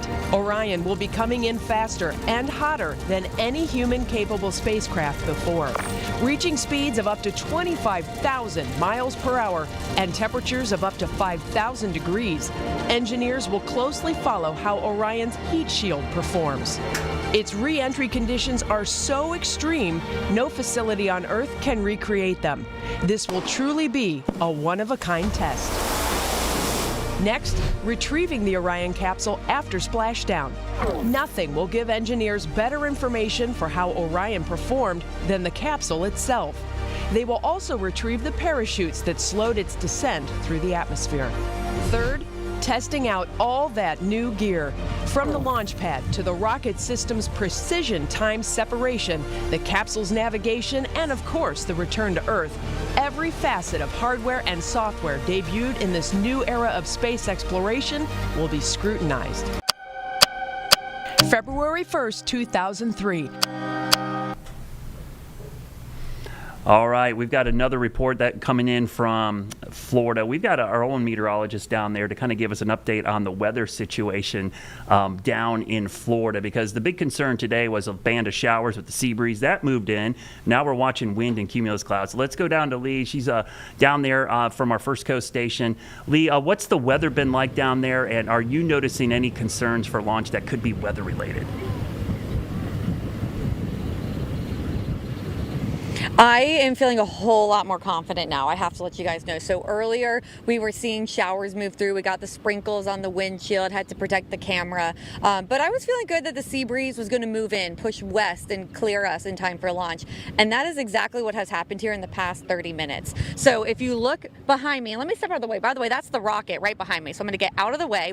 And when you take a look at that beautiful rocket, look at all the blue around it. So these skies are starting to clear. The sea breeze has started to move in. And I mean, I will say around the area, I do see a few cumulus clouds that are out over the ocean, but we still have a couple of hours to let that clear through. Now what I'm going to have Cole do, who's my photojournalist here, he's going to pan. You're going to see a little bit of the behind the scenes. You see this NASA building, which is very recognizable, but look at the cumulus clouds around that building. So that's what was over the launch pad, but now it is pushing inland. So that sea breeze has been going. We've had some strong gusts here, gusts around 20. At one point my hat actually blew off, so the wind has been blowing around here quite a lot, but not reaching that threshold where it would be a concern right now for the rocket launch. We were more concerned just about those cumulus clouds, as you guys know, and I'm sure you've talked about. Can't have that lightning risk when it comes to the rocket. But I mean, look at the blue. We like the blue skies, so it's looking a lot better out here now in Cape Canaveral. Good to see. And we're going to talk more about the weather here in a minute. It's this weird cumulus cloud rule that we kind of know about, Betsy, but for people to think, well, what would a cumulus cloud be? Big deal. But as Lee mentioned, it's the lightning risk, right? We're worried about inducing lightning flying over those cumulus clouds. So it might seem like a nice puffy cloud on a nice day, but those are a concern for the weather crew, which is watching this closely. And Lee, you said there's a couple offshore, but does it look like they're going down? Are they towering? Or what's the deal with those cumulus field? Let's point to that. Cole, do you see those puffy cotton ball looking clouds out over there? Perfect. So if you look at those, we've seen stuff like that a couple of times today, and we've watched them move on shore and unfortunately actually start to rain when they hit land, and we've seen them grow. So I don't love it. It is looking a little puffier, for lack of a scientific word, as it comes closer. But we are seeing less and less of them, and again, I think, you know, a normal pattern down here on the coast over here is that we get these showers moving on shore 3-4 o'clock. Like, we're still in that time frame, 5 o'clock too, but hopefully by 6 everything will have pushed in enough. So I mean, I don't love to see that cloud, even though it looks harmless. It is white and puffy like a cotton ball, but I don't love to see it. We just need it to go.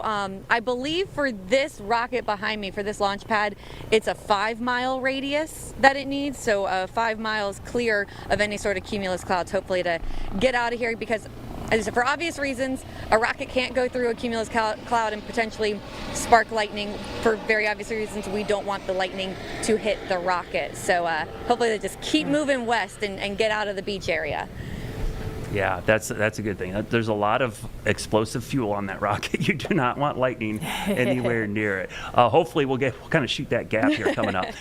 We're going to come back in about 2 minutes. We got to talk about the heat shield, which Betsy just referenced in her package there, because that's kind of a concern that hasn't been really talked a lot about, but we'll talk more about that coming up in 2 minutes. Stick around. We'll got more coverage of Artemis II right here on WCNC Plus and across all of our streaming platforms.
Welcome back to our continuing coverage of Artemis II. We're going back to the moon today, big launch day. And Betsy, as we were talking and during the break, we've had some interesting happenings going on down on the rocket. It looks like the closeout crew is closing out. Yeah, the crew hatch is closed, so the Orion hatch is now closed. And what they're doing is taking out some of the protective shielding for that little tunnel that gets into the Orion capsule. So the door that you see open there is actually on the outside of the launch abort system. So if you think about, there's like multiple rockets stacked together like Russian dolls here. So the launch abort system is the tippy top of the rocket, and that has the capability of exerting 7,000 pounds of steering force in case something were to happen and they want to jettison the Orion capsule from the top of the Space Launch System. That motor at the top, built by Northrop Grumman, has the ability to take the entire Orion capsule off the top of the rocket at speeds going from 0 to 405 miles per hour in 2 seconds. So you almost can't even fathom how quickly that can happen. It has exceeded every expectation in testing.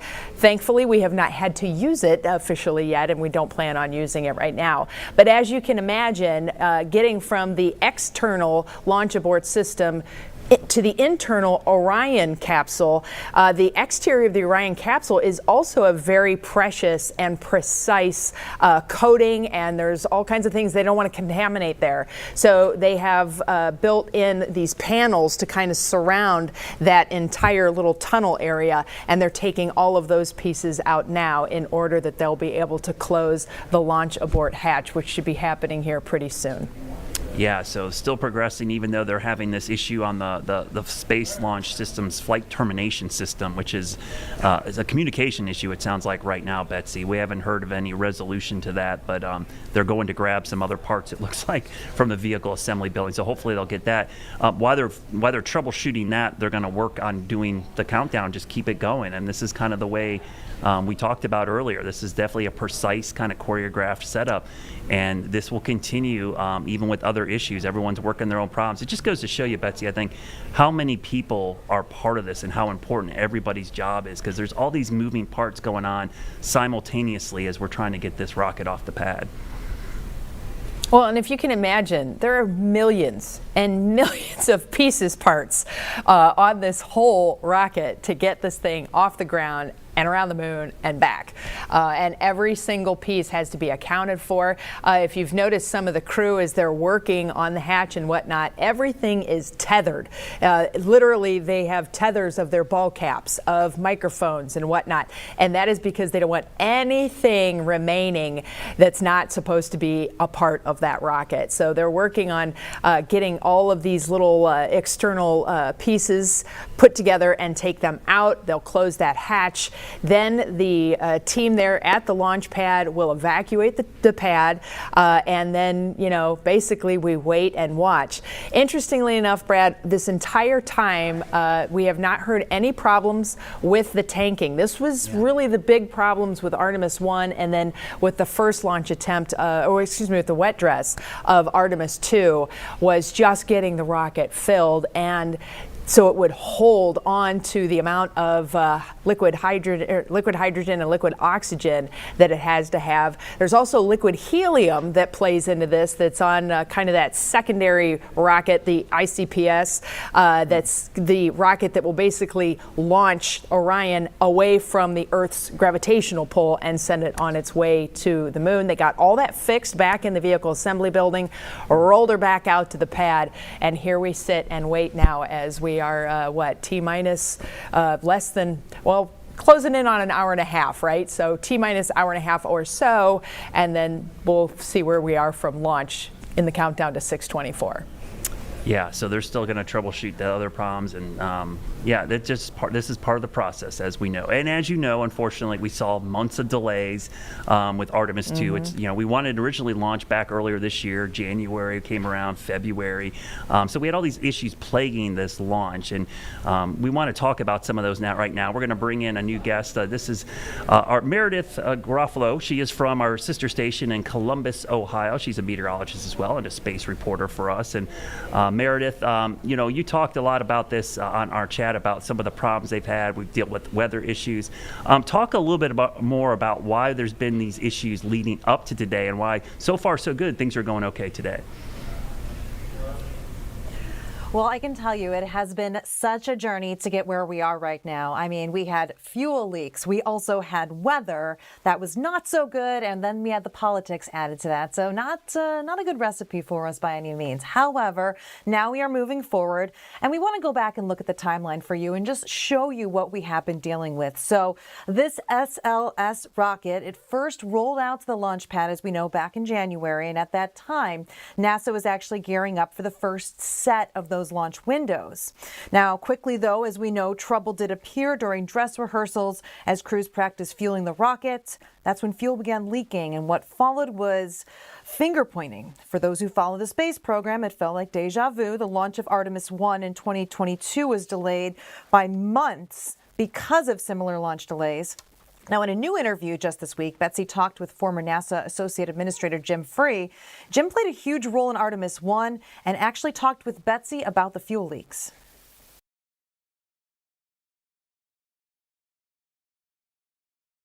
It is pretty difficult. It is a challenge, and these are big interfaces. I mean, an 8-inch. Right. And it's liquid shuttle hydrogen. was 18. Yeah. In this case, they brought it back. They've fixed it right out of the gate. Of course, they had a different problem on the upper stage. That was with the helium. That's right. Yeah, but it was more just a mechanical interference that they've fixed, no problem. But they were able to load the next time. It's learning. It's difficult. It's hydrogen. It is going to be that. And everybody, why would you pick hydrogen? Why, the second guessing is amazing to me. But from my perspective, they made the right choice, and it's the performance you need.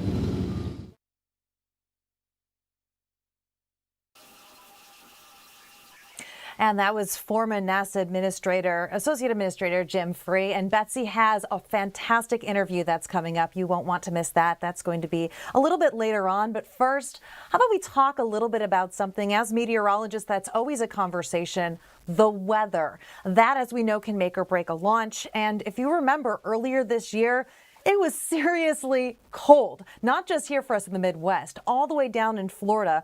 And those cold temperatures actually hampered the launch. Now, scientists were worried the abnormally cold weather could actually put stress on the metals, get this, of the SLS rocket. Now, the weather has been hot in the Artemis program. If you remember back in 2022, we actually had two different hurricanes that delayed the launch of Artemis I.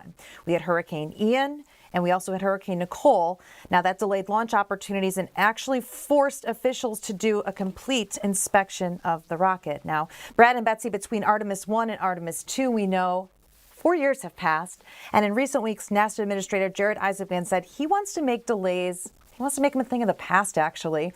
Now, starting with Artemis II, Isaacman intends to make Artemis missions routine, yearly launches with each mission. NASA is upping its knowledge about how to live in space, which is a plan that Isaacman now says is about building, this is the coolest thing, a permanent moon base. And, definitely a very, very exciting time for us now.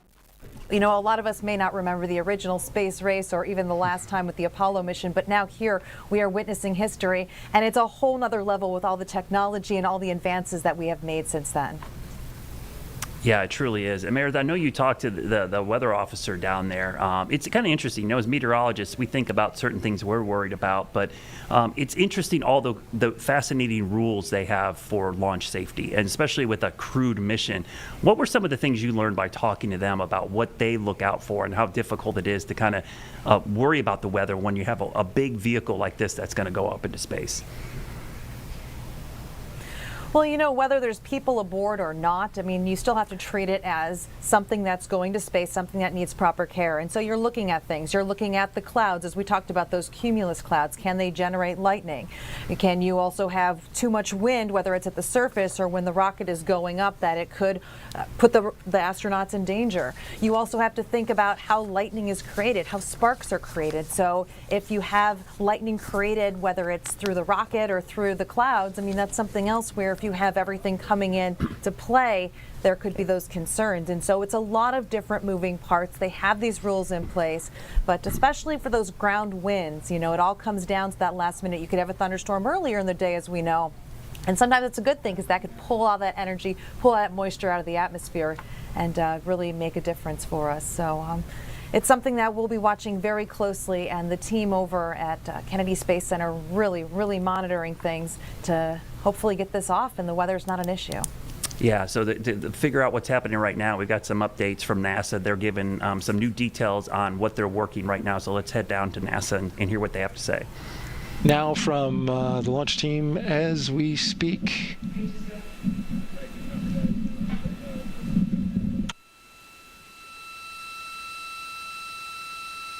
All right, stand by 1 second.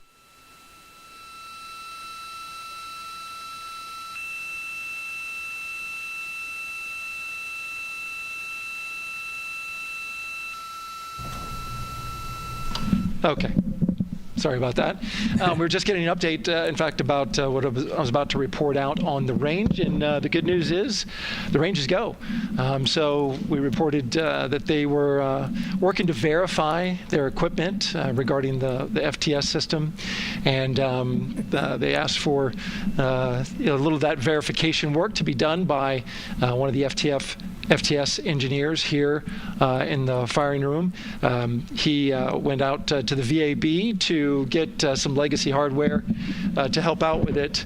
But in the end, this is a fix that the range had come up with to get clearance, to clear the range rather, and to as well work the FTS system. And so now they are go. Again, the range is go. That is no longer a constraint. Mm-hmm. And so you combine that with the fact that the rocket and the ground systems here also working, no constraints. Clear board here is great news. So again, the range is green, and we're continuing to work through the countdown. We got a weather update that came in to the launch director from Launch Weather Officer Mark Berger. He reported out that there's still a little bit of feisty weather activity that's happening up in the Titusville area. That's the city neighboring the Kennedy Space Center. Those showers had passed over Kennedy, and then now they're currently over in Titusville, currently still within that mile kind of constraint of flight through precipitation rule. But we're still far enough from the window that it looks like it won't be an issue. And in fact, we're seeing some good sunlight now breaking through onto the launch pad. As you can see, it's actually shining on the other side of the rocket here. But to the west, we're starting to see some of that clearing that was forecast. And so the launch weather officer held his forecast for 80% go for flight during our launch window tonight, which, as a reminder, is 6:24 p.m. Eastern Time until 8:24 p.m. Eastern Time.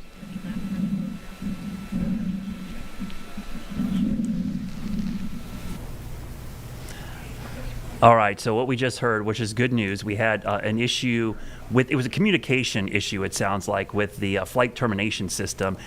Somebody, great engineer, drove back to the VAB, or we think drove. I don't know if they ran. That would have been a long run. Went back, got some basically shuttle-era technology. Who knows what it was, guys? But they brought it back out there and they fixed it. Sounds like an easy fix. It was just like a communication issue. So it's great that they have this stuff on site, and really goes to show you that this is how quickly they can troubleshoot and fix things out on the pad. Well, and this is absolutely where it's critical to have these scientists, these engineers, with throughput, right? So they have been around for a while. They have the experience, and they've used all this equipment over the years. And NASA's pretty thrifty. They don't throw things away very easily. So somebody knew something that they used at one point and said, I have an idea. It kind of harkens back, if you've ever seen the Apollo 13 movie, right? And they turn to the mission evaluation room, and here's all the things that we have available to us to create an air scrubber. So they are very crafty when they need to be. We also also, as I'm looking at the monitor, we just now closed the launch abort system hatch. So we are closed up. That is a great sign. And now we will see the closeout crew departing Launchpad 39B, heading back to launch control, where they also will be watching everything that's going on out at the launch pad. All right. Yeah, some good news. I mean, we got two things happening really quickly here. This is the way the launches go. This is great news. We got one problem fixed. We've closed the hatch there. Hopefully things are going to progress quickly. Weather's cooperating. I'm staring at the radar right now, guys, and there are showers in Titusville, but as they mentioned, Daryl said, they're moving west pretty quickly. So things are looking good. We're going to take another break here, come back. We'll talk more about the setup here and how things are going so far. And so far, so good. Remember, if you have questions for us, we are taking text questions. 704-329-3600, I believe, is I got it to memory there. You could send us text messages or questions you have about the launch. We'll try to answer them, but stay tuned. We'll be back in 2 minutes.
Welcome back. We are continuing to count down. No problems so far as of the last couple minutes. Things are starting to progress. We're troubleshooting issues. We want to bring in another guest on our stream tonight because we're going to try to answer questions from you. If you have a question about this, there's a ton. I've seen a bunch on social media. We're starting to get some in. We're going to bring in Candace Jordan from the Shield Museum. Candace is a good friend of ours, good friend of the station as well. Big space geek like us, I know. We get into this stuff, and Candace actually knows way more than I do about some of this stuff, which is why we brought her, so I could seem smarter. But Candace, we're starting to get some questions, and what are some of the first questions we've gotten about this launch tonight? Yeah, so one of the questions was, how loud is a rocket launch? You see all the fire, the smoke, everything's coming out. How loud is that? It's enough to rumble you if you are nearby. But it's around 160 decibels. So this is something that they account for when they're testing out all of these systems. They're testing the acoustic sounds because we have sound waves literally creating vibrations. So we have to make sure that all these little parts can handle the vibrations that not only the sound is going to be making, but all the vibrations of just moving and all the elements that could be there. One of the other questions that we had, kind of the timeline of, we get Artemis off ground. What happens next? So, the first day they're in Earth's orbit. So they're orbiting the Earth, just kind of getting everything ready. Then they'll start making their way to the moon. By day 5 and 6 of our 10-day journey, that's when we're doing the flyby. So that's when they are at their closest points. They're getting to see the moon right out their windows.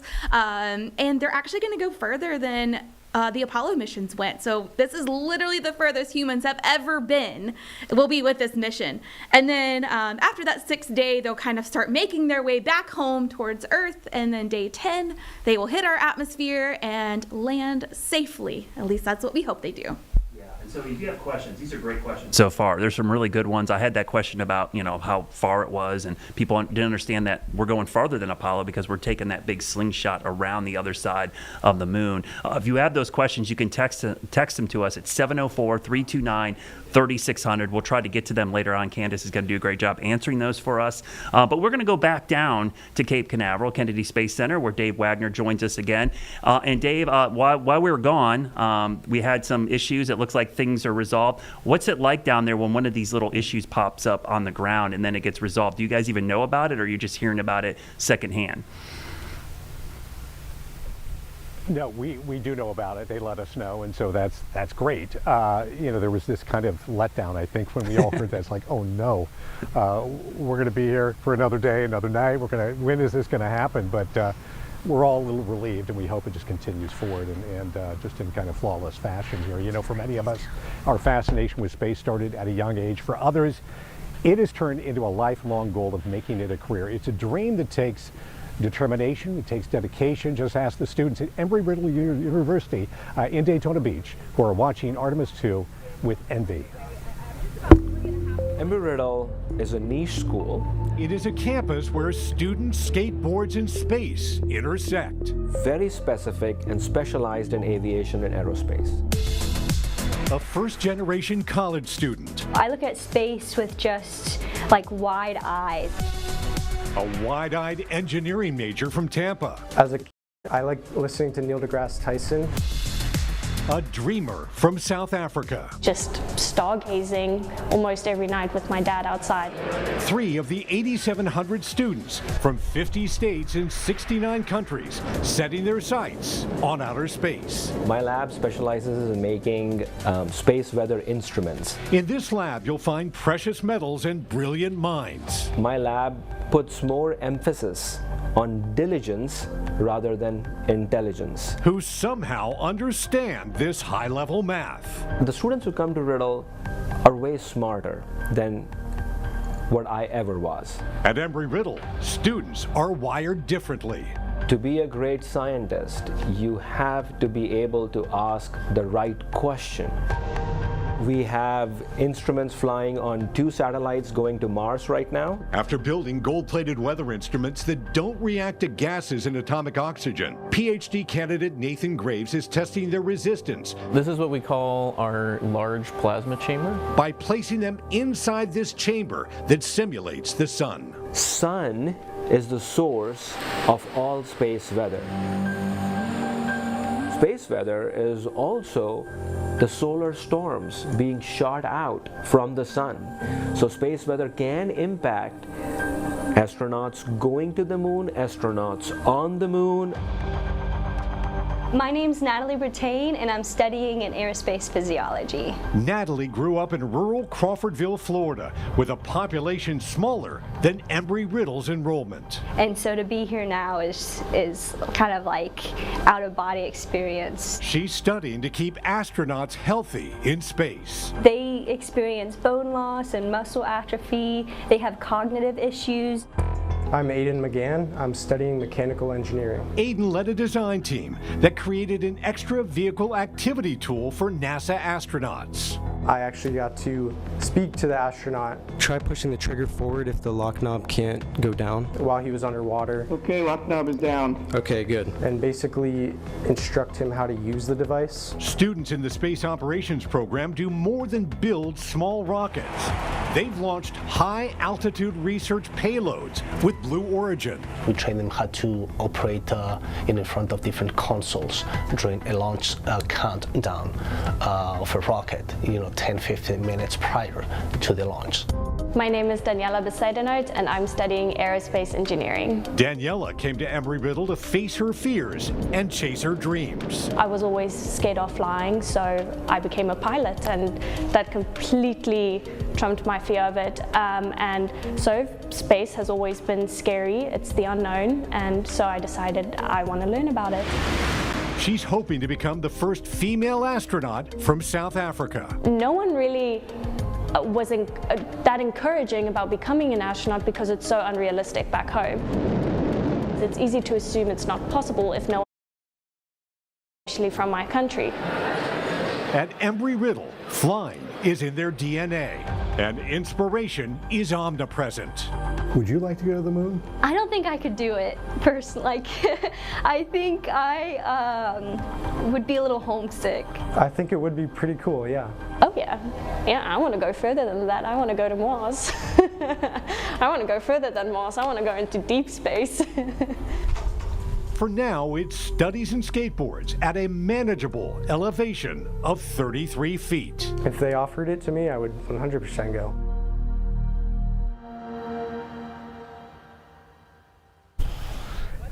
And that last student also said he doesn't really know now because he gets motion sickness and thinks he may just want to stay on Earth for a while. But Daniela, she wants to go to Mars, and NASA is aiming for the same. They say the Artemis missions are the first step to getting there. Betsy, Brad, back to you.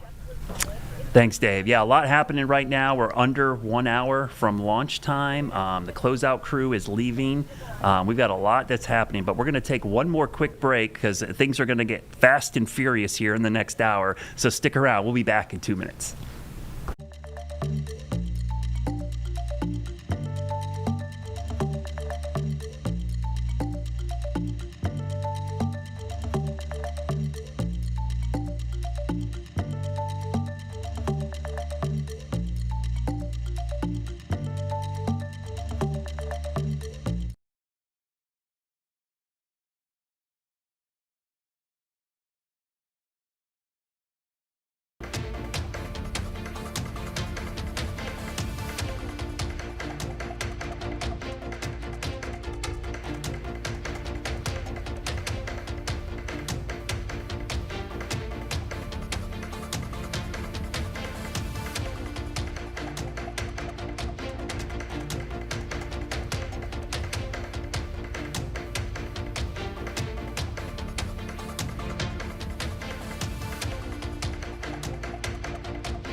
Time now is 5:31 p.m. Eastern, and as we take a live look at Launchpad 39B at Kennedy Space Center, you can see the rocket still waiting at this point, but we are less than an hour from the opening of the launch window. It's going to start at 6:24. We are also awaiting a update, a briefing from Launch Director Charlie Blackwell-Thompson. This is a live look at the top of the rocket, at the end of the crew access arm, where the Orion capsule hatch and the launch abort system hatch have both now been closed and sealed. Who you see there, that is the closeout crew, and mega props to the closeout crew. These guys are unsung heroes. They're numbered, so you can see them kind of working all together, and as they have their harnesses on now, they are going to be retracting the crew access arm very soon and pulling that back away from the rocket in advance of the launch. These crew members, I mean, you talk about unsung heroes. These guys have been responsible for putting the last bits of the suits on the astronauts. They have been responsible for closing the hatch, not only of the crew capsule, making sure it is closed properly, much like the flight attendants on an airliner, but they are also responsible for closing out properly and safely that launch abort system hatch, and now they are retracting all of the padding around that and will be pulling back the arm before they depart the launch pad. And when they depart the launch pad, that is about the time that we anticipate hearing from Charlie Blackwell-Thompson. If you can see that shot where they are in the distance there, you can see just how huge this rocket is and where they are standing, and now you understand why they have those harnesses on as well. One small step in the wrong direction could do bad things. But now they are about to retract that arm back away from the rocket, and we are still counting down at less than an hour now to the opening of the launch window. So we're going to bring you, of course, Charlie Blackwell-Thompson when her press briefing begins. She's been keeping track of every second of the day with all of the teams. We did have a little hiccup earlier with the range. That has been resolved, so we are still a go to get this thing off the ground and start this massive mission around the moon that will send humans farther away from the Earth than ever before. Let's get now to the rocket girl herself, Meredith Garofalo, who has been talking to a number of people over the years. One of those people, Rick Henfling, who is a critical piece of this Artemis crew as well, not necessarily in Orion, but of course on the ground supporting Orion and this entire mission. Meredith, I know we get to talk to really cool people about really cool stuff all the time, and in your discussions with Rick, what has been your takeaway in getting to chat with him? I mean, there are so many really cool things to share. Now, first off, Betsy, the roots in Ohio, let's start there, because I learned something actually back when I started here at WBNS TV, that Jeff Radigan, who is the lead flight director for the mission, he's actually from an Ohio guy as well. He went to Ohio State University, the Ohio State University. He met his wife here, and now he sits behind one of those very important roles with flight directing. Then you have Rick Henfling, who is a flight director. Now his job and responsibility is going to be when the Orion returns, when it's coming back. And this thing is going at about 25,000 miles per hour to 20 miles per hour, just to give you a perspective of how fast they're going to be coming back into Earth after their journey. And so Rick's job is actually going to be making sure they get home safely. Now he's also from Ohio. He's a Northeast Ohio guy, and Betsy's stomping grounds in Cleveland, my hometown, Parma, Ohio.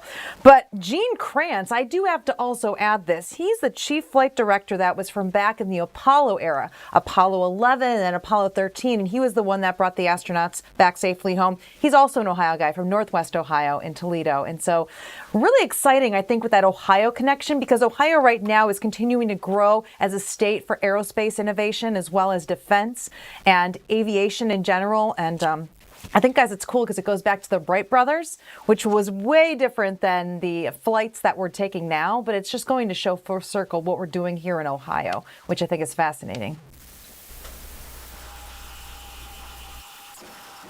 Is there anything that just scares you about your role or makes you nervous? We always have opportunities to consult with the astronauts and advise them on how to respond to failures, except for one particular area.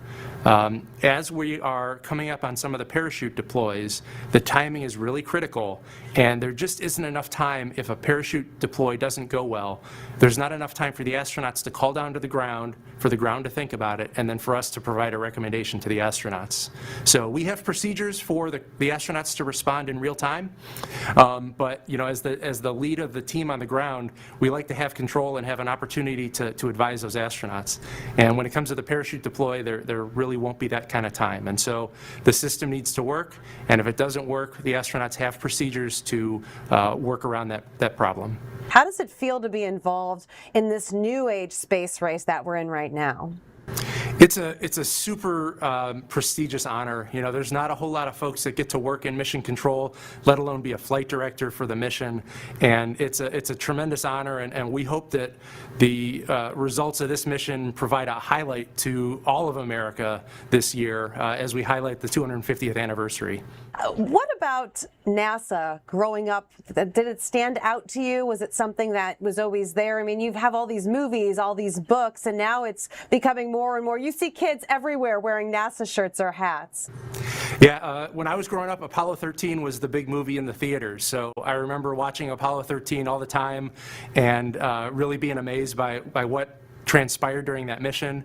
As I grew older, I read some of the books and learned even more about that mission and just what the flight controllers and the engineers here in Houston were able to do to save the astronauts as they were headed out towards the moon. And it's a super tremendous privilege to be a part of that going forward now. What's the inside of the control room look like? I'm sure many of us wonder if it's the same as in the movies. Is it that same feel, or is it something that's a little more computery and techy?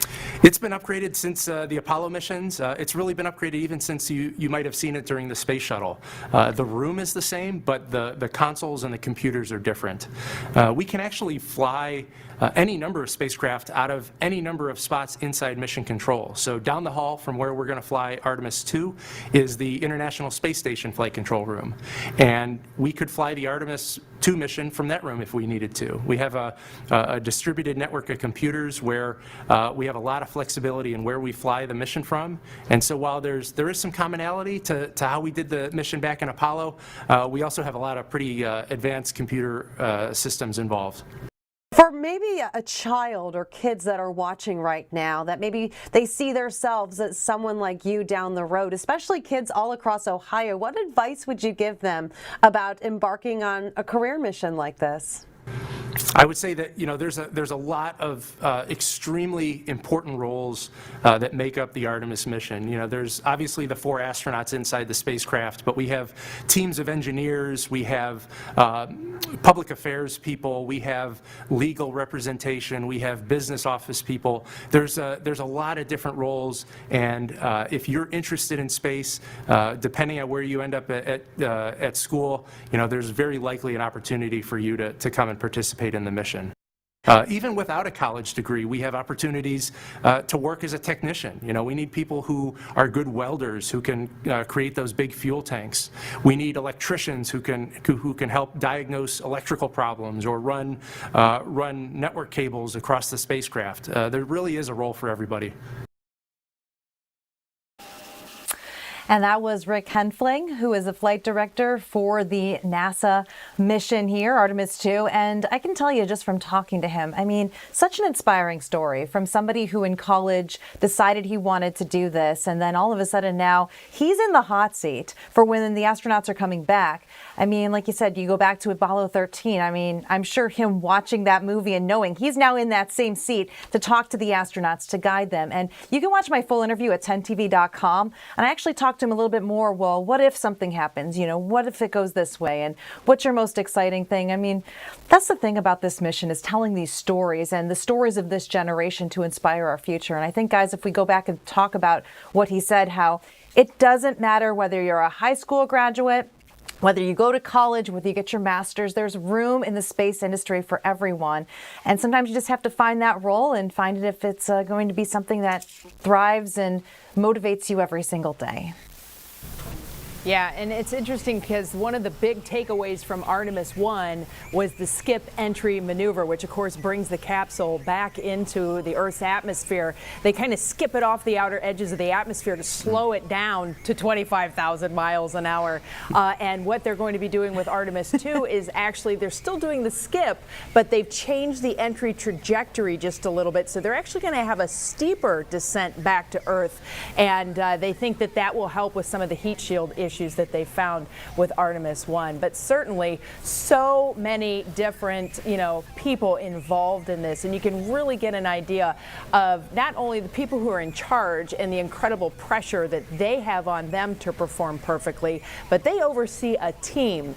There are tens of thousands of people going on this rocket today, hopefully, and they're all working together to get to this point. So it really has been incredible. And I know the astronauts are the ones that get all the attention. Ultimately, they're the ones that are leaving the ground. They're inside that Orion capsule right now. We've been getting some cool pictures from NASA of them strapped in their seats. They've been in there now a couple of hours, and they just kind of have to wait and see how things are going to be going for the rest of the day.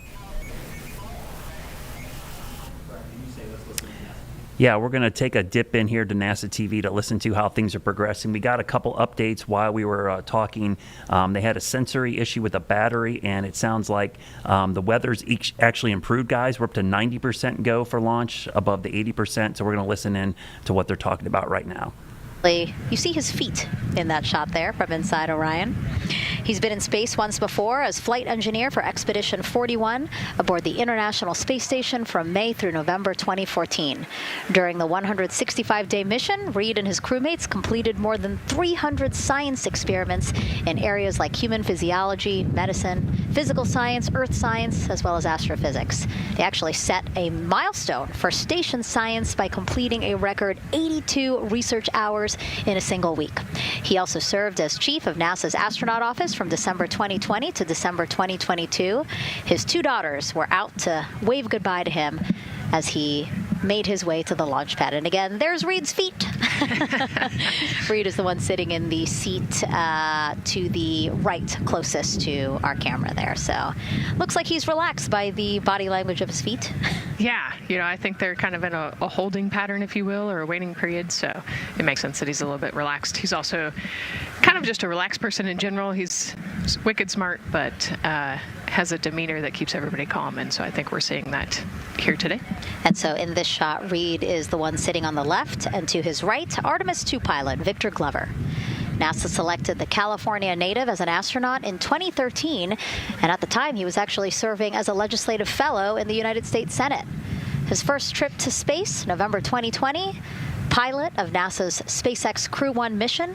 That was the first operational mission of NASA's Commercial Crew program, which resumed launching American rockets from American soil to the International Space Station since the end of the shuttle program.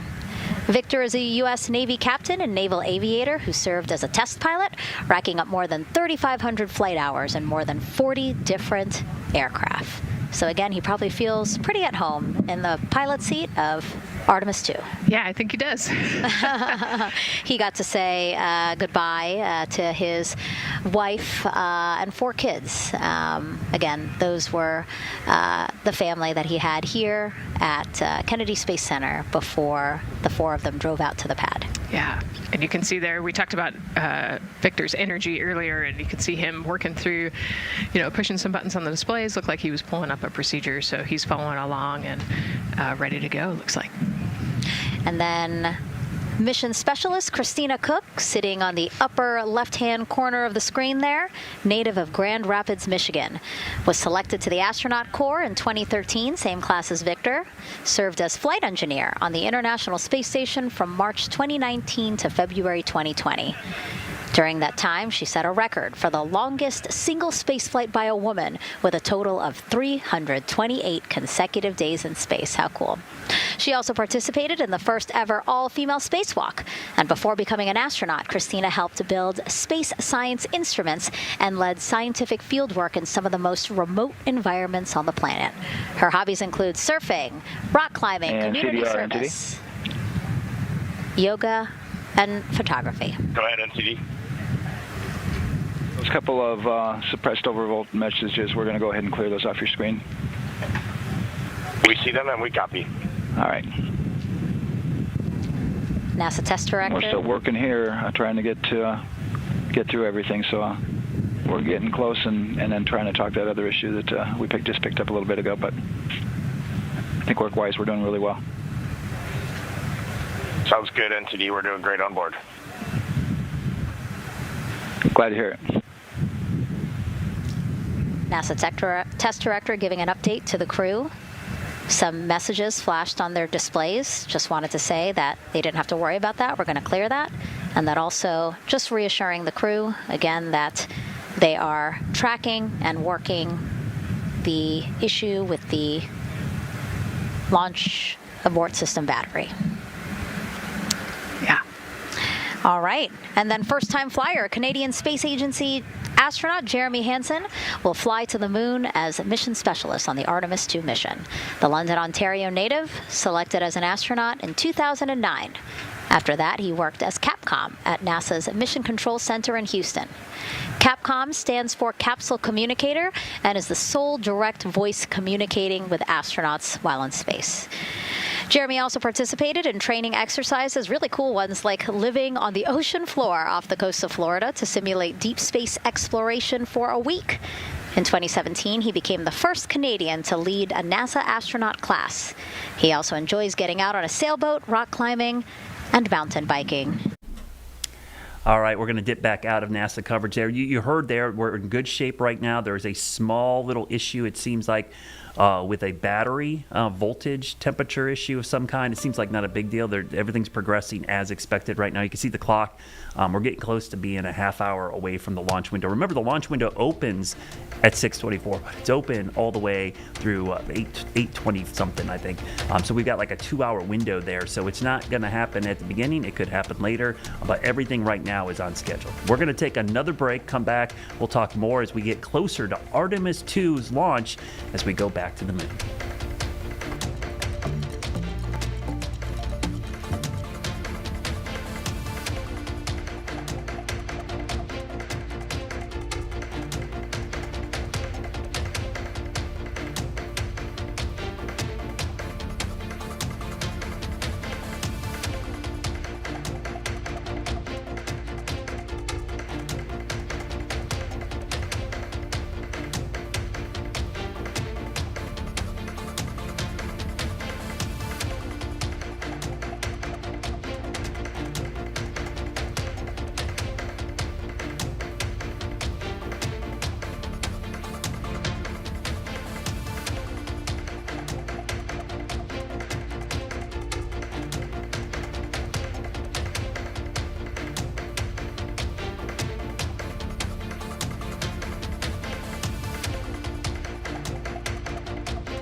All right, welcome back. You're looking live as we still see the rocket on the pad. Everything is a go right now, even with minor little hiccups. We've had we had a range issue, fixed that. We've got a little battery issue now. But Betsy, the good news is none of this is like isn't crazy stuff. This seems like simple fixed stuff. And so far, so good. Everything's kind of progressing. Most launches are like this. It's rare for it to go completely scot-free. So far, nothing catastrophic that would make it be a significant delay, just minor technical issues. And most of them are just super safety. It's like redundancy to make sure that nothing goes wrong. Some of this stuff they probably could launch anyways, but they're being super safe anytime you have a crewed mission. Redundancy is the word of the day. They have so many backup systems and fail-safes and monitors, and they are watching every single gauge, light you can imagine. So there are so many parts of this entire rocket and launching system that all have to go right. And so far, everything seems to be going pretty much according to schedule. Although if we look at not just the T-minus clock, we also look at the L- clock. So the T- clock is basically where we are in the sequence. The L- clock is how close we are to actual launch, and things are running behind just a little bit. Remember, we have a 2-hour window to launch in. 6:24 is when that window opens. Right now, based on what I'm seeing, we're going to push back into that window just a little bit. We still have not yet heard from from launch director Charlie Blackwell Thompson. After she speaks, there is a 30-minute countdown hold that will start, and that then starts to transition into the final countdown when we get down to about 10 minus. When you hit T10, that's the big one, because that's when we will actually start to get into the last little things. One of the big checkoffs, of course, is the weather, and we'll actually get the polling for go for launch at 17 minutes to launch.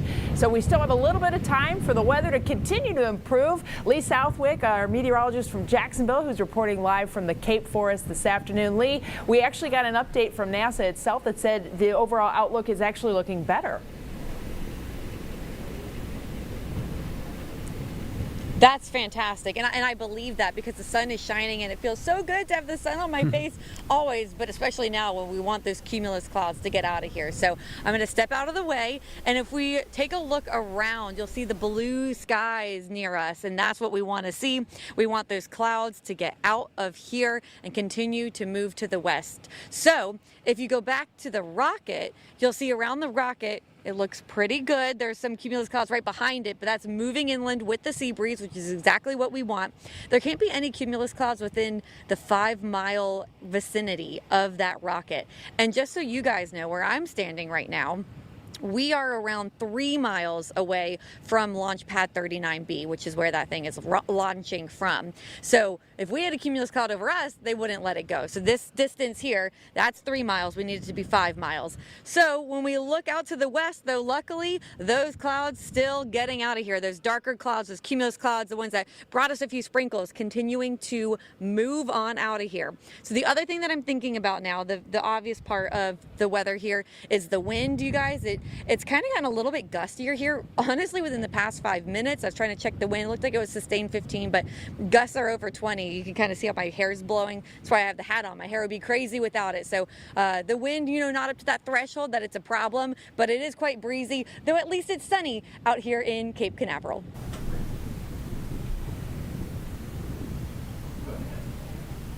That is definitely some great news. Thanks so much for that update out there, Lee. So many folks getting excited now. We are getting closer to an eventual hopeful liftoff today of the Artemis II rocket. And high atop that Artemis II rocket is the Orion capsule. This is an absolute feat of engineering. They actually borrowed a lot of the concepts and the ideas and the structure from the old Apollo days, the capsule design. But this Orion capsule, it ain't like the old days.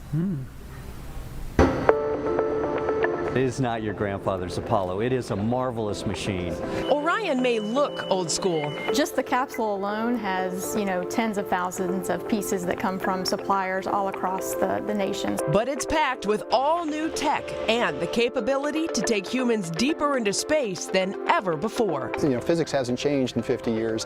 Almost everything else on Orion has changed. A life-supporting capsule that is the most advanced technology to leave Earth. The number one thing is computers, is the whole avionics system. All of that is outfitted and completely different from what we used before. Once we get the displays and controls for the astronauts in there, it's not going to be the old switches that we had in the space shuttle. It's going to be, touch screens. It's going to be a lot of more digital technologies. We've got 2 million lines of software code in this vehicle. There's in the neighborhood of 1,000 different sensors on it. Tested hundreds, even thousands of times. Every new spacecraft development runs into challenges, things we find in the testing that didn't quite work right, and so we go figure out what went wrong, we fix it, and then go and fly.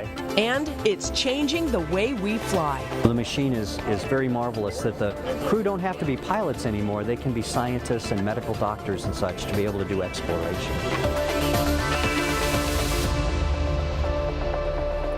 And tucked inside our historic crew that will be going farther than any humans beyond Earth before, 5,000 miles or so beyond the moon. So certainly some exciting times still to come. We're continuing to get updates from NASA. We'll have an update from Administrator Jared Isaacman coming up after a quick break.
Welcome back, everybody. This is Chief Meteorologist Brad Panovich, joined by Betsy Kling, Chief Meteorologist up at WKYC in Cleveland. And we continue to watch the clock. Betsy, so far so good. I'm looking at the live off camera here. L-23 and counting. So that's good news. We're still progressing, even though there's been a couple little technical issues it looks like they're going to resolve. But so far so good. I know you mentioned it looks like we might go a little bit into the window, and it's important to know this is a 2-hour launch window. I think everyone thinks, oh, at 6:24 it's going to happen. Well, that's just the beginning of the window. We got 2 hours to get this rocket off the ground.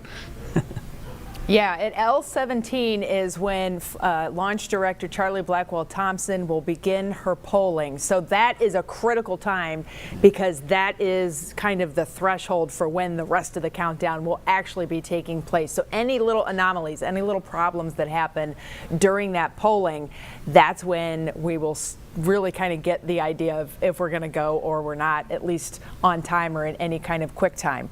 One person who is very interested in how things are progressing today is NASA Administrator Jared Isaacman. He is speaking now, and we're going to take a listen in, see what he has to say. Is honestly becoming electric as we get so close to launch, and now we are thrilled to welcome NASA Administrator Jared Isaacman. Jared, we're really entering a golden age of exploration. How will Artemis II set the pace for the coming years? Well, I mean, Artemis II is the opening act, right? This is the test mission. This is getting very comfortable with the SLS rocket, the Orion spacecraft. No humans have ever flown on this before, right? And we're going to put it through its paces.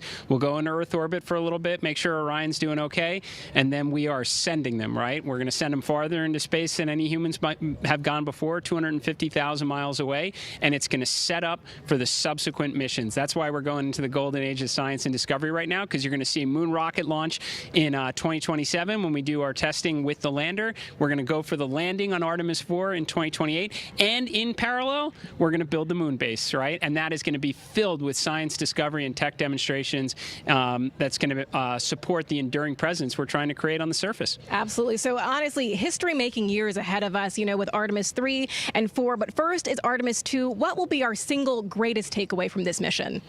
Well, I'll tell you, I mean, after ignition, to me, the moment that I'm going to be most excited for is splashdown. And there's no question about that. Good shoots coming down off the West Coast. But look, I think the takeaway from this is gaining extreme comfort in the Orion spacecraft, right? I mean, this is very different than what we've done for more than a half century, right? I mean, the velocities that spacecraft is going to re-enter at, it's going to be new territory for us. We want to get our arms around that completely. So I would say the performance of SLS plus Orion is everything on this one. We want to make sure we do it in as a safe way as we possibly can, understanding what we are undertaking right here, bring our crew back, learn as much we can from the vehicle, set up for Artemis 3 in 2027. Right. And Administrator, we've actually had a pretty young audience today here, some kids running around the balcony. How do you hope Artemis 2 inspires that next generation? You know, I talk about this all the time. Like, you know, one of our overarching KPIs that we should always be tracking is the number of people living and working in space. Well, you know what's another strong number 2 on that one?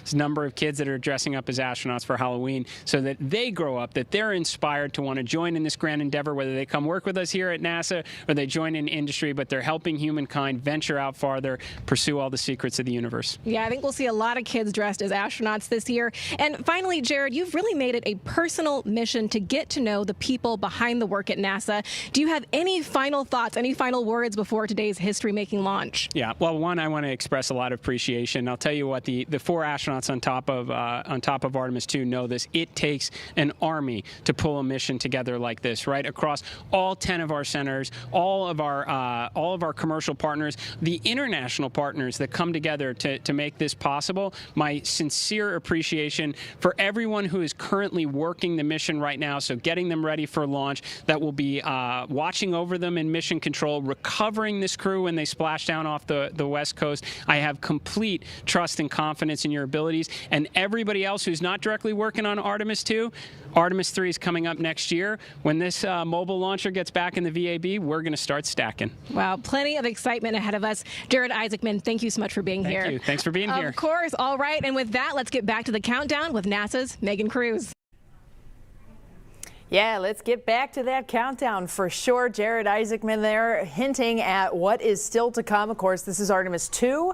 Artemis III will now be flying in Earth's orbit, and they're going to be testing all the connections as they have a whole lot of new equipment that they're going to be taking to space. And that equipment will eventually be loaded on to Artemis IV, which will take humans back to the surface of the moon. And then we will continue to build out from there. There is so much that is happening now in this last few minutes as we head to the final countdown. Brad Panovich, I got to tell you, we covered Artemis 1 together. It was exhilarating and thrilling. Then it was also late at night and very dark. This is a totally different experience, actually getting to see all of this in full daylight.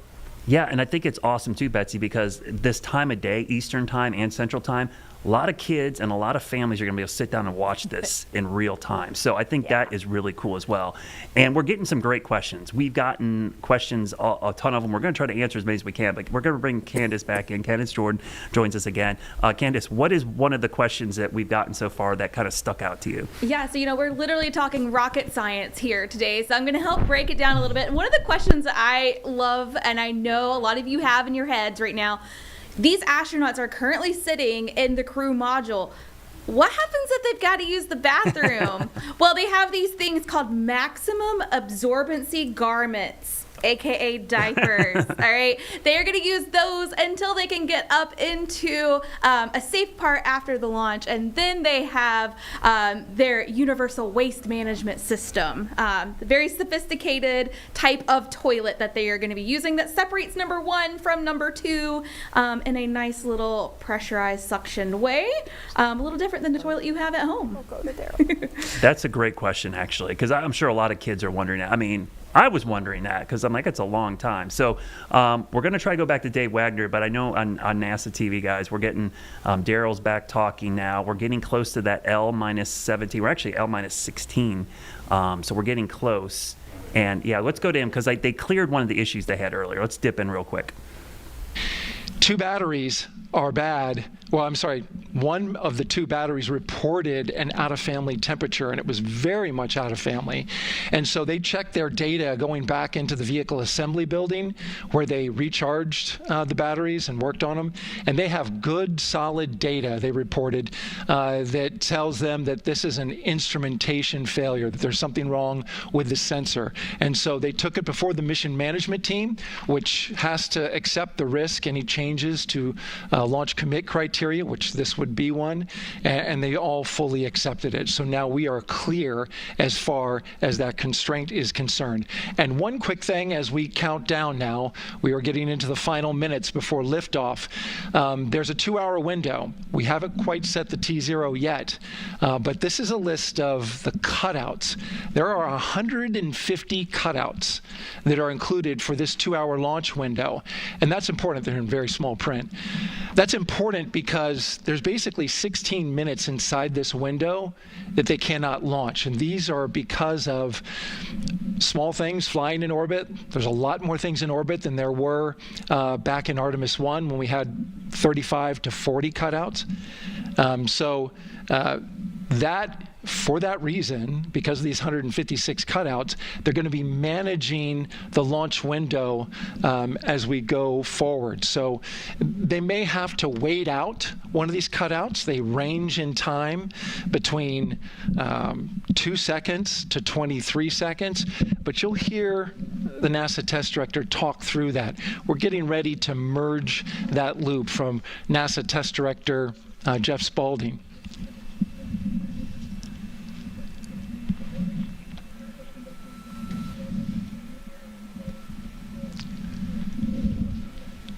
And so now I'm listening to the launch team get ready to merge their operational channel.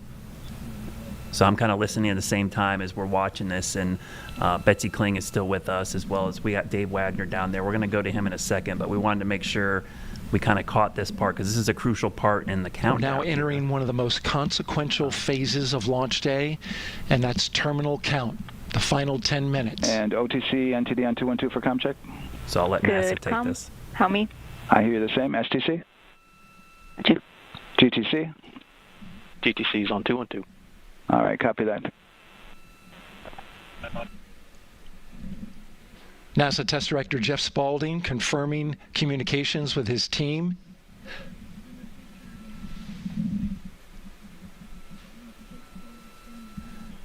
There will be 2 polls that we'll hear. One from Spaulding, the NASA Test Director, confirming the ground systems and the launch team are ready to proceed. At this point, we have a clear board, no constraints, but we need confirmation from each individual on the NASA Test Director team. So we'll hear him poll his team. The other poll that we're waiting for is the poll from Launch Director Charlie Blackwell Thompson, who will take that final status from NASA management before giving the go to come out of a hold. And you're seeing the clock count down at L minus 12 minutes. CCL, OTC, Orion, RS1. CCL. Yes, sir. Reconfigure ARS primary loop ISO valves. Copy, that's in work. And CDR, OTC, Orion, RS1. Go. ARS loop ISO valves are being closed at this time. Integrity copies. NGDLP. Go. Yes, I had a discussion with Sea Ice and with MER Manager regarding the observation the Sea Ice had a few minutes ago. They were able to confirm with BCI photos that the condition that they observed has been there since 2025. MER Manager has had a chance to review the findings, and they do not have any constraints from either a Sea Ice or MER Manager perspective. Okay. Copy all. And Launch Director, NTD, you copy? Yes, sir. I copy. That's good news. OTC, CCL 212. OTC. ARS primary loop isolation valve configuration is complete. Copy.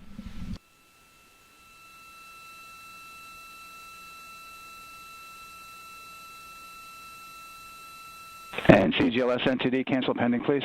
GLS copies, and that's complete. All right, and for all personnel, we got a little bit more work to do before we pick up the clock, and we're about a little over a minute from getting to T-minus 10 minutes, but we've canceled the resume time there, and then we'll pick it up after we get through all of our work and anything else that we need to do to get through the remainder of count. So we'll continue working that to get to our T0 today. So when we get to about 50 seconds from now, we'll extend that hold. CVSE OTC. CVSE. 400-290, looking to verify that we are configured for ascent.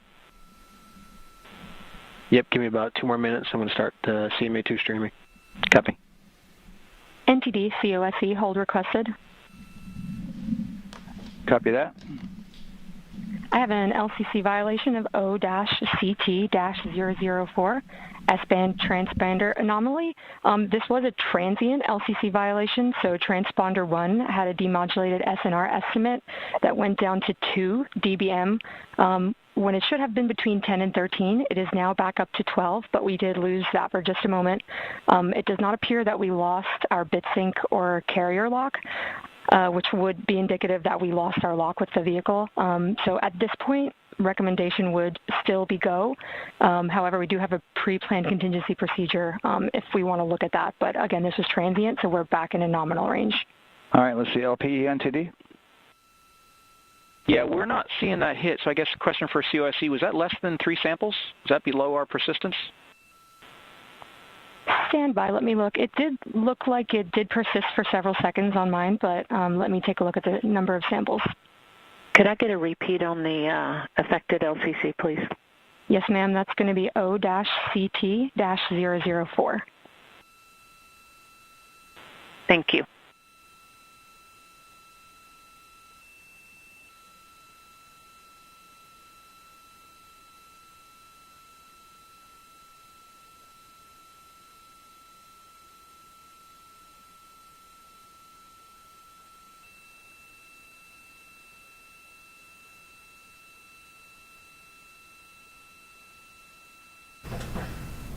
All right, as you can see, we're stopped here at T-minus 10. This is normal. We were supposed to stop here. There's always a hold here as they go through the checks. We're going to go back down to the Cape right now because now that we're at this crucial point, we want to get a feel for what's happening on the ground with our Dave Wagner. Dave, what's it like now that we're at this T-minus 10 and holding right now? I think people are kind of bummed here, and they know that this is a natural thing, but there's so much anticipation waiting for this launch that I think, we're all just sort of standing by. We've got the most amazing view, as you guys know, here, 3.5 miles from 39B, Launchpad 39B, and the astronauts are all strapped in. They're the most disappointed because they are ready to go. I was talking to a former astronaut and just talking about what's going through their mind as they're strapped in there. She talked about the anticipation. She talked about, just kind of thinking about their families. But she also said that they are the least concerned about, what's going on. They are just ready to get off the ground. They trust the process that they're going through. Obviously, they're trusting the hold right now because they know their best interest is at stake there. But I think the atmosphere around here, people are kind of bummed. Hopefully, keeping our fingers crossed, this hold won't last too much longer.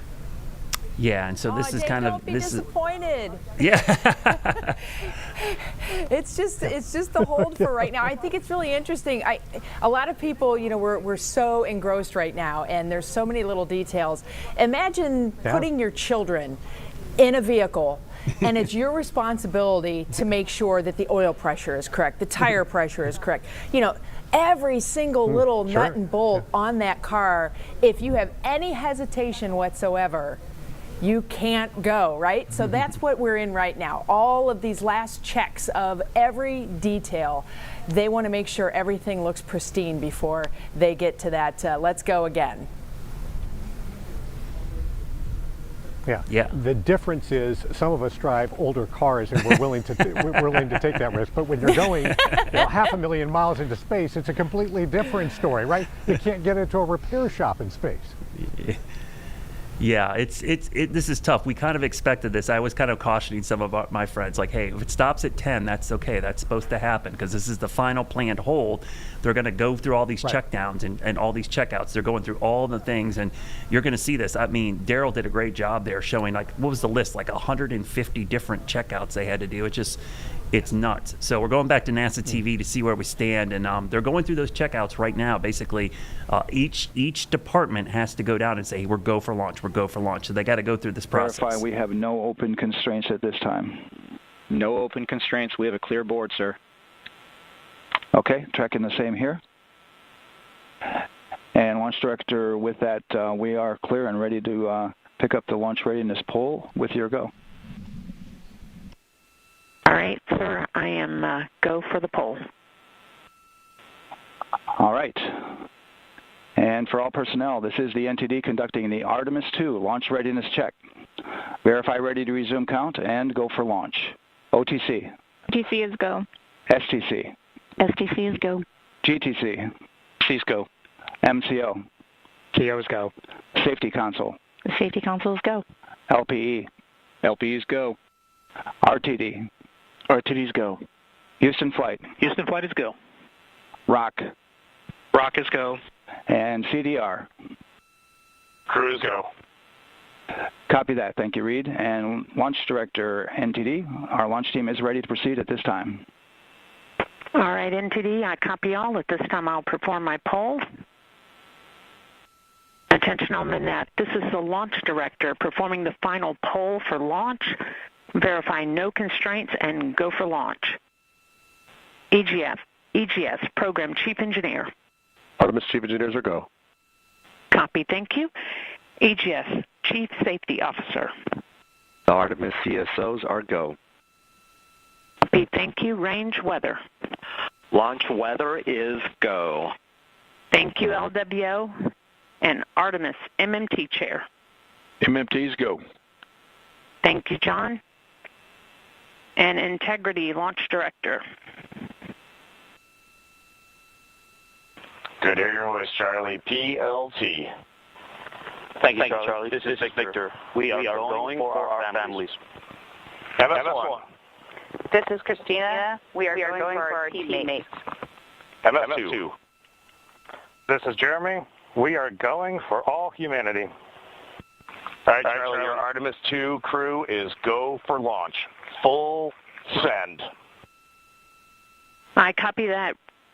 Reed, Victor, Christina, and Jeremy, on this historic mission, you take with you the heart of this Artemis team, the daring spirit of the American people and our partners across the globe, and the hopes and dreams of a new generation.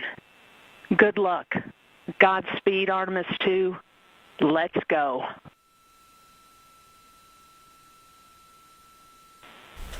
And in All right, super exciting here. We have a go for launch here. Yes, sir. All the checkdowns went as planned. Proceed with countdown. And we're going to start seeing this clock move again here.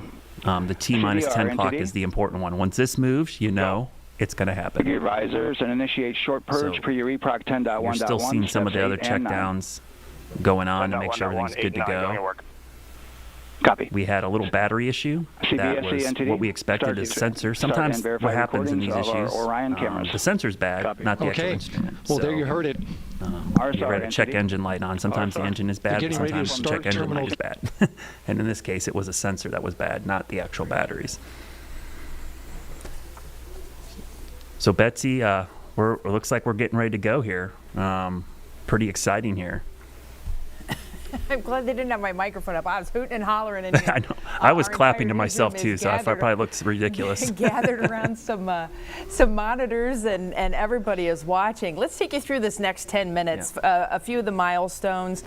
They have to go through this checklist, and there's a lot of small details that are finalized in this. They're powering things for the last time, arming different features. So Orion will be set to internal power at 6 minutes to launch. So that is a very big deal. It's actually like, you know, you're unplugging and you're on your battery power now. So they are no longer going to be connected to the ground. They're also going to be charging up the water system, that vibration and acoustic suppression system, where 450,000 gallons of water will suddenly flood the launch pad as soon as the engines are ignited. And that is to help reduce vibration from noise from those roaring rockets as they are going to be taking off with 8.8 million pounds of thrust. It's just an incredible amount. There will also be the disconnections from various replenish systems. So they're still replenishing the liquid hydrogen, the liquid oxygen at this point. So they will close those connections right before launch. So everything is basically what you get is what you get, and that's what we're going to go with. They will switch over to internal booster power for those two giant solid rocket boosters, and then they are going to be starting the actual countdown at 30 seconds for that flight computer and the automated launch sequencer. So that's when everything kind of goes into automatic mode. 12 seconds, the hydrogen burn off will start. So you'll see all these little sparks that start to fire up right underneath the rocket, and that's for any leftover hydrogen that could be lurking near the pad. That kind of takes care of that, right? So they want any external hydrogen to be burned off, and then they will send the command to the engines at 10 seconds to start. As soon as those engines are lit, we're going. They can't stop at that point. So that is a super critical moment. At 6.36 seconds to launch, those RS-25 engines will light, and that's when that big roar will begin. Let's listen in. Verifying our constraints.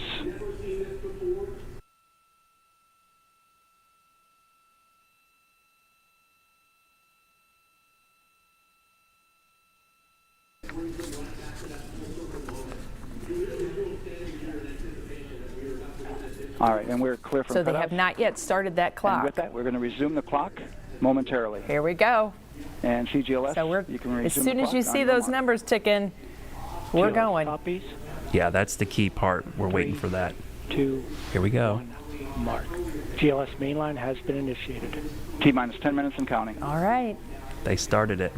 This is amazing. So we're within 10 minutes of history happening, friends. We're within 10 minutes of these 4 astronauts taking off from the surface of Earth, going farther than any other humans have before. Brad, we have not even talked about the mascot, Rise, the little plushy mascot that's the zero gravity indicator inside that Orion capsule, designed by a second grader in California.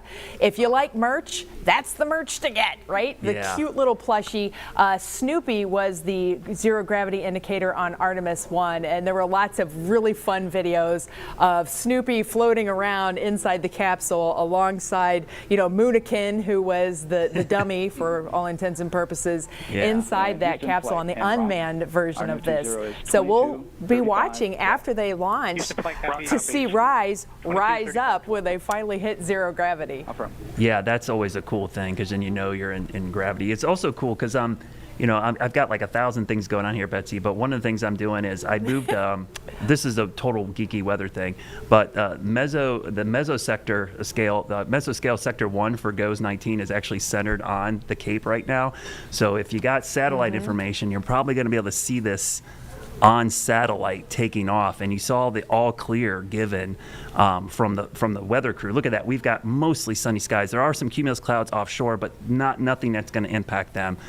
So we're continuing to watch this. We're going to go to one more question from our audience, because we've had so many questions come in. Thanks for everybody watching, by the way. Candace, Jordan's here. Candace, you've been getting a lot of these questions, some really good ones. The bathroom question was one I know everybody wanted to ask, but they were scared. I'm glad you answered that. What are some of the other questions you've been getting? Yeah, I'm going to wrap up two questions in one. So one is, how much fuel does the rocket have? And then how many G-forces will these astronauts feel? So as far as fuel goes, we're talking about, I'm going to talk about the core stage, so kind of the big orange part that you see on that rocket. It's holding 733,000 gallons of liquid hydrogen and liquid oxygen. Now, for the whole thing total, 87% of the weight of this whole rocket is fuel. So you need a lot of fuel to get off Earth, and these astronauts will be experiencing about 4 Gs, so 4 gravities. They're going to feel very heavy, and it's almost kind of like when you go downhill on a roller coaster. That feeling as you're going down, that's what they're going to be feeling for a little bit of a time. Yeah, and exciting. We're watching. Thanks for answering those questions. Those are good questions, by the way. A lot of fuel on this rocket. You could see what's happening live. They're retracting some of the supports. This is all taking place. We're T-7, so we're in this countdown. This is happening. They could still stop it, but we're going to get to these no return type things that Betsy talked about. Those solid rocket engines, which are very similar to what the space shuttle had, those are solid. Once those are lit, you can't turn those off, okay? And those will lift 80% of the rocket. So 80% of the lift is going to happen from those external ones. And then the main one, which is orange, people always wonder, why is it orange? That's insulation. That's super cold fuel in there. It's liquid, okay? So they got to keep it insulated. And you also see the venting. That is normal because, as Betsy mentioned, they're continuously to top this off, the fuel, so some has to be vented so it doesn't overflow. We're going to take a quick break, and we'll be back in 2 minutes, hopefully to pick this up in real time.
All right, we're T-minus about 4 minutes and 20 seconds from Artemis II launch. We're go for launch. I'm Chief Meteorologist Brad Panovich here in Charlotte, North Carolina, joined by Betsy Kling, Chief Meteorologist up at WKYC in Cleveland. And Betsy, it's getting excited. It's like Christmas morning. I'm getting so excited. We're almost there. All the checks are going through, and we're literally just watching this clock now. They are. So let's review where we've been. So T10, T-minus 10 minutes, that's when we get into these final shutdowns and they start to transfer.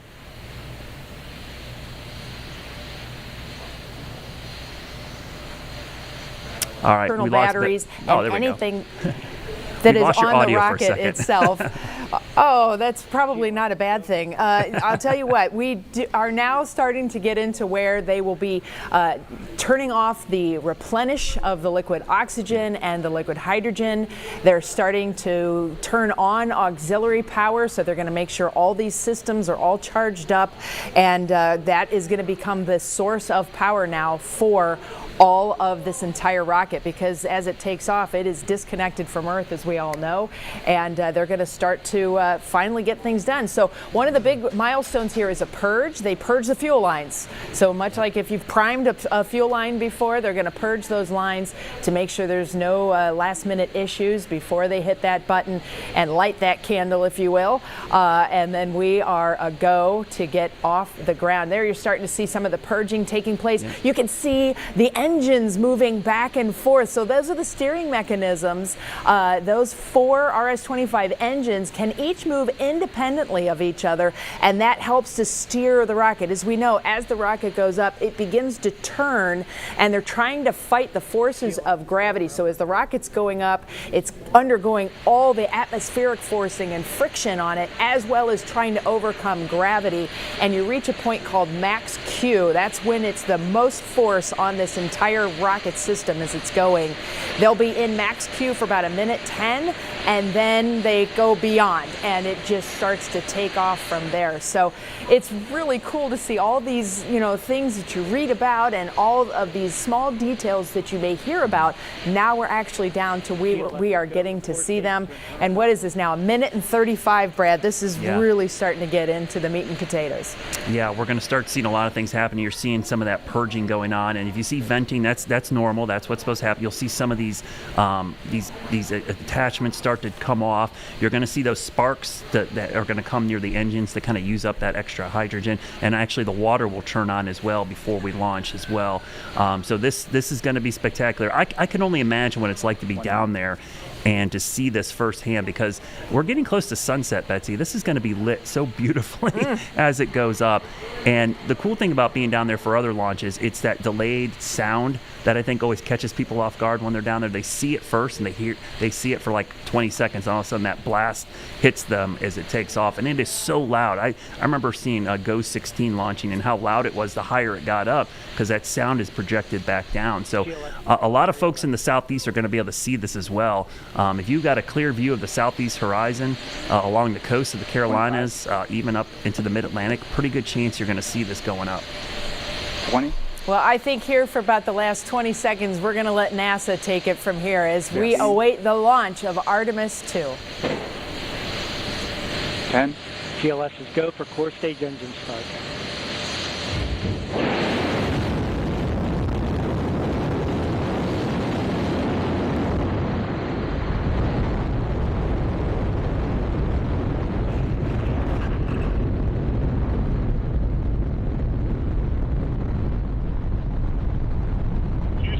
Integrity, good roll pitch. Roger, roll pitch.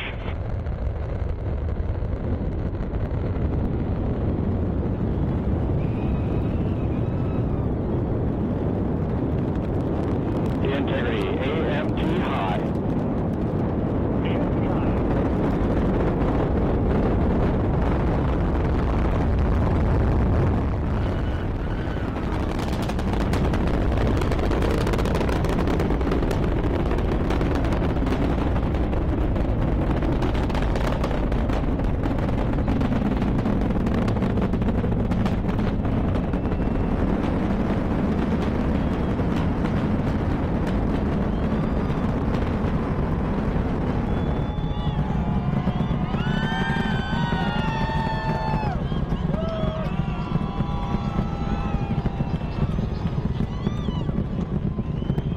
integrity through max Q on, pumps fully on.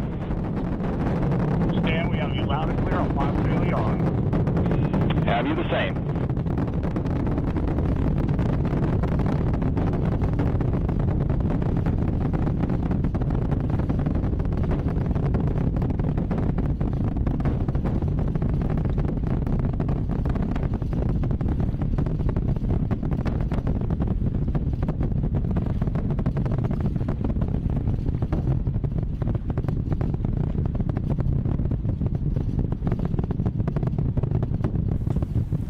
All right, the first thing we're going to look for here, 2 minutes in, are the solid rocket boosters at jettison here. They're going to come up at 2 minutes.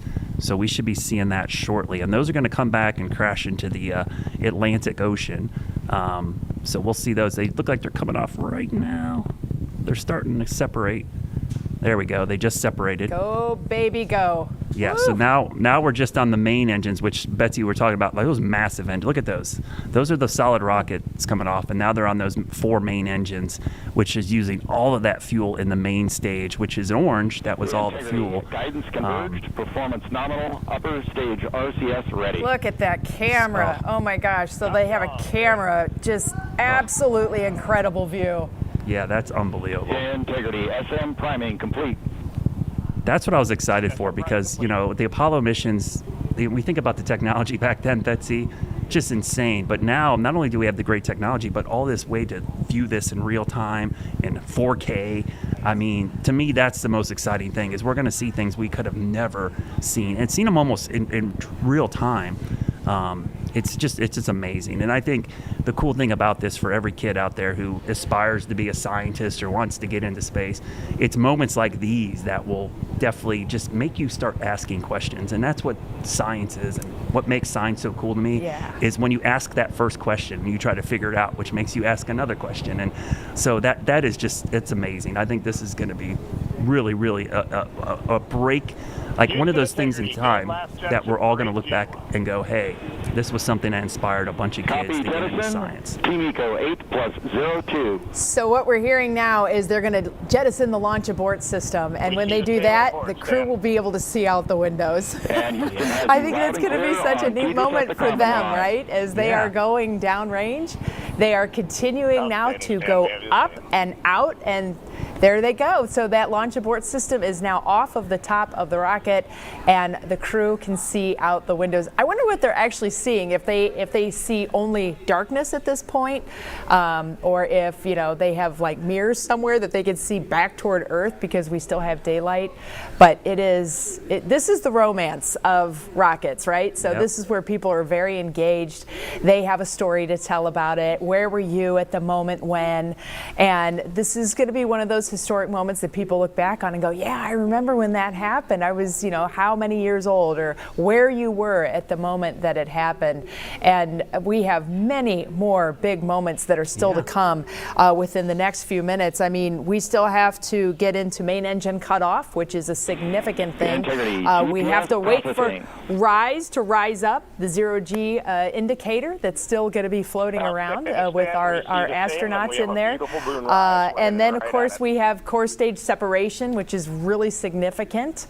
And then we await later on this evening, it's a couple hours down the road, but we'll actually start to see the countdown to when they actually separate the collar, and we see the ICPS come out, and then they will start counting down to when they fire that next engine to get out of Earth's orbit.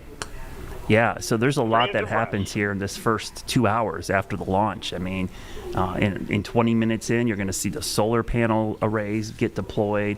You're just going to see a lot of things happen here. We're going to be able to watch a lot of this happen in real time because NASA's feeding this back to us. That looks to be their view right there, Betsy. I mean, they're definitely getting the first views of the Earth's atmosphere and the curvature of the Earth.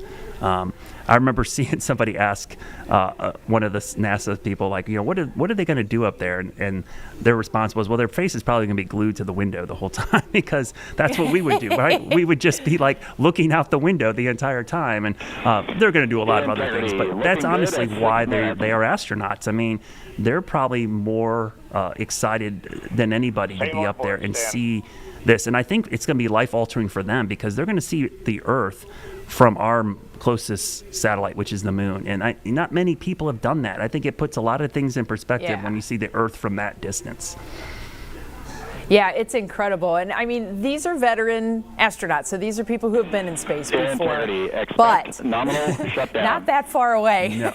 This is a lot different, and so they have a lot more time that they're going to be experiencing all of these different things and the nose to the window moments for sure. Brad, if you have the ability to pull up your window with the satellite picture, the local, that mesoscale sector, we have a trail now. You can see the contrail from the shuttle that's in the loop that is just in there. So we're still awaiting 8 minutes and 20 seconds. That is main engine cutoff. That is when the astronauts will actually not be pinned back in their seat, and then they will start to experience weightlessness not too long after that. So they will be in their seats for still a little while, but unlike the Apollo days and all of that, we will probably have near real-time visibility with them because we have cameras in the Orion capsule. There it is. There's that. There it is. I had to refresh that contrail. That's so cool.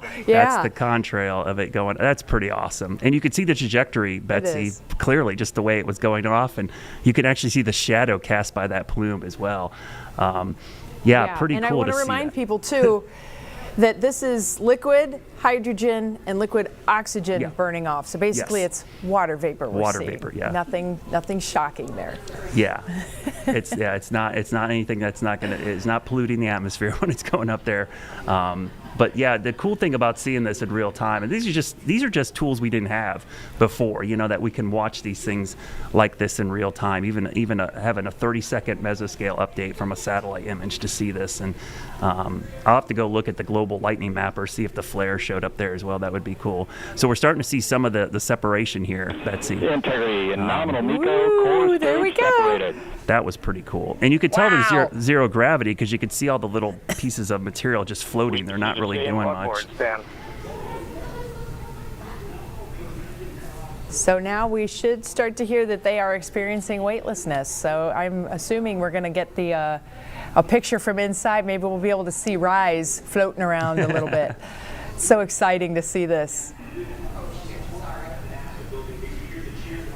I love all the different vantage points and the different technology that NASA has at their fingertips to be able to see this. Some of it is visualization, so we lay people can kind of get an idea of what is going on way, way, way far away.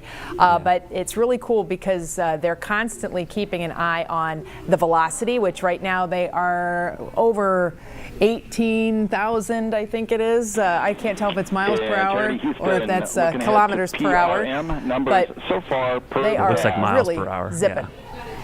Okay, so they're 124 miles up and out from Earth. And they still have 240 blah, blah, blah miles to go. They have a lot more to go to get to the moon, about 250,000 miles away.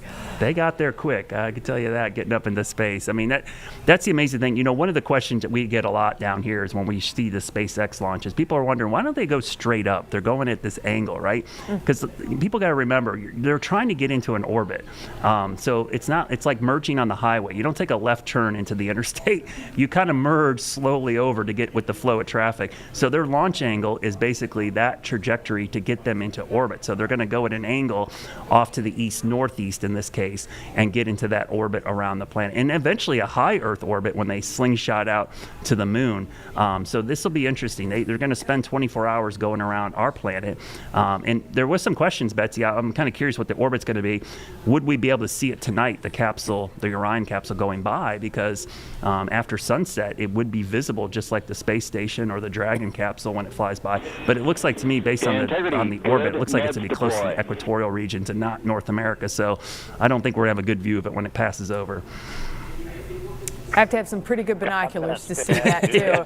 I don't know if you ever sit out in the backyard when it's really dark out at night. You can see satellites going by. So this is technically now a satellite, and that's what you would be looking for, is a constant point of light that is moving very quickly. Just a reminder, halfway open on the secondary. So it sounds like everything's going according to plan. The cool thing about watching these animations, as you mentioned, Betsy, this is an animation, but it's all based off the sensor data. So it's what's happening visually here is actually happening in real time. We're just getting a computer animation of what the sensors are telling them, the speedometer, the miles, 175 miles. Looks like downrange or from the Earth, so that's to the moon. Oh, that's cool that they've got that. I didn't even notice that they had that to the moon. Boy, that goes to show you they got a long ways to go. Right? And they're going to just zip along once they finally break the grasp of Earth's gravitational pull. And you can see on the animation the RL-10 engine that is associated with the ICPS, and that is basically the kicker engine that will get them out of Earth's orbit and on that trajectory to the moon. And I think it's really interesting is we're kind of sitting here and, things, you're kind of like, okay, we have to wait for the next thing to happen. Keep in mind, we had that checkout list, right? So if you think about the window of that launch time, there was 16 minutes worth of commercials in that 2-hour window. So that's the way I look at it. So we couldn't launch during commercial time. And so we, still have all of that stuff that's going around, and this has all been planned for. Can you imagine the math that is involved with this? And we're doing not only a lot of very high intensity math, but constantly checking it. And they're not just using computers. They actually have people who are doing these calculations as well to make sure that everything is on point. Yeah, and that's one of the things about the crewed mission. So Artemis I was totally autonomous, right? It was all computer, computer guided, computer piloted. But this go around, we actually have people on board, so they're going to actually test out some of the manual, maneuvering. So in case there is something that goes wrong, that's a great thing about having people on there. It's dangerous, yes, but if something goes wrong, you have people that could troubleshoot and fix things in real time, and that's what they're going to test with Artemis II here. They're going to go through this. What if something happens and we lose this computer, we lose this system? We're on board. We've got to go through these practices or these trials to try to figure this out, because if we happen to go up for Artemis 3 and 4, we're going to make sure we can solve these ahead of time. So there's a lot that these astronauts have on their plate, Betsy. It's not just the experiments. They've got to test everything. They're also part of the mission. What happens to their bodies? They're going to be testing them for how is radiation going to impact them. They all have these sensors, right? These biosensors that basically are going to tell them whether or not with the impacts of radiation, cosmic rays, all these things. Because let's be honest, we've never had humans go this deep into space, so we're going to learn a lot in this mission. Right? And I don't know if everybody can see, I have a hot mess of papers that are just strewn about here on this desk, and I apologize for the shabby town that we have going on here. But let me just kind of give you an update on what we still have to come, okay? So we still have a secondary burn with that ICPS engine, that next engine that's on the back, and that is going to happen after we do an orbit around the Earth. We have solar arrays that are going to open that helps to power Orion as it's on this whole event, this whole plan that's going to go over the next 10 days. The secondary payloads, we haven't talked a lot about those. So in the collar that connects the upper stage, so where Orion and the European Service Module are, and the core stage, which is lower, there's a collar. And that collar actually has 4 satellites in it. And those 4 satellites are kind of shoebox-sized little experiments and whatnot that have been tucked inside the collar for deployment after the Orion capsule goes away from the area. There are experiments from Argentina, Korea, Saudi Arabia, and Germany that are the secondary payloads on Artemis II. So I think that's kind of cool because we're bringing in that international flair. And a lot of the data that will be gathered out of these secondary payloads will then eventually pay back later. I know there's radiation experiments that are going to be taking place, as well as telemetry experiments and whatnot. So there is so much that is still to come. Not only that, our astronauts need some sleep, and that has been scheduled in as well. So that is the first thing actually on Thursday is sleep, and they're going to be doing that. The crew wake up will be taking place 12 hours and 25 minutes into the mission. So, 12 hours from launch, they're going to be waking up again and starting the next day. And they have a busy day because they have the burn that's going to get them going. And then they have a lot of updates that they have to do as well. Yeah, in many ways, this was super exciting, Betsy, but this is just literally the beginning of this mission. All the cool stuff is probably... For the astronauts and for NASA, the cool stuff is just starting now. The launch was like just the beginning.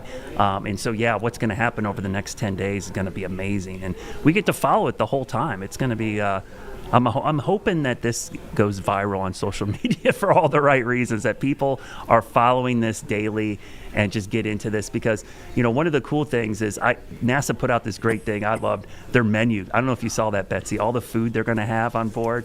I didn't. It is crazy. They have a really, unlike the space food and Tang and whatever astronauts had back in the past, it seems like legit food, right? They've got real food to eat. And the other thing is, and this is something we talked about, we joked about, the kids will love this, but they have an actual bathroom, right? Because the Apollo missions, they did not have a bathroom on there. They I don't even know how they went to the bathroom. They used bags or something, but they actually have a toilet on this Orion capsule. And so I'm somewhat curious, like how that's going to work. Crosstie is on board for the Etsy Yeah, well, they've had practice on the International Space Station. So thankfully, I'm sure that is actually a skill that you have to practice a couple times. It's not one that you want to miss on, that's for sure. Yes. And let's just remind everyone that these 4 astronauts are in very close quarters. This is basically the size of a large SUV. Yep. This is where they will be all the time together for 10 days. 10 days. Yes. They have exercise equipment. I don't know how they crammed all that stuff in there, but you're right. When I looked at the capsule, I'm like, that is tiny for 4 people, and that is a long time to spend in enclosed space. So it is amazing that they're going to be able to do this. So I think following that and how they deal with that is going to be interesting, because future missions, we're going to bring bigger crews and more stuff. The follow-up missions will be huge. We're going to learn a lot in this mission.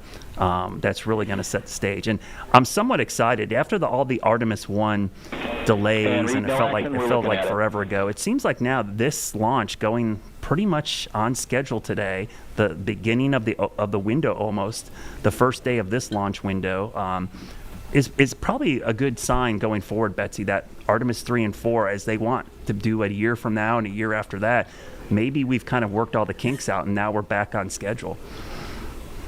Yeah, and I think it's kind of fun to keep, an eye on the launch tower, because now everybody's forgotten that launch tower exists.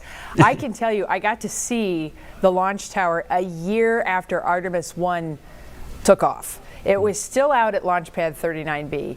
Brad, it was jacked up. Even from the guard shack away from it, you could see there was stuff hanging off of it. It blew off blast doors. So these are rated for the blasting of this thing. Blew them a mile away. And it tore up that launch tower. So I'm pretty sure that they're going to be going back out there once everything is secured, because remember, there's still liquid hydrogen in lines and liquid oxygen in lines and whatnot, but they're going to go out there and do some assessments, and I can't wait to see some of those pictures and reports coming back in, because they actually did a few things to mitigate somewhat. There's some new fins that are between the engines, or toward the end where the engines are, the back end of it. Let's listen. Okay. Just trying to listen in a little bit. But they did make some modifications to the SLS to try and mitigate some of the vibration problems that they saw. They learned a lot with that first Artemis mission, and now we see the payoff. This is the first significant launch attempt, first day, right at the beginning of the window. It's just really incredible. Yeah, that's important because if the pad's damaged, that could set them back for Artemis III. And I know Starship with SpaceX, they realized the hard way that you've got to take care of the pad and have mitigation for those exhaust plumes. They destroyed their pad trying to launch that massive rocket. This is really the most powerful rocket we've ever launched. You know, they weren't prepared for the damage that it would cause to the pad, and that's something they have to think about going forward if they're going to keep using this pad, because these aren't cheap. They can't just rebuild these things real quickly. So as we watch this, the next thing coming up, and we haven't seen it, I think it's supposed to be 20 minutes in, Betsy, is that you mentioned it's a solar panel array. We're going to see the cutoff there, and those panels are going to come out, and it's going to help power the command module here below the Orion capsule. So that will be the next thing, which is coming up pretty soon. Should be happening any minute now. Yeah, there's so much more that's going to be happening here. I know the network's all cut in, and you know, everybody's kind of been following along. We kind of get into where we're in wait and see mode. So now we're going to start to step things out just a little longer between significant milestone moments. But one thing we have not yet seen, at least that I have not seen, is inside the capsule. So we have not gotten a view of Reed Wiseman, Victor Glover, Jeremy Hansen, and Christina Cook in their seats. They're still strapped in at this point, but I would assume that once we finally get out of Earth's orbit, they're going to be unstrapping and they're going to be on their odyssey around the moon. Yeah, it's we're waiting for that next step to come up here as we're watching the animation. Yeah, I'm surprised we haven't got a view inside the capsule yet. To see how they're doing up there right now. And I tell you, for prop messages, I'm trying to listen one ear to the other. Measurements right near the line. It's a momentary message you saw earlier. We're going to suppress those. It's CM helium heater 2 T1 and heater 1 T1. They're going suppressed. So we're listening to the next cues here. So helium became a big factor in the wet dress. We had some helium anomalies, to use their verbiage, some helium problems.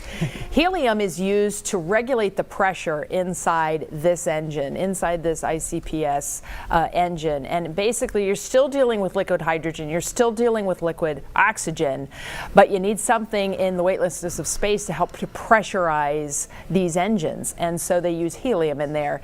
And liquid helium is the coldest liquid on Earth. Okay, it's even colder than liquid hydrogen, and it's equally as tricky to work with. So when you start to hear things about, you know, warmer or whatnot, that you get the tingly feeling again. But they don't seem too concerned about it, so we won't be concerned about it either. Yeah. That's, you know, it's sometimes we see this, Betsy, and people wonder why there's always delays and why. I mean, NASA is definitely very protective of crewed missions. They do things a little bit different than unmanned missions, but in this case, it's just safety. I mean, they take safety very seriously. So even nominal little things that don't seem like a big deal, they're going to be on top of. So we'll probably see this throughout the mission. And the whole thing is to learn, too. They got to troubleshoot this stuff and figure out ways to solve problems, because there's going to be a problem at some point in this mission. It could be minor, it could be more significant, but that's what astronauts are trained to do. I think that's what makes them such amazing people, is they can problem solve and fix things. They don't dwell on the fact that there's a problem. They just look for a way to solution it and science it out, right? That's what you got to do. Got to use the science to figure this thing out. And they have so much support at, you know, mission control and across all of NASA. All the various centers around the country are all very tuned into this and on call for any problems that may start to crop up. I recently got to speak with Jim Free, who is the former associate administrator for NASA. So think of him as kind of the number 3 guy at NASA. He oversaw all of Artemis I, all the hardware, all the crew. Everything fell to him to answer II, and he was responsible for the entire mission. He did just recently retire. He's from Cleveland, where I am, and I got to know him a little bit when Artemis I was, very much a part of the news cycle. I invited him to come here to our station to have a sit down post Artemis I, before Artemis II. I peppered him with questions for about 35 minutes. You don't have to sit through that, but we did knock it down to about 8.5 minutes, and he's so fascinating to talk to. So we thought we'd play a little bit of his insight into this new mission.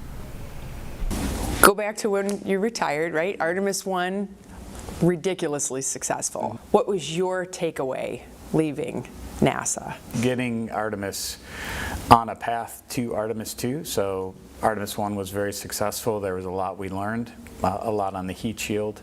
So making sure that the heat shield had a good path forward. That was a big thing for me, having in place when I left. And seeing the performance of the teams around Artemis, whether it's Orion or the Space Launch System or the ground system, they were just performing so well.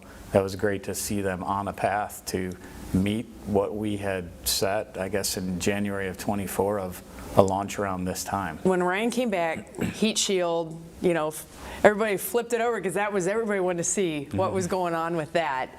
When you first saw it, what did you think? We saw some of the material removed that we did not expect. So my first thought was, obviously, we're going to have to get to the bottom of this before we think about what's next. And I think what was stressed from the beginning from the NASA administrator at the time, Senator Nelson, was, hey, let's not jump to what we're going to do next until we understand root cause. And I think that's a great characteristic of NASA in general, but this team. And they found the root cause, found a path forward that we could fly Artemis II without changing out the heat shield entirely and still keep the crew well within the safety parameters. So I think that was a huge step. What was the root cause? Basically, it was there were some cracks that developed in the heat shield, and in those cracks the gas would accumulate and then cause the material to be liberated from the heat shield. Now, even with some of that material gone, the bond line or the interface where the heat shield material bolts onto the structure, that temperature has a 500-degree Fahrenheit limit.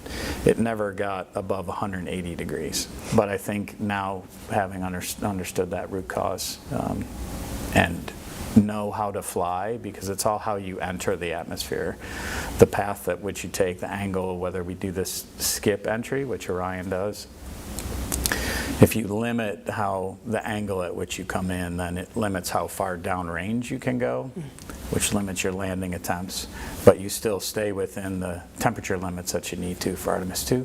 That's what they have planned. So they're not going to do the skip entry? They're going to do a shallower skip. Okay. So as we've made the leap from Artemis I to Artemis II, what do you foresee as being what everybody wants to know coming back? The first real test is that first 24 hours. Where they go into the high Earth orbit, roughly 43,000 miles at its highest point. The mission was designed to do that first, so that you test as much as you can of that vehicle before you commit to go to the moon. We have to have the fortitude to say, yes, we're go to commit to go to the moon, because this mission is also unique in that it's all done by Orion. Once you hit the button to go to the moon, you're helping, the moon's pulling you back and sending you home. When they commit after that 24-hour orbit, they've effectively picked their landing time. Wow. 8.5 days later. Administrator Isaacman recently set down a new plan for Artemis, retooled the outlook from the original plan, speeds things up a bit. What's your takeaway from that? Do you think this is a good move? Do you think this is a little too soon? What's your gut telling you? I support flying faster, right? It's certainly something that we all want to see happen, and it's not unique to everybody right now. I think we've always wanted to fly faster. There's still limiting things, right? There still has to be the performance to get there. Everybody's got to deliver their hardware. And I'm sure he's talked to all the industry partners and said, here's our plan. Ultimately, it's about buying down risk. And what was Artemis II being the first landing, we always saw as being incredibly risky, trying to get everything to come together for that first flight. So look, I want to fly faster. I want to see us on the moon. I want to see America leading the way. Since the new realignment of the missions, do you think it's more feasible, more tangible? Artemis II is risky, right? You're putting humans in a capsule with a lot of new systems, and you're flying them to the moon. Every time you put a rocket on a launch pad, even without humans, but certainly with humans, there's risk. So Artemis III, as it is today, a test around Earth, absolutely not going as far, but there's still risk. So when it comes to the astronauts, those 4 people loading in and going up, mad respect. Oh, absolutely. Yeah, they are truly special human beings. Just in what they've accomplished in their careers, when you look across all of them, for Jeremy Hansen, his first flight, I'm sure how many people have their first flight is flying to the moon. When he's just a great person and embodiment of what Artemis is, an international program. Reed Wiseman, I mean, you hear him talk, and it's like I would follow him anywhere. But he's also very humble, very deferential to his crew, but also a leader, which I think are great qualities. And Victor Glover, I mean, what an outgoing personality. I've never heard him talk without a quote that I'm like, I've got to write that quote down. Kind of the ethos by which he lives. And Christina Cook, I mean, I had known her from the time she was an astronaut candidate, and she is just a rock star. Like, if I said any of the 4, I would say these are role models that I would want to live my life after, and Christina is absolutely one of those people. Well, the funding piece seems to be an interesting thing right now, because there's a whole lot of requests for information that have just gone out. Yeah. They are inviting all kinds of public-private partnership, commercial ventures. How do you think that whole relationship is going to go? There's a lot of different people who are going to be trying to get in to be a part of this. Well, I think what's interesting, there's always been a lot of different people wanting to be part of it. And I think our struggle as a country has been, my idea is always better than the one that's being executed today. And if there's a slowdown in the one today, look, my shiny thing's going to be better, so pick me and switch to me. And we don't stay dedicated to a single purpose and a single architecture. But man, we can't keep deviating and expect to get there any faster. How do you stay on track? Yeah, somebody's got to be willing to make unpopular decisions. And I think that's just what leaders do. I have one mandate, and that's to get back to the moon as fast as we can. And that's the line where it's going to have to be drawn and be unpopular in the short term, but popular in the long term of we got back to the moon. Do you miss it? I mean, I'm a NASA person. I miss the people, I miss the mission. That's what I knew I would miss when I left. I'll always love NASA.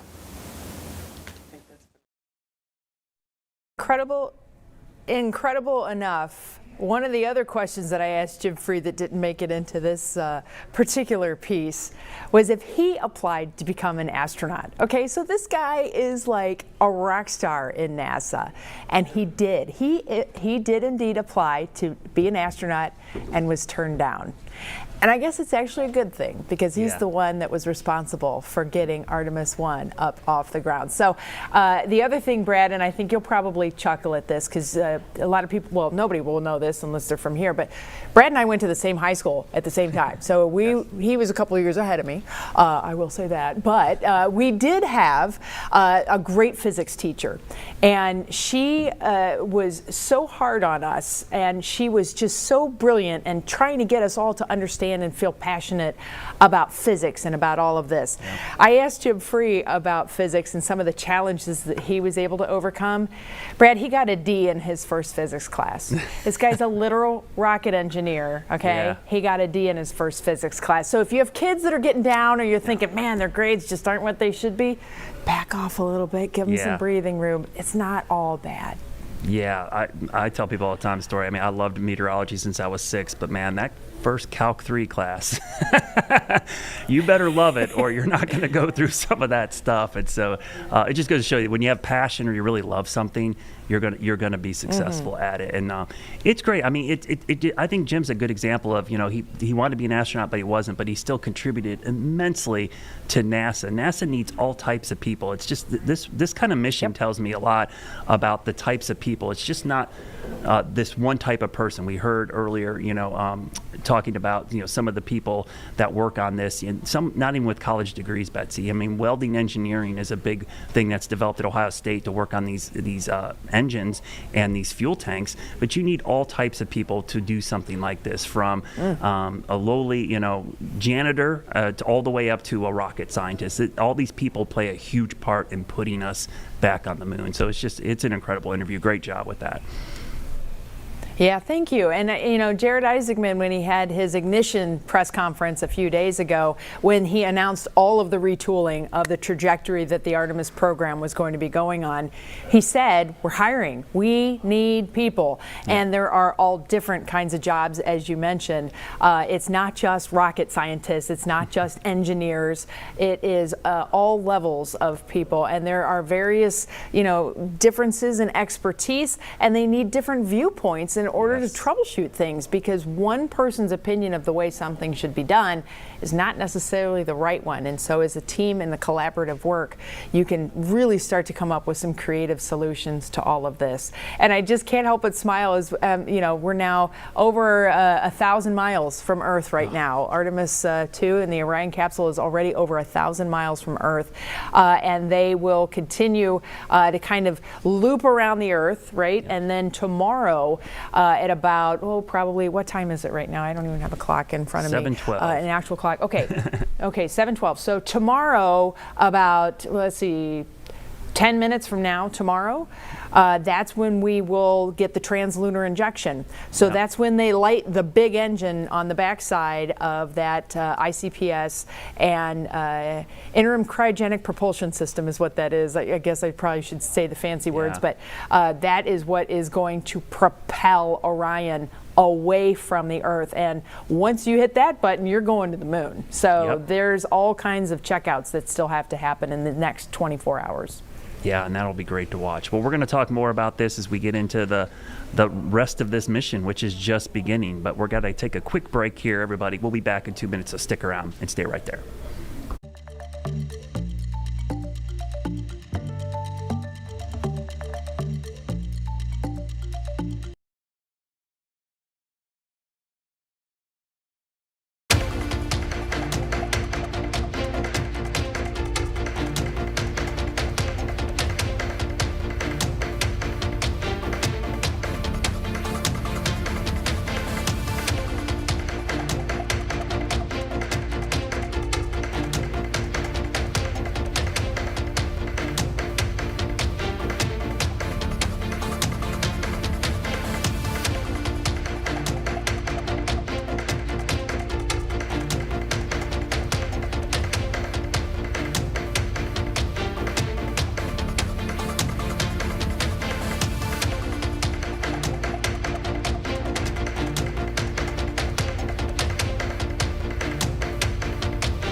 right, welcome back as we continue to monitor Artemis II now off. The solar panels were deployed, it looks like. The mileage just blows me away, Betsy, when we see how far away it is, how fast it's going. I mean, that goes to show you what 8 million pounds of thrust can do when you can get 1,000 miles away in like a half hour. That's just incredible. Yeah. We're going to talk after, we're going to run a package here in a second, but we're going to talk a little about the heat shield, the end of this, Betsy, because 10 days from now, this Orion capsule is going to be coming back to Earth. And it's probably the most, I would say, outside of the launch, it might be the most, second most dangerous part of this mission is coming back in. And the splashdown is a big part of this. They're going to splash down in the Pacific Ocean. The heat shield was a big talker with Artemis I. We'll discuss that in a minute, but let's talk about that splashdown and what's going to happen when that occurs 10 days from now. This is the Orion capsule. It's a test version of what will be launched into space for the Artemis II mission. Now, this morning it was tested. This well deck was filled more than 7 feet high with water. The capsule went out 60 miles into the Pacific Ocean with 4 people inside of it. Once the capsule is in position, the mock splashdown begins. The recovery team has 2 hours to locate the capsule, retrieve the astronauts, and get them safely to the ship. And you're kind of sitting on your back. NASA astronaut Denise Burnham was inside the Orion for today's test run. The helicopter comes, picks you up, hoists you into the helicopter, and there you go, back to the ship. Getting hoisted and looking up at that main rotor, you're like, oh my gosh. As soon as the astronauts return to the ship, they're met by a medical team. Meanwhile, small boats pull the Orion back into the well deck. And if you're wondering what it's like inside the capsule, well, that is a tiny space house, and the things that go on in there are the things that go on in your house.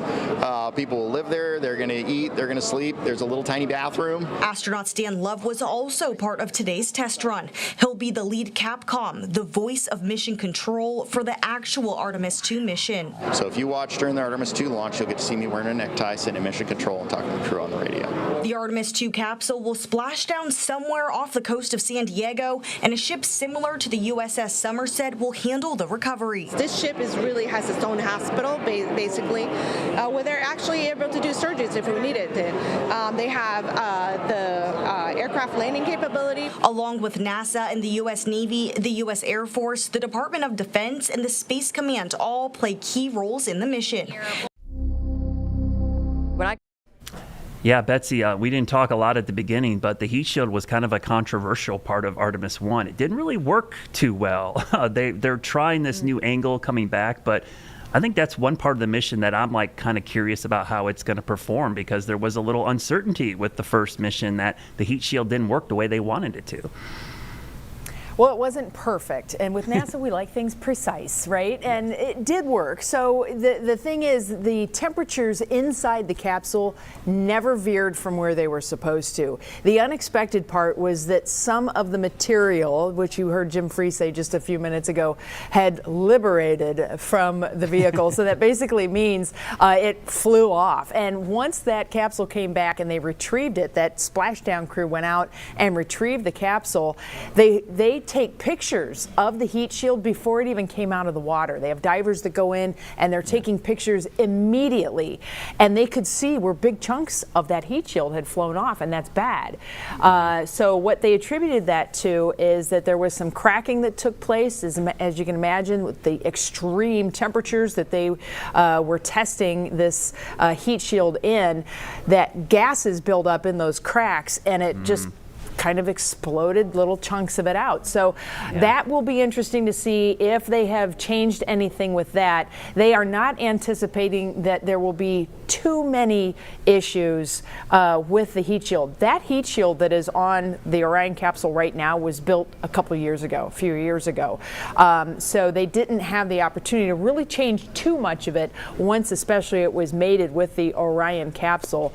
But it's pretty fragile, and so they treat it, like a little baby. It's with kid gloves and whatnot. So that's a very, very big test in this whole thing. Will that heat shield hold? Most likely, yes, it will, because of the performance on Artemis I, but will it hold better than Artemis I did? Yeah, that'll be interesting to see how that unfolds. And sometimes when things break, it's not always bad because, as we know, in NASCAR country down here, some things are supposed to break to keep you safe. It's like those things sometimes they'll give way and break up, but that's going to take the force away from getting into the capsule. So maybe, that's not a bad thing.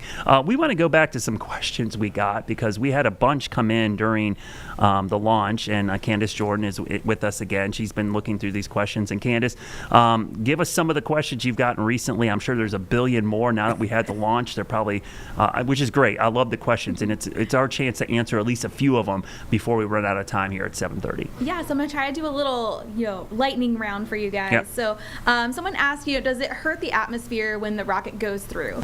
It's just pushing through the atmosphere. It's releasing hydrogen and oxygen. So H2O, water. Yeah. So it's just water vapors up there. You might have a chance to see some really cool cloud formations. We'll keep our fingers crossed for that, but otherwise doesn't hurt the atmosphere. Someone asked if something went wrong, could they go to the International Space Station? Is it capable of docking?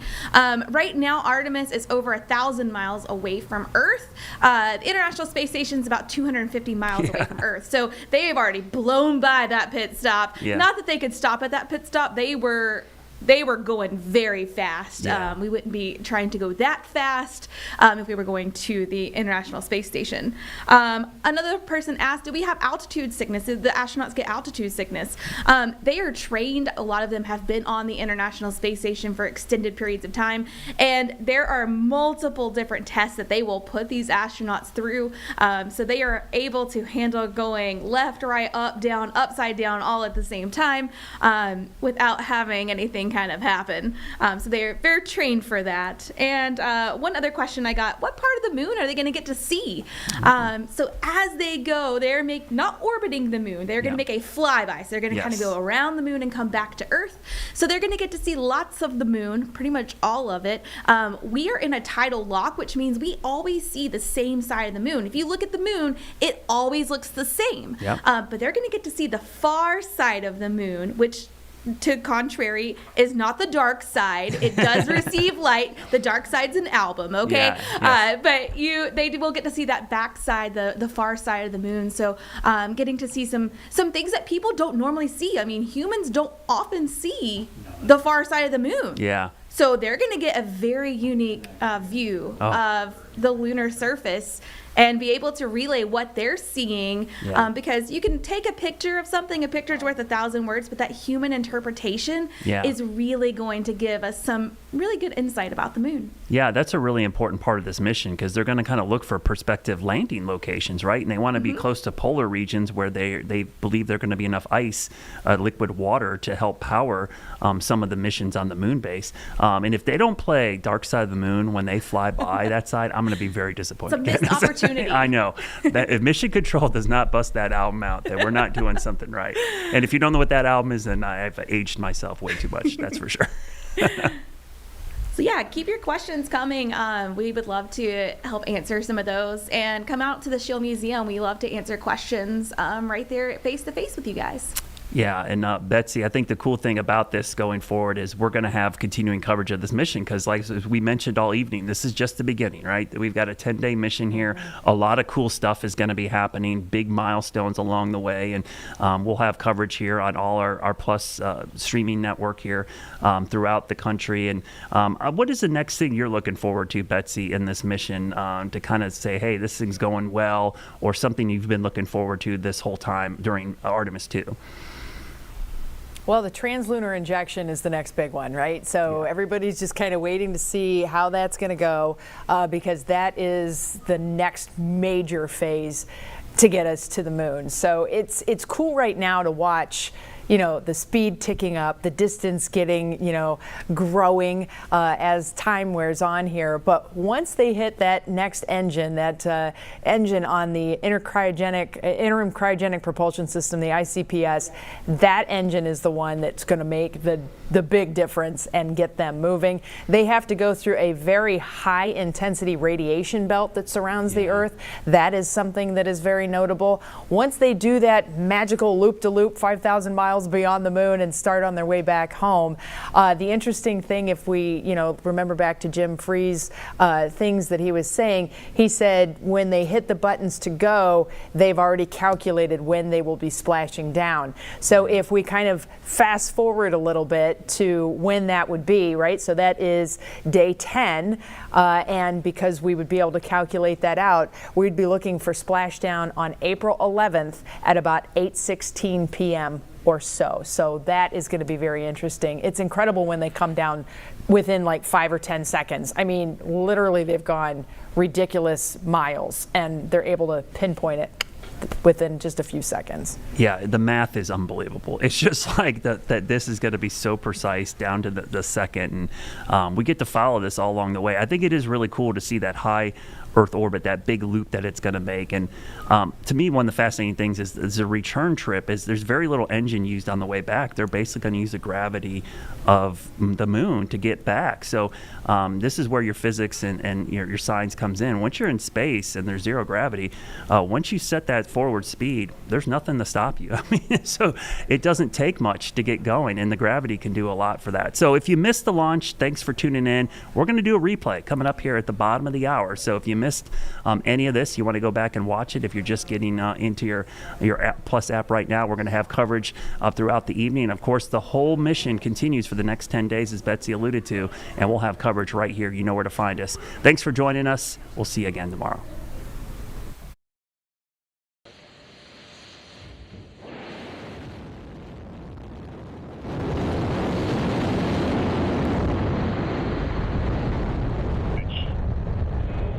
Roger, roll pitch.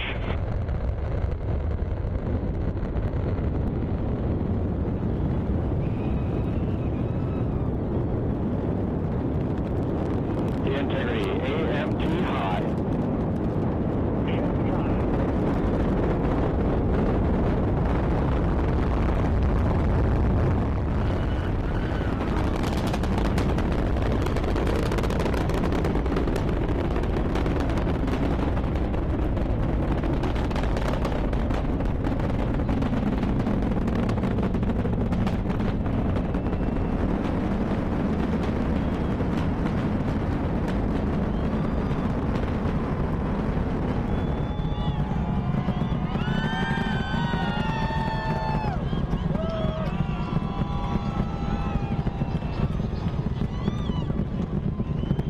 Integrity through max Q on Ponce de Leon. Stan, we have you loud and clear on Ponce de Leon. Have you the same?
Hi folks, welcome to Live Impact News. Vanessa Rufus here. Of course, y'all have been watching our Artemis II coverage with Chief Meteorologist Brad Panovich. The launch getting underway very nicely. We've got a live look inside the launch command center. There's some commentary coverage that's underway in Cape Canaveral, Florida right now. So let's go ahead and listen in for just a bit to Mission Control in commentary that follows as well. We did just confirm that we are receiving data from the upper stage, and that allows us to understand and confirm the attitude and orientation of both spacecraft, knowing that they are at solar normal. And with the reboot, we're starting to get some data here. We'll confirm that the data we are receiving is good.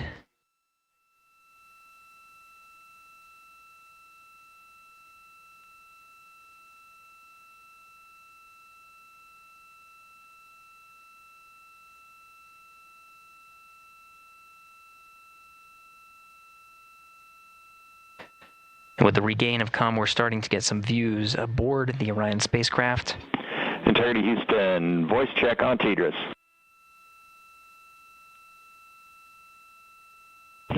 Loud and clear, Stan Hollis. And we now have you the same. Good to hear your voice. And good to hear yours as well. Right, we are still trying to understand whether the automated swap to S-band string 2 recovered comm for us or what was going on the ground. We gave you calls about an ARB TIG and an Oxone inlet filter. Did you copy them? Copied all. Excellent.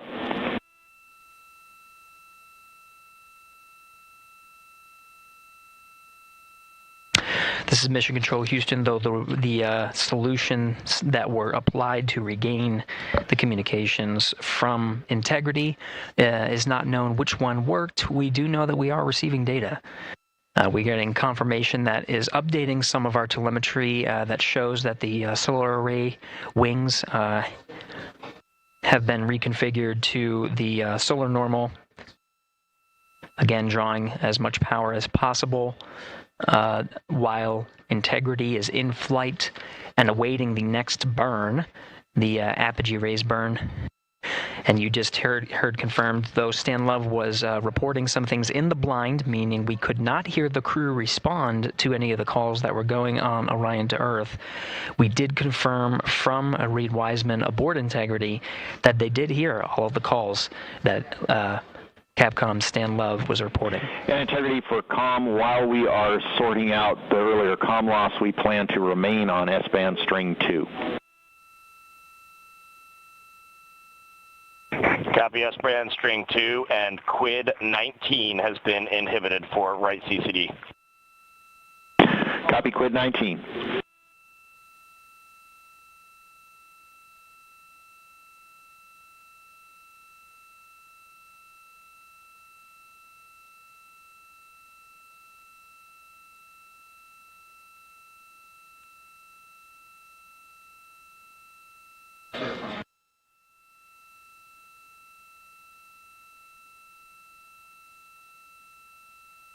This is Mission Control Houston. Commander Reed Wiseman working through his steps. At this time in the timeline, mission specialists Christina Cook and Jeremy Hansen should be closing out some of the procedures that were activating some of the environmental control and life support systems. And again, those steps relayed from Capcom Stan Love were received by the crew, so they did copy them and address any of the feedback that was provided by Capcom Stan Love. The launch and entry suits for Mission Specialists 1 and 2, that's Christina Cook and Jeremy Hansen, per the timeline, they are in the period of time to doff or take off the suits. The launch and entry suits for Commander Reed Wiseman and pilot Victor Glover will remain on until after a successful apogee raise burn. Their role is to oversee the successful burn there. In the meantime, they're configuring some of their equipment and configuration that's needed ahead of the day's activities, starting with covering a CCD cursor control device. And they're well on their way to a nominal timeline, of course, addressing the communication link by resetting some ground equipment and changing the string of communications, which addressed the issue, and now we're getting full data from the ICPS as well as the Orion spacecraft.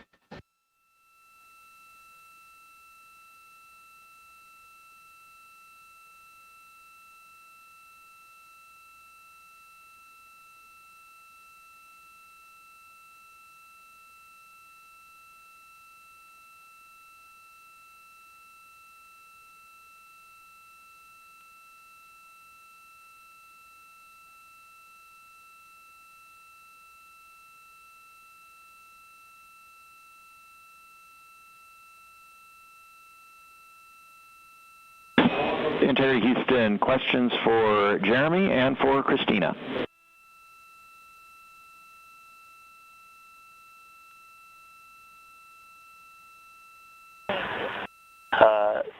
Stan, can you power on the toilet, and then we'll stand by for your words for Jeremy and Christina. Toilet power up is in work. The questions are, can you confirm the HHP cam has been powered down? And then the question for Christina is whether the urine filter, that's the rubber part, was installed, but just no beads connected.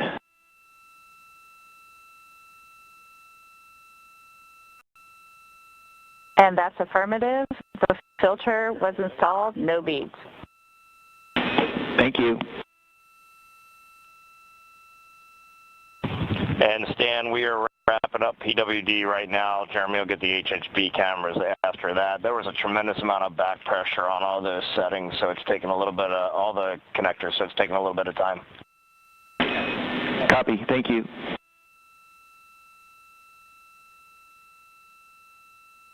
Commander Reed Wiseman aware of the steps, the initial steps for mission specialists Christina Cook and Jeremy Hansen, working on some of the systems inside, while the commander and pilot monitor the flight of